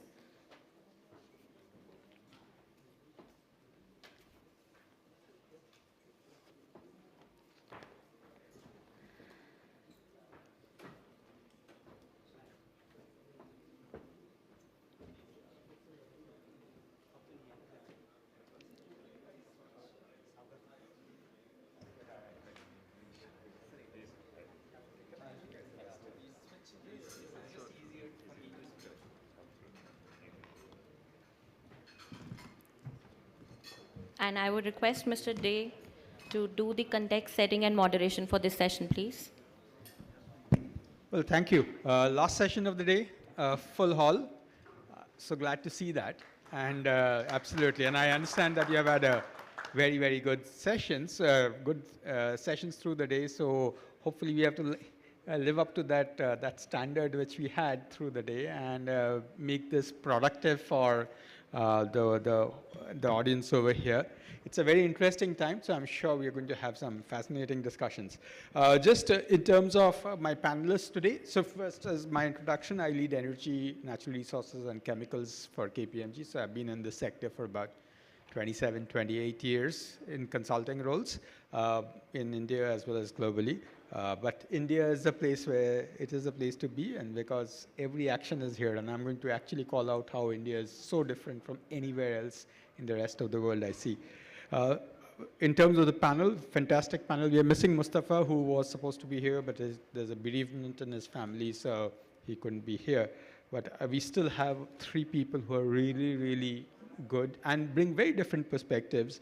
Karthikeya Haryani, from CEO of ChargeZone, with 20 years of experience in utility, industrial, and commercial applications. He's founded Texo Energy in 2010 to offer full-scale turnkey services on various aspects on solar, energy storage, and so on. We have, next is Parag Sharma, who is the founder and CEO of O2 Power. He's been, like me, he has been in KPMG in the past, before my time, and then turned entrepreneur, and now he's in the news because his company is in the news as some of the initial investors divest their stakes. We won't go there, but we'll still get your perspectives about how the things are panning out for you and what should be the priorities. And finally, we have Sunil Gupta, popularly known as the data center man of India, and data centers are all in the news for all kinds of reasons, so we're going to talk about that and what it means. He's an alumnus of Columbia University and NIT Kurukshetra before that, 30 years of experience in this thing and in this space, and has significantly propelled the data center growth in the country. So with those brief introductions, let me just also lay a little bit of the context. And I'm missing Mustafa in that sense because he had made some points very passionately about why we need to really think very, very differently. So I'll try to do the job on his behalf in some parts. But just to lay the context, we in COP28 in last November, December, it was the world committed to 3x renewable energy and 2x energy efficiency by 2030. Okay, and as much as it sounds, actually it's nothing for India because it is so different as a country, as I mentioned. We are growing like no other nation in the world. In fact, by 2050, we just had Spencer Dale, BP chief economist, coming for the release of the BP Economic Outlook. They are very clearly showing that in any circumstance, India will be well past the US consumption of energy by 2050. So we will be behind China, but not so far behind China also, under some very modest assumptions. In fact, I think the growth of India has scared them so much that they've started tempering that data a little bit, because if you look at the data of BP, 2 years ago and now, they've tried to temper it down, whereas nothing has fundamentally changed in India. In fact, India has become even hotter in terms of a growth destination. So that's the kind of growth which we have. Last year, 2023, and this is the statistical review of world energy brought out that India has grown like breakneck. So we typically, and CA chairman, I suppose, was here earlier, when we've been working with CA, we've been looking at electricity growth of 4.5%, 5%, using all the factors and everything. Last year, we grew by more than 7% in electricity terms. Peak demand was actually much higher, about 12.8%, if I recall right. Coal production, and how did we not have shortages? Because our coal sector stepped up. 11.3% increase in coal production in the country. That's what we saw. But even gas grew. Gas, which has been like bandied around saying that it's too expensive to do.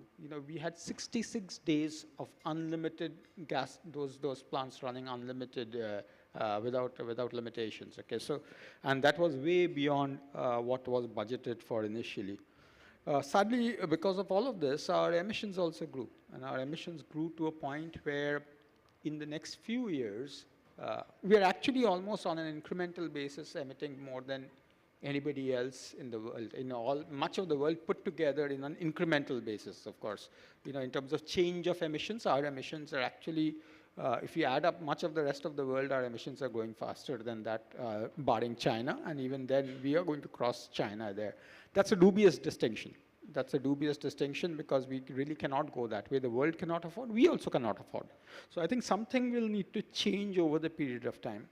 Now, just again, bringing back how much that change has to happen, and Parag can talk about the current statistics about renewable energy more than I do, but I can talk about, as a consultant, I can talk about what is the future requirement.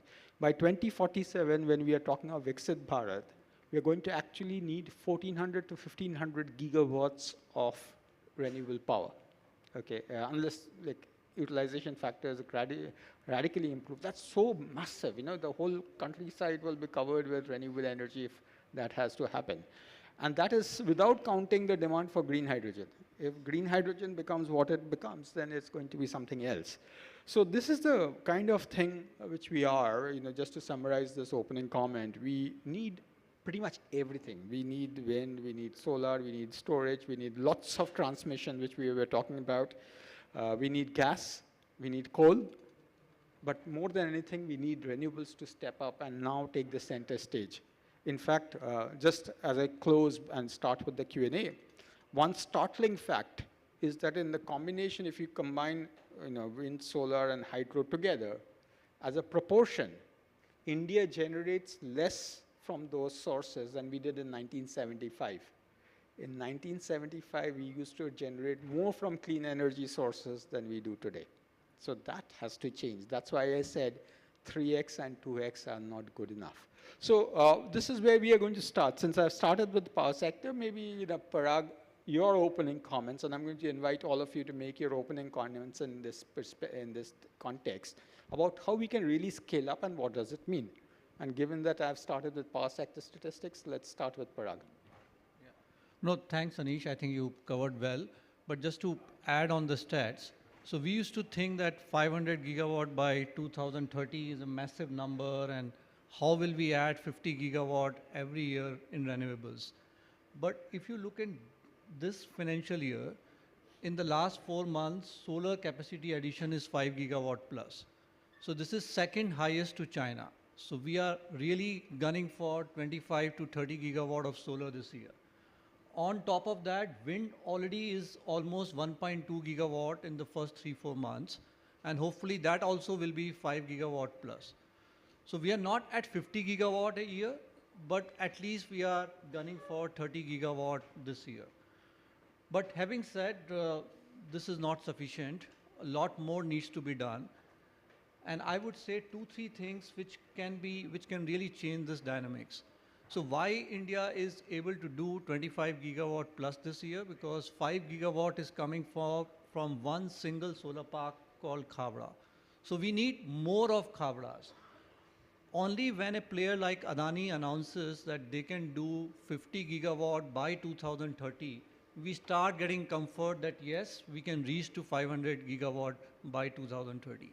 So if Adani says 50, JSW says he can do another 50 by 2030, then we start feeling, yes, we are reaching to the target number. And that's why I would quote one study of McKinsey. What it says, that we have 16.5 billion hectares of barren land in India. So even if we use 0.5 million barren land out of that, that is good enough to reach to our FY30 target. So what is required is that we ask all the state nodal agencies to start identifying barren land, rather than somebody like Adani to go ahead and do Khavda. Government take initiatives, allocate this land, start developing big solar and the wind parks, and that is where we will really be able to cross 50 gigawatt plus. So that's my brief comments. Okay, we are going to come back to many of those dimensions. Sunil, let's go over to you. We were talking of the explosion of demand. That's why we need this supply. And the biggest explosive element in this demand is now compute, data centers and everything. So I don't want you to restrict your comments to data centers, but I do want you to touch upon that in your opening intervention on how we make a difference here. Good evening. I run data centers, and for last 30 years, that's the only thing I'm doing. So essentially, I've seen the evolution of data centers, which are like a complementary, necessarily complement to the growth of internet in our lives. From a stage in late 90s when internet came in our lives and data centers came in our lives to today, there's a significant change, and we can see the digitalization impact in our lives today. Every single minute when you are clicking on your mobile, even now, WhatsApp, Instagram, Snapchat, YouTube, anything what you are doing, and now you are using ChatGPT, every single click is actually consuming a lot of compute power somewhere in some data center, and that computing is actually needing power. And when it computes power, when it uses power, it generates heat, and again for cooling that again you need power. So while we talked about the growth of how much, let's say, power generation is increasing in India, maybe 5% or 7%, but the data center growth in India from 200 megawatt capacity of all data centers in India in 2013, today we are already at 1200 megawatt. And this is the power which goes to IT. You multiply it by at least 1.5. So that is the total power which data centers are consuming today. With, I would say, very conservative estimates, we are expecting this industry to become 5,000 megawatt by 2030. So you can just understand that the rate of growth of data center, which is proportional to rate of growth of digitalization in our lives, is much, much, much faster compared to the rate of growth of power generation in the country. So today we are around 0.5% of the power generation capacity in India as data centers, but this is expected to become minimum 3 to 4%, which means data center sector will take of the total power generation capacity in India. So that is where the concern comes up. In a country like in Singapore, the data centers were consuming 7%, and they had to put a moratorium for almost 4 years on Singapore that they cannot construct any data center, and that moratorium stays today. They can only make small data centers with only 100% green power, they can't make it. In US, this ratio is much, much higher, almost 3%, and we all in the world are agreeing that AI has not been factored into this. And AI is putting much, much higher load of compute and hence on power, and that is coming much, much more fast than we imagined in our lives. So dangerous predictions also say data centers may end up taking 15% of the total world power. And that is where the concerns come in. In India, those concerns have started coming in, that we start, number one, optimize the use of power in our data centers in terms of the type of chips we use, the way we cool our data centers, and most importantly, what type of power we use. Instead of using thermal and coal power, we start using green power. And another aspect then comes in that data centers are 24/7. So there's nothing peak, there's nothing low. Everything is 24/7 steady state. What power I need in night time, I still need the same power in daytime. So solar and wind do not give us the ideal solution. So essentially, solar, wind with a combination of energy storage is something which we feel as the right solution for our long-term needs. Right, thank you, Sunil.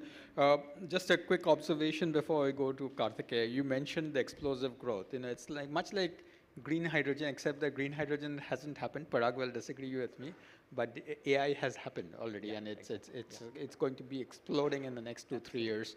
We'll come back to AI in particular on how AI can help in this process of greening and the green transition.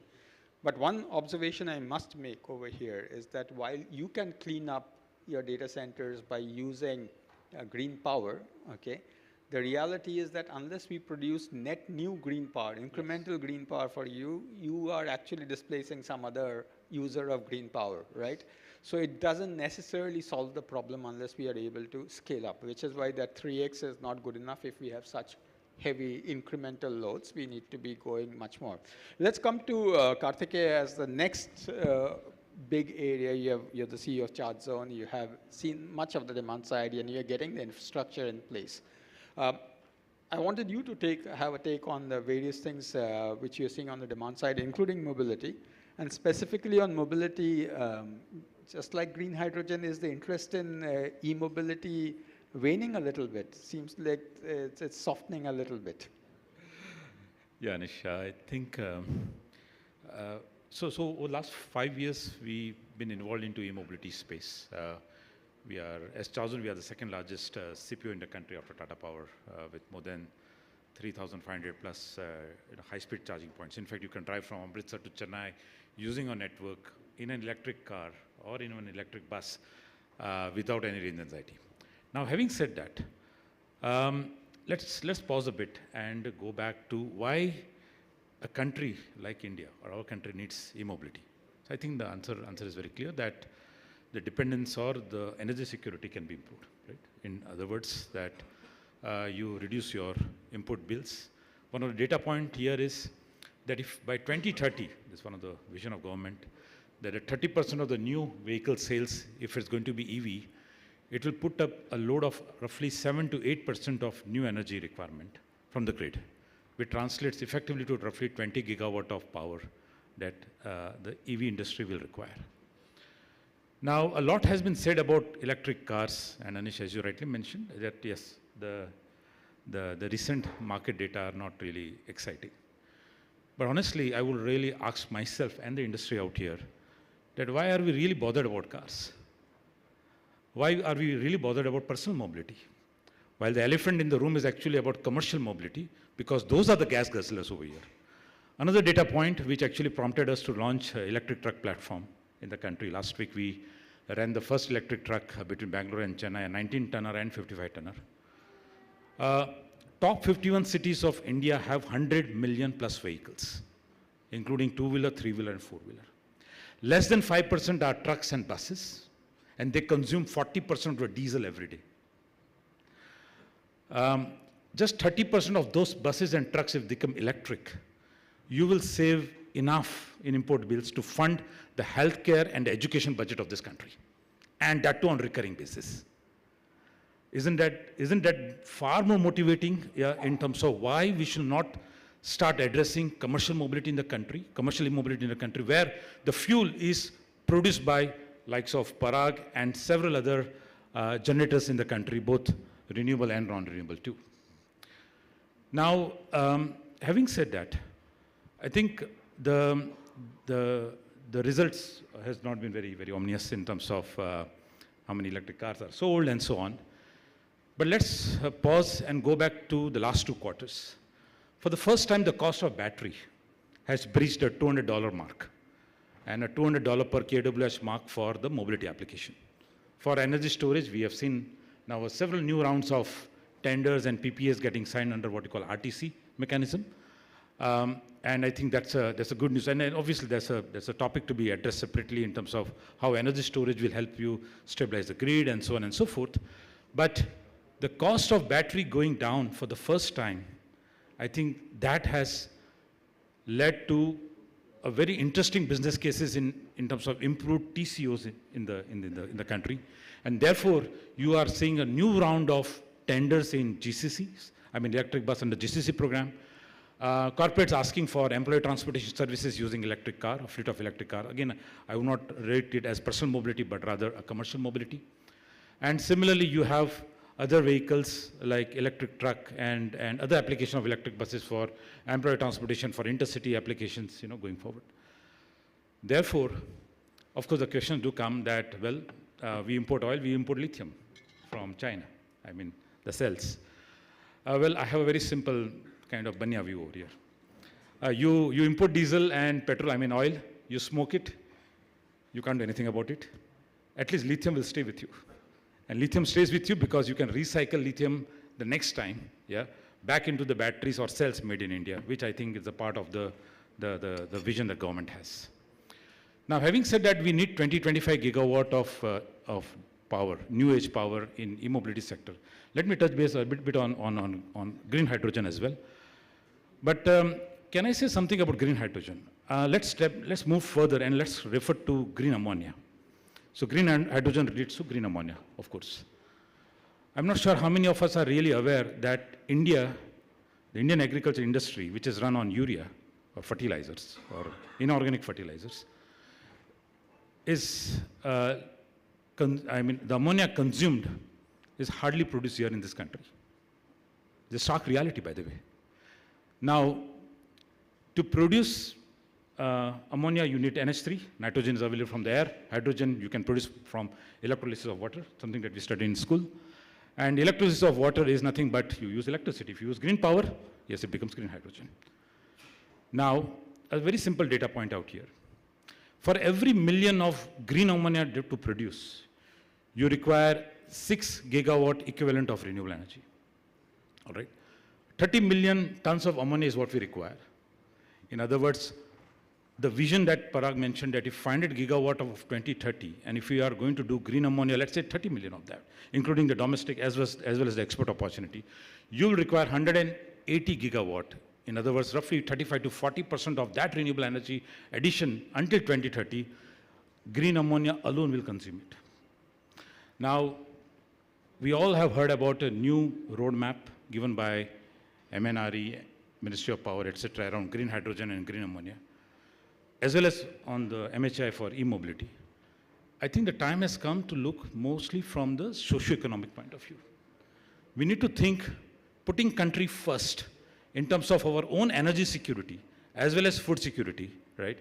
By the ways or by the means of the new energy strategy, and therefore look for country in terms of energy security or achieving energy security by the way of adoption of e-mobility, especially for commercial cases, and green hydrogen, especially for green ammonia application. So let's pick up those points and go to Parag. Parag, everybody seems to be looking at you to kind of scale up capacity, you or your industry to scale up capacity, because if you're talking of really mobility, ammonia, fertilizer for food security and others, then the scale of requirement, as I also mentioned, is huge. But then there is a but there, because it's not just about importing lithium. It's the whole value chain which sits outside the country. Okay, and there is a big import dependence. And we have seen that government has tried to reduce that by providing PLIs, also putting BCD and others, which many of you have been opposed to, because it does cause a disruption and raises the price of electricity produced. Okay, so where is the balance? How do we really reduce the dependence on an external value supply chain, yet not hurt the customer over here? So right now it seems like government policy is very focused. They are not bothered about that what is the impact on the entire value chain, but they just want imports to stop from outside India. Just to give an example on solar industry. So they levied a 44% customs duty on solar modules procured from outside India. That didn't work because the Chinese products were so cheap that even after 44% duties, Indian manufactured products were not able to beat them.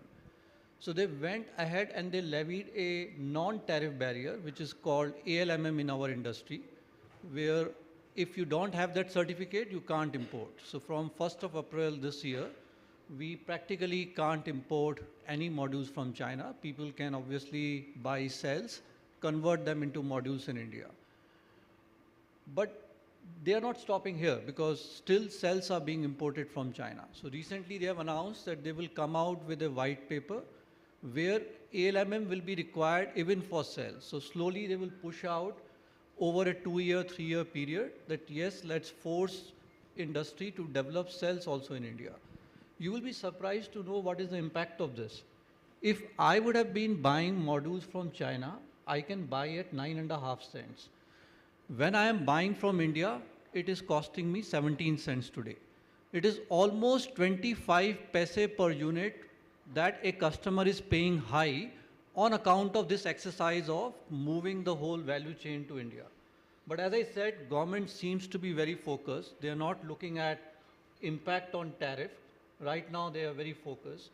We have been hearing that even on the wind industry, the wind industry largely has been able to indigenize a lot of things. People like Suzlon have 70% of the whole value chain domesticated or indigenized. But they recently a statement from Planning Commission was that if anything is less than 50%, it will not be called Indian in the wind industry. And I would not be surprised if a similar order comes as of solar modules, that if you have not indigenized the entire wind turbine manufacturing by 50% plus, it will be levied some import duty. So there's a lot of push. It's beyond PLI. PLI obviously is another way where government is incentivizing Make in India.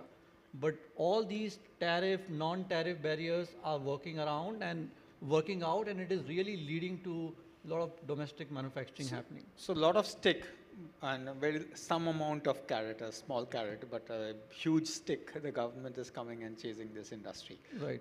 Is it motivating enough capacity? And wind, solar, storage, transmission, because you need everything, right? Yeah. Is it motivating enough capacity? You as a developer, are you taking comfort from the fact that yes, if 25 paisa goes up, everybody pays 25 paisa extra. Let's say that everybody is on an even plane, but I still need my modules. Still need my equipment. Has the industry responded enough? The reason I ask that question very sharply is because a lot of those people are sitting over here will take guidance from this conversation and saying that, okay, this is a real opportunity. Government is not going to do its flip-flop. Even if it is costing a little more, it is okay. Now let's set up more capacity. Is that the confidence we can work with? Yes. Answer to this question is yes. It is working out. We in solar now have 45 gigawatt plus of manufacturing capacity, though it is slightly tough because we used to order 300 megawatt from China and it used to come in a month. That's not the scenario. We need to plan a bit. Maximum that one manufacturer in India may be able to produce is 50, 100 in a month. So it's taking more time to get to the entire volume that we need. But yes, if somebody starts planning, and government has already given 3-4 years in this entire transition, so I think it is working out. And this is true for even storage and others as well. Storage doesn't have that restriction as of now. It only has a difference of 10% duty versus no duty if you are doing it in India. Wind turbine never had an issue because, so it's only for the solar that is where it is changing the scenario. So if we take storage and if we were to manufacture in India, would there be a major cost disadvantage like solar? Solar, as you said, India was double. Massive. So the cost of batteries or procuring batteries from China is very cheap. In India, first of all, there's hardly any cell manufacturing on batteries. And even if India tries, it will take a lot of time to reach to those levels of price. Karthika, let's come to that point and get your perspective. I have a point here. Yeah. Many times we get swayed away by this Indo-China discussion, dependence on China and all. But also let us look at the world, right? If China produces more than 95% of solar modules in the world, right, for example, or let's say 90%, whatever that number is, same is applicable for the lithium batteries as well, right? So I think it is always we need to see as a two-step or three-step function. For example, why do we need an energy storage? We need because renewable energy actually is playing a havoc from the grid point of view. Let's be very honest about this, right? There has been the scheduling, forecasting challenges and all, and the penalties being imposed on the likes of generators sitting next to us, right? Now, if energy storage is a solution which is all about a value chain from the generation to the distrom, means to the socket of your office or residence, then what do you need to do? You need to say, fine, then you need to bring in the energy storage policy, which is gradually coming in. Now, to manufacture energy storage, in fact, this is also a nice opportunity and challenge to many of the manufacturers here in this room, because an energy storage is less than 40% is battery. And out of that, 50% is battery cell. So you can actually get cell. You can actually manufacture battery packs over here, right? Bring the BMS, develop your own or collaborate with somebody. And then you create a battery box, a battery energy storage, which is, by the way, a humongous amount of power electronics and cooling system. Now, these are the opportunities opening up. And at times, as I said, we get honestly swayed away by, oh, well, there is China, there is lithium. But guys, no, let's go step by step, what do we really want to achieve here. I'll give you another data point. I was on a road trip in Europe in July about e-mobility and so on. And then, of course, I spent half a day at Intersolar in Munich. I walked into the Intersolar exhibition.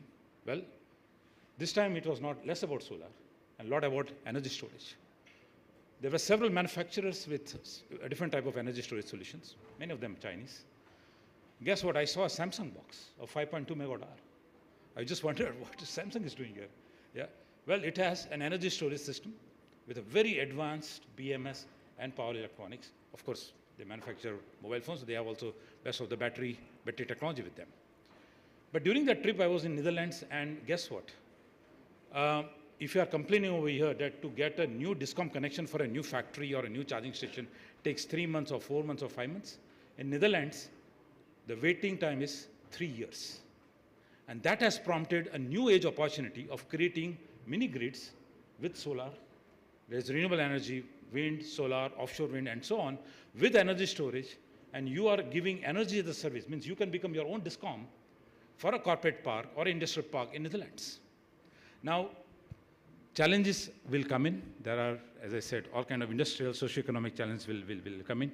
I think it is up to us as an industry player how we want to address those challenges. And finally, at the end of the day, I think there is a huge playbook which is opening up. Maybe if you have time today, we can address that, is in terms of microgrids opportunity. Apart from the large utility scale solar plants, wind that we anyway require, but there is something else which is brewing up in a cup of coffee, is the microgrid solution, which means you have a chance to become a prosumer of producing your own electricity, storing it, and using it at will. Right, and then as of now, the microgrid story hasn't been great in India, and we were largely targeting the rural areas. It became a problem, but maybe there's a very different approach to take in large campuses, urban areas which have that kind of demand. So Sunil, we're going to go back to you, and I'm going to again share a little bit of scary statistic.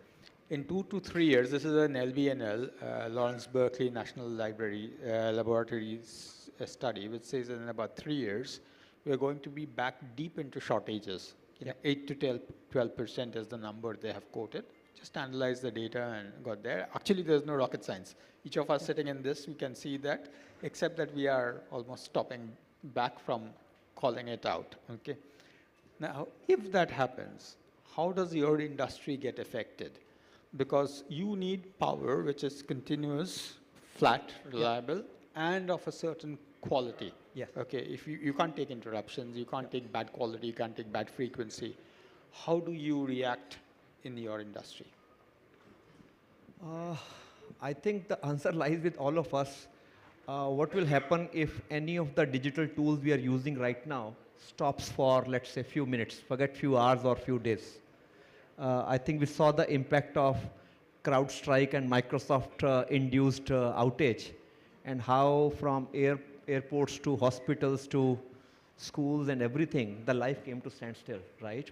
If for half an hour our email server stops working, I think we feel that घर जाते हैं, कुछ काम नहीं है. So data centers, I think, let's understand, and which has started coming into our psyche nowadays, now more, that every single digital element in our personal life and professional life is running in data centers. There was a time when we were able to run our applications within our office because it was too simple and it required small power. Today, the type of applications we are using, and of course, today AI is the flavor of the season, so let me talk AI. The amount of power, the amount of fiber in terms of connectivity, and amount of all the other technology complexity which it requires, it has to be into those concentrated data center buildings and campuses. And they cannot be down even for 1 second, forget few minutes, because 1 second downtime in a data center will induce a much longer downtime on the end customer, because it will take time to bring it back. And like banks are running in data centers. Imagine if a bank go down, ATMs go down, net banking goes down, branches go down, right? So it is like very difficult to fathom, because it is not a matter of impact on my industry, it's an impact on our everyday life if, let's say, power is not there. So what we do as a practice in data center, because of the type of business, that it is like a standard practice. You need to have a 48 hours of self-sufficiency in your campus, which means, and the self-sufficiency is practically storing diesel fuel in your campus. So today, if I'm running a 30 megawatt data center building, and if I have to run that on 48 hours continuously without getting a fuel from outside, it requires almost 6 lakh liter of diesel to be stored right next to my data center, which is equal to almost like 30 petrol pumps. So that is what we are doing today as the industry. So, okay, 48 hours I can sustain, but that is only in terms of outage, a grid outage or something. But if there's a sustained lack of power, which the scenario you're talking about, we are all in for a big problem. And you don't have a thought on how that can be addressed. So can we create a grid which, you can't create a differential grid, right? So, it's the same grid. Yes, so in our industry, there are multiple value chains, right from the person who is manufacturing the chip, the Intels and AMDs and NVIDIAs of the world. Constantly there's a pressure from governments across the world to make your chip much more power effective. It should consume much less power. The software developers, that your software coding should be efficient. It should take less cycles of CPU. And then in data center, maybe we cannot control how much power the chip will take, but we can possibly surely control how effective cooling we do, because we need almost 70% of the power we consume in the chip. 70% more is required to cool the data center. So there are a whole lot of technologies. You'll be amazed to know that few years back, we used to say that in the data center server hall, even for fire suppression, we never took a single drop of water in the server hall. It was a strict no-no. Today we are talking about, and which is a fact today, that we are dipping the chip in water, because water is the best conductor, so air cannot cool the heat which is generated in data center. So today we are taking water pipes right on the top of chips so that we take the heat right out right there and then, so that the amount of power required for cooling becomes less and less. So these are some of the measures which, let's say, industry is doing, making the hardware effective, software effective, making the cooling effective. But after that, ultimately, it boils down to, okay, we have done enough to control the consumption of power. Now how to make it green? Because even after all this consumption, the amount of power required is still too high. By the way, India is still 150th in terms of, if I talk about the data center capacity per million of population. If we use that metric, India is still, US is 50 times bigger than India even now. And digitization in India is far higher than US today. So the future that way is scary. It requires data center growth is much faster compared to the power generation growth. So one clear area of focus for you as well as for the industry is energy efficiency. Absolutely. In various forms, for cooling, for the basic processing, coding, everything. Absolutely. Be as frugal as you can be. Absolutely. In that process. I think many of the people who are manufacturing equipment and who are big suppliers to data centers, they are, I think, doing everything. In chillers, we are using adiabatic, any and every technology which is possible to reduce the consumption of power in data centers, we all are using. Just for understanding the scale of the AI demand, by 2030 for AI related applications, and AI of course is universal, but because of the advent of AI and more importantly generative AI, how many gigawatts more in your mind? I can scare the audience a little more. And again, I can talk about what the worldwide reports and the people like Microsoft or Meta and all are saying, and we can see those signs coming in India faster than what we thought of. So it is being said that the amount of data center capacity and power which we have used for all the computing till date, which is cloud and all our applications, the same amount of incremental power and data center capacity will be required to handle the new workloads of AI. So effectively, so the cumulative versus just the new. Yeah. Okay. So effectively, till now, we as the industry were saying, Indian data center industry, total power including cooling, will become around 5,000 megawatt by 2030. So if we actually take that prediction into factor, it becomes 10,000 megawatts. From an Indian perspective. Okay, and possibly it is going to be even higher, because if you're saying that 15–16% of demand is coming from data centers in the US, exactly. Even if we are frugal, you'll still be looking at. I tell you, fundamentally, and that is what we have been saying, and I think we have seen that any technology, whether it was PCs long back, then internet, then smartphones, everything, and 4G connection, 5G connection. India has always been late in adopting compared to the rest of the world. But once India adopts it and brings it at a very frugal cost points in the hands of consumers, India has always become the number one in all of them. Almost on all social media platforms, Indians are like 45% of, even on ChatGPT, India is like 50% of the consumers on ChatGPT. So the digitalization level is so high in India. Right now, AI is less. But now there was GPUs were not there on which GPU in the AI runs. Now we have brought in like GPUs in bulk in India. So I can see every single day startups, IITs and all, they are building huge large language models which are trained in Indian languages, because ChatGPT is in English. It is trained on foreign data and not on Indian data. Now that projects are on in India, including by IITs and including by a lot of startups, who are creating a ChatGPT equivalent, let's say Bharat GPT, for Indian languages trained on Indian data. When that happens, it means on our mobiles, just like we have various apps, we'll have an app which is answering a question in our language. You ask in your language, Hindi, Malayalam, Tamil, and it will answer you in your language. That we can all imagine to be a huge revolution. And when that comes, you can just imagine the growth of AI in India. So when I'm saying 10,000 megawatt, it can only be upward of that, not less. So just to add here, 10,000 megawatt in a larger context of the Indian power sector is actually not a very big number. But I think the challenge is about the reliability and continuity. Yeah, and DGSET, of course, beats the entire aspect of sustainability, where all the companies, small and big, are under massive pressure due to ESG, scope 1, 2, 3 compliances and all. But I think the greater challenge will come in terms of the reliability of displacing this DGSET by none other than energy storage, which is lithium. I can just concur as much with what he's saying. Today, again, if you see that for a data center of 30 megawatt, total power 50 megawatt, I am putting almost like 40 DG sets for one building, each of 2.25 megawatt. Like we are creating multi-stacked buildings, 6-7 stories, just to put generator sets. The capex cost you can imagine is almost like 150 crore to put some 40 DGs. And those DGs will be used sparingly, because we'll put our power with 2 substations, express feeders, 220 kV substation right in our campus. So DGs will be required very sparingly. But for that one day, which may come in once in 10 years, that power may go off, the grid is down, we are investing, which is like an insurance premium you are getting, which is too costly. And the only solution, because you have to be self-sufficient, the only solution today is diesel. Because if you try to store gas, you can't. The capital cost of that itself is very, very costly.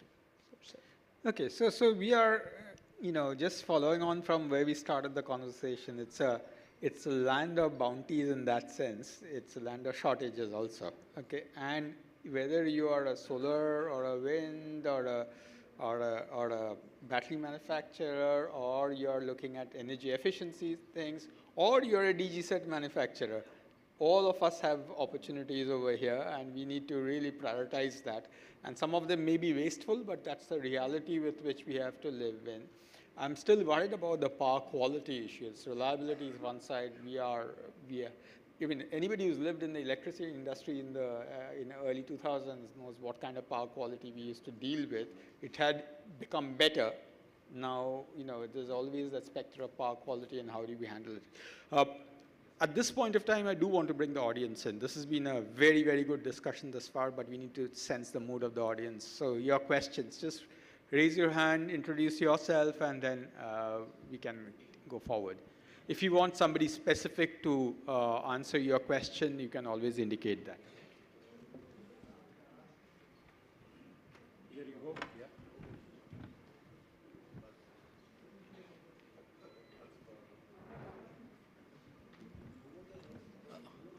Thank you. It has been really, really engrossing session, and I think we can go on and on and on. My name is Tapan. I am from Schneider Electric and also from ERDA. It's a very interesting subject that we know the challenges of the backup power requirement of this. The only one thing which keeps on wondering me, apart from safety issue, if there are hundreds and thousands of submarines running on small nuclear reactors, all of them, there are nuclear reactors plenty, and we haven't heard any nuclear submarine blasting anywhere. Why can't that be a green alternate option for data centers? I will not say everywhere because safety is an issue, but that can be a real green solution alternate. Why nobody is bothered? Safety has to be taken care of, no doubt about it. I feel that could be the right one, but nobody is working. Any specific reason on that?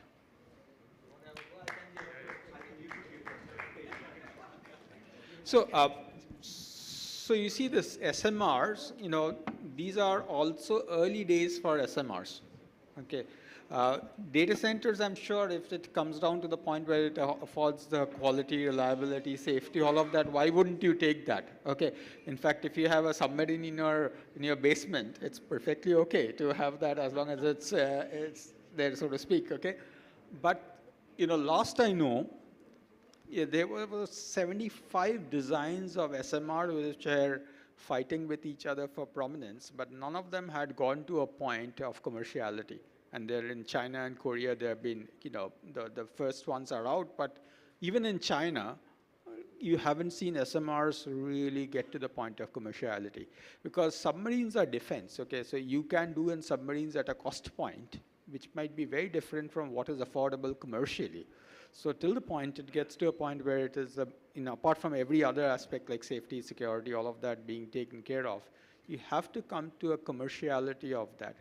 So you need to get to a point where you are able to create the first set of things which are promising commerciality, and then you have to build them fleet style so that you have standard designs. Just like any diesel engine you build, you should be able to build that. It's a part of the maturity process. I can't say that it can't happen, and I'm certainly not one to rule out. I'm very positive about it, but I think the time is not quite there. Time hasn't come up, and so that's my answer. I don't know whether any of you would want to answer. So this is Amar Pal from Transcon Industries. You had expressed, Mr. Sunil, that 50% of the power is going towards cooling, right? Is there a theoretical, how much we can improve, or how much can we reduce that? So till about few years back, we were, as a data center industry, we were like, for every 1 unit of power which was going to the IT equipment, we were using another 0.8 for cooling, 0.8 or 0.9. So there were a lot of inefficiencies which could have been improved, whether it is instead of using water-based chillers, we were using gas-based chillers, which were not as efficient. Or, in data centers, you have like racks, rows and rows. So there is one aisle which is cold, where you are giving the, the cold air from below the raised floor. So second aisle by default become hot air. So hot air is coming out of that. So we were not containing. So there was so much of mixture of hot and cold air. So we started containing that. And lots of changes we did. With all the improvements which we had done, including like in a place like Delhi in winter, you can have a free cooling. You don't need to spend power on chiller. With all these things done, industry today is designing data center which has come from that 1.8. We call it PUE, power usage efficiency. From a PUE of 1.8, we have started coming to around 1.5. So that improvement industry has already done, But beyond that, because the weather plays a part, like when you make the same data center in Europe, the PUEs are 1.2, because for most of the time, there's a free cooling available from the weather itself. So I also see tremendous opportunity for data center industry to involve the local industry to give those energy efficiencies, because what we typically see is we are adopting whatever technology is there, but innovation in data center domestically is not happening. So I think you can use the IEEMA platform to involve the industry so that we can also contribute and maybe increase the innovation. Anytime. In fact, that's the idea, that these interactions must lead to new innovation coming from India or adapting it very quickly and then doing further on that. Because this dependence, whether it's on materials or on panels or diesel or technology for data centers, I think that is when you're looking to become the biggest in the world, then you can't have that level of dependence. Then you will not become the biggest. That's the reality of the matter. Any further questions? And we will, of course, continue the conversation for a little more and then come back. Yeah, please. Good evening. My name is Raghav Agarwal. I represent a company called Rotomag. We are a manufacturer of motors, and we have been into the solar water pumping business for the last about 20 years. So I just need to, I'm just responding and commenting on Parag's statement on ALMM. Actually, since this is a very august gathering, so I thought I may just add something for everybody's benefit, since I'm into the solar domain for the last 20 years. See, this ALMM has come by making polycrystalline obsolete. So this ALM is basically mono-PERC, and it is the monocrystalline, and PERC stands for passivated, emitted, and rear cell. That means there is a passivation which is on the bottom of the cell, on the rear of the cell. What it has done, it has increased the efficiency of a polycrystalline cell from 15 to maximum 17%, where the mono-PERC efficiency has gone up from 19 to 19 is minimum, and going up to it is 22%. So this ALMM is basically to promote the Indian manufacturers adopting this mono-PERC cells, increasing the efficiency of the cell, reducing the space by almost 20 to 30%, reducing the cost also for the structure, wire, cable, connectors, So etc. what's your question? So my question is that ALMM is a good thing for the country. Okay. That is what is my suggestion. I think we are confusing about two things. And ALMM is approved list of of models and module manufacturers. So Yes. it talks about that manufacturing should be, the certification will be given in practice. It might have some technical No, background, see, but once you- practically it is being given only to those manufacturers who are manufacturing in India.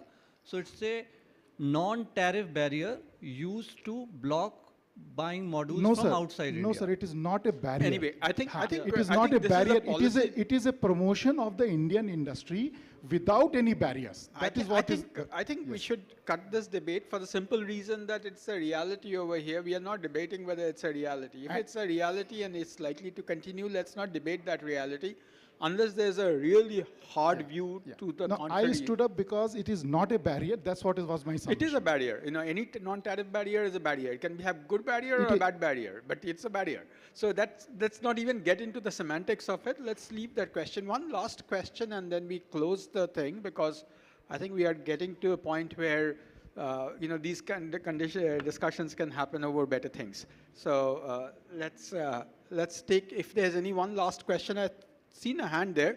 If none, we can actually close. We're at 7 o'clock. It's a pretty good time to close the discussion.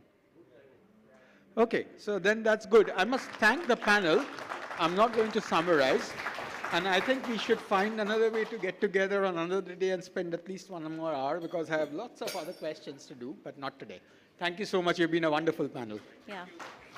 Thank you, panelists, for a wonderful power-packed last session.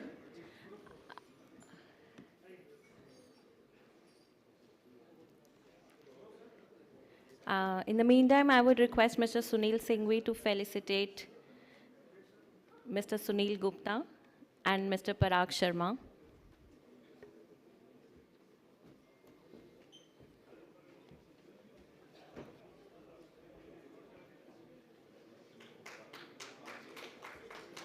And Mr. Vikram Gandotra to felicitate Mr. Kartike Haryani and Mr. Anish Dey. So, Anish Dey.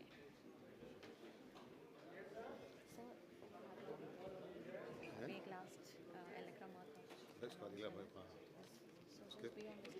Vote of thanks नहीं, वो तो विक्रम कर देगा। Vote of thanks देने वाले सब करेंगे। नहीं नहीं वोट ऑफ थैंक्स तो नहीं बोला। बोलिए, पूछो साहब से। हमने बोला कॉल प्रेसिडियम अच्छा, विक्रम करेगा, Vikram Shashi. Yeah, and I would like to invite the Presidium, Mr. Hamza Arziwala, Mr. Sunil Singhvi, Mr. Vikram Gandotra, and Ms. Charu Mathur to make an important announcement. This is what has been told to me.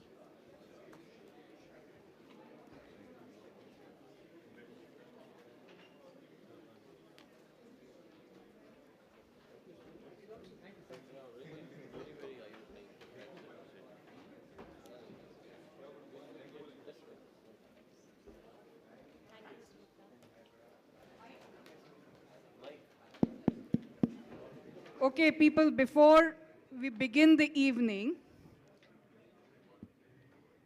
May I have your attention, please? Before we begin the evening, we've had a good day, a stacked day. Before we begin the evening, I want to take this opportunity to thank every single member and every single team member of mine who helped to put this industry conclave together for IEEMA.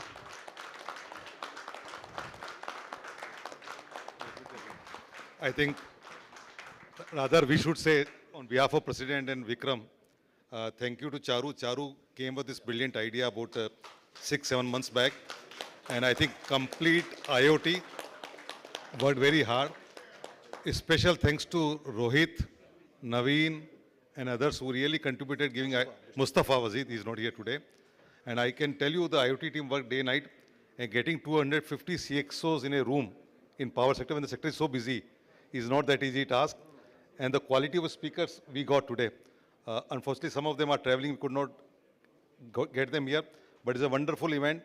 And on behalf of IEEMA, EC and everybody, we promise that next time this event will be even bigger and broader like IEEMA. And I also request you all EC members. Yes, but before that, Uttam, Vivek and Ninad, a shout out to you guys for your leadership, Ishita, Shubhajit, and the entire team which has worked tirelessly for it, whether it is the CCPR or whether it is the government relation, the entire IoT team. I know how hard you guys worked. So thank you very much for that. So, show is not over. No, the show will never be over without a mention of IEEMA. So रात before अभी the बाकी party है, begins, शाम अभी बाकी है, अभी कोई दरवाजे से बाहर जाना अलाउड नहीं है, अपनी सीट पे काइंडली बैठ जाइए सब. Standing, okay, standing. Siddharth, Ajay, Shashi. So before we head to the liquid spirits, it is also very important. Vinamraji, please, attention, please. So all doors, everybody inside, please. A very, very important announcement. We are, now first one poll. How many people liked this show today? Hands up. Okay, fantastic. I can tell you what you will see in February. This is a glimpse of that. So how many people want to be there in February in IEEMA? I don't see some hands. I mean, you have some problem? Okay. So just to tell you that the team who's working from the memberships and the IoT have done a phenomenal job, but still we have some way to go. And for that, I just want to show you a small movie, what has been created, yeah, or the previous show. And then I have Shashi and Ajay here. Sid is also on the stage. They'll just take 2 minutes on what you guys need, what we need from you. Yeah. So I think, can we have the movie first?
Thank you, Vikram. Vikram spoke like a Pathan. I would not speak that way. We started the first phase of booking about a couple of months back. I'm happy to say that 90% of the space was booked in the phase 1. We've just begun phase 2, and 10% of the space is available. People who have not booked their stalls, please do so immediately. There are certain prime locations available as far as stalls are concerned. Besides that, we also see a good amount of buzz happening on sponsorship and branding options. Schneider has come forward and they are the thematic sponsor for sustainability. So we have a couple of other thematic sponsors available, and plus associate sponsor, branding option. I would request each one of you, if you can have a look at it. The activity for Elecrama, promotion of Elecrama has already begun. We have had about 3 or 4 road shows, and we have planned about 20 odd road shows in Pan-India. So we are trying to create a buzz as far as this exhibition is concerned, and we look forward for your support in taking stalls if you have not done it, and even for sponsorship. Thank you. You have to contact him. I and my team is here. We are available. You can contact us now or anytime in the coming days. We are always available. Thank you. That's why he's wearing a red suit, so he strikes out. Yes. Thank you. Okay, over to you, Charu. Thank you. Thank you, everybody. Group hug, group photograph. May I request everybody? Yeah, one with everybody. Everybody on the stage. I think the stage is big enough. We'll just take a group photograph. The stage and below the stage. May I request all members to please come up the stage? Thank you. Vivek? The IoT.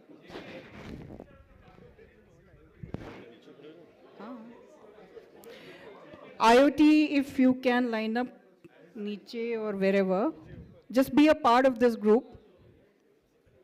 All NEC board members, all members who are here.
May I request all board members and all IoT please here for this photograph.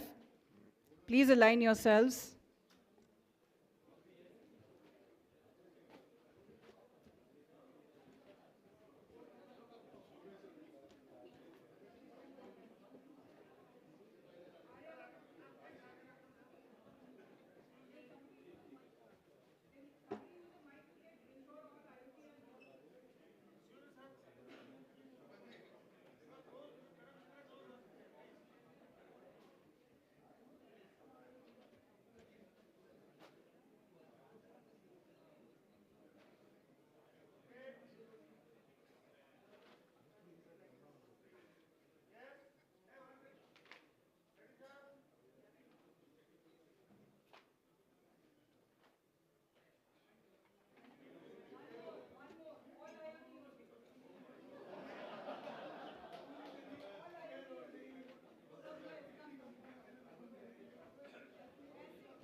A big hand for everybody.